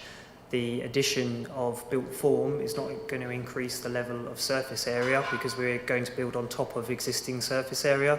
So there's not going to be any increase in surface water drainage as a result of that. Therefore, it's not going to have any adverse impacts on existing situations at all. Mr. Chairman, that was not obviously clear from the wording of the report, so it needed clarification.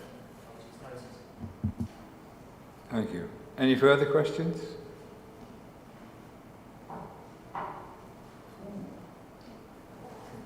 Good job, nobody else rushing in, John. Just one quick one on parking standards. What is the parking standard from Suffolk County Council for 6 bedrooms?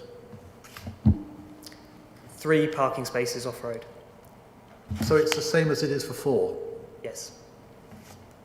So the other 2 people don't drive, obviously. Thank you, John. Any more questions? Councillor Barron. Thank you. Hello, Jamie. Are we allowed to know if there's any particular circumstances with the applicant, their reason for wanting to do this? Are we? Yeah, so in terms of a house extension, there's no obligation for them to give us a justification of why they want to do something. In terms of an annex situation, we do expect some kind of indication of why. In this instance, the applicants have given us detail to say that they have elderly parents that will be staying with them on odd occasions, but they are anticipating for a future use that they will be moving in with them. We have received objections to say that they have been known to use the premises as an Airbnb, but the application does not allow any type of change of use on there. So if there was an Airbnb use that was taking place, they would require a change of use, then this type of application that they've submitted wouldn't allow for that. And obviously if it does transpire that an Airbnb use is taking place, then our enforcement team will obviously invite them to submit a change of use application. Is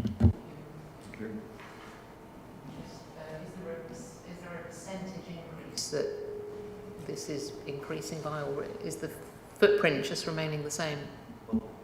Yeah, so the footprint of the actual house is remaining the same because obviously we're building at the first floor level on top of an existing ground floor level.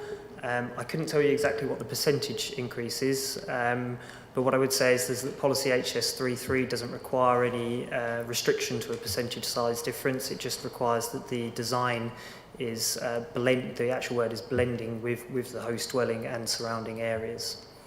So in this instance, because they're keeping the same pitched roof degree, they're matching the materials, they're actually keeping the ridgeline subservient to the main dwelling. It's officer's opinion that this would blend with the existing house and surrounding area. Thank you, Jamie. Brian, public speakers. We don't have a representative from the parish, or an objector, or a supporter, but we do have the applicant, Jenny Spencer-Smith. You have 3 minutes to address the committee. Good afternoon, Chairman and members. We are making this application for an extension over the garage for 3 purposes. The fundamental reason is to provide ground floor bedroom and bathroom accommodation for an older member of the family who has increasing mobility problems due to a crumbling spine. He's currently able to live independently but can hardly walk as far as 50 metres. The prognosis is that this is likely to worsen with increasing rapidity, and we want to be in a position to care for him. I must add that it is not our intention to use this space for any kind of rental or holiday accommodation. The remaining ground floor space is intended to provide me with a pottery studio to house my equipment, including a kiln, throwing wheel, and a sink with a clay trap. In addition to extra storage space, the first floor would provide a sizable area suitable for my husband's considerable research archive, including ample working space not only for writing and photography, but also for collating all the material necessary for any ongoing book project.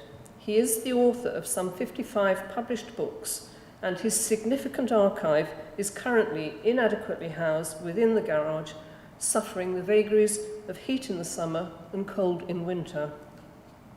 We intend that the design and materials of the extension would match and be in keeping with those of the existing property and that of the other house in our close, rooftops, and we would add to the hard standing to create a 3rd parking space in front of the garage, leaving room for a 4th car behind if necessary. The height of the intended extension would only be 2 metres above that of the current roofline. As the case officer's diagrams show, the amenity area of number 15 Fiddler's Lane to the west is some 30 metres away from the proposed extension beyond our house, while the adjacent properties to the south are all more than 20 metres away. The separate annex within the garden of number 20 faces our garden and not the garage, and to the east the extension would face directly onto the garage of rooftops. As our property is situated to the north of Fiddler's Lane, there would be no loss of light to any of our near neighbours, while the first floor windows would be sited at right angles to these buildings, so they would not be overlooked any more than they are at present from the main house. They are all enclosed by a 2-metre high fence, giving privacy to their gardens from our upper floor windows. I therefore request that you grant planning permission for our application, please. Thank you, Mr. Chair. Thank you. Any questions for the applicant? Councillor Beer. Thank you. Just a point of clarification, if I may. You said that the building would be 2 metres higher than the existing roof line, but you meant the roof line of the garage, didn't you? I did. Yeah, that's fine. No problems. Thank you. Any other questions for the applicant? No? Thank you. Okay. John Hinton, Councillor Hinton, you're staying on the committee. Would you like to open the debate? You don't have to. It's not compulsory. Mr. Chairman, all I would just say is before the other members get involved in the debate is that they look at the revised comments from East Bergholt Parish Council, referring to its neighbourhood plan, which has full weight, and to the whole question of overlooking, although the officer has produced some fairly interesting pointed diamonds or triangles, sorry, of visibility displays, but I'm not sure that everybody looks from one window only. So I'll leave it to the members to... Councillor Beer. Well, Mr. Chairman, I've read the papers, I've heard the officer's presentation. Really, annex, this sort of thing, is very popular at the moment. and should be encouraged. I see nothing wrong with this, and I'm quite happy to move the officer's recommendation of approval. Thank you. Okay, do we have a seconder? Councillor Ayres. Thank you, Chair. Yes, I would gladly second this. And it is so important that people are enabled to have their elderly relatives with them rather than going to a care home, and I think it would be lovely. Thank you. Thank you. Any comments, or do you want to go straight to a vote? We can straight to a vote, Claire. Thank you, Chair. Members, your vote is now in progress in the app.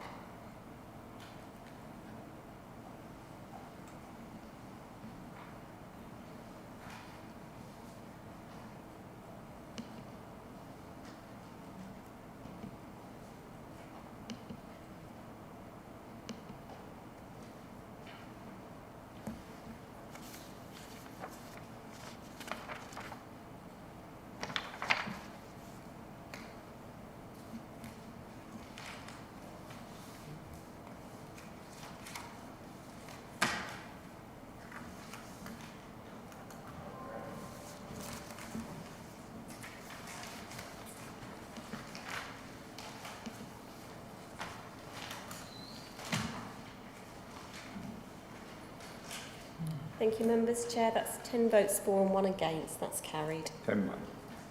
Thank you. That's been carried. Right. The date of the next meeting is in the diary at the 28th of July. But the planning officer has informed me earlier on that there's very, even less than there is today at the end to be looked at. Not totally happy, because we've spent a lot of hours here today when perhaps they could have been spread out over the two, but you and I will have to have that discussion sometime, Mark. So it may well be postponed. We'll let you know as soon as possible.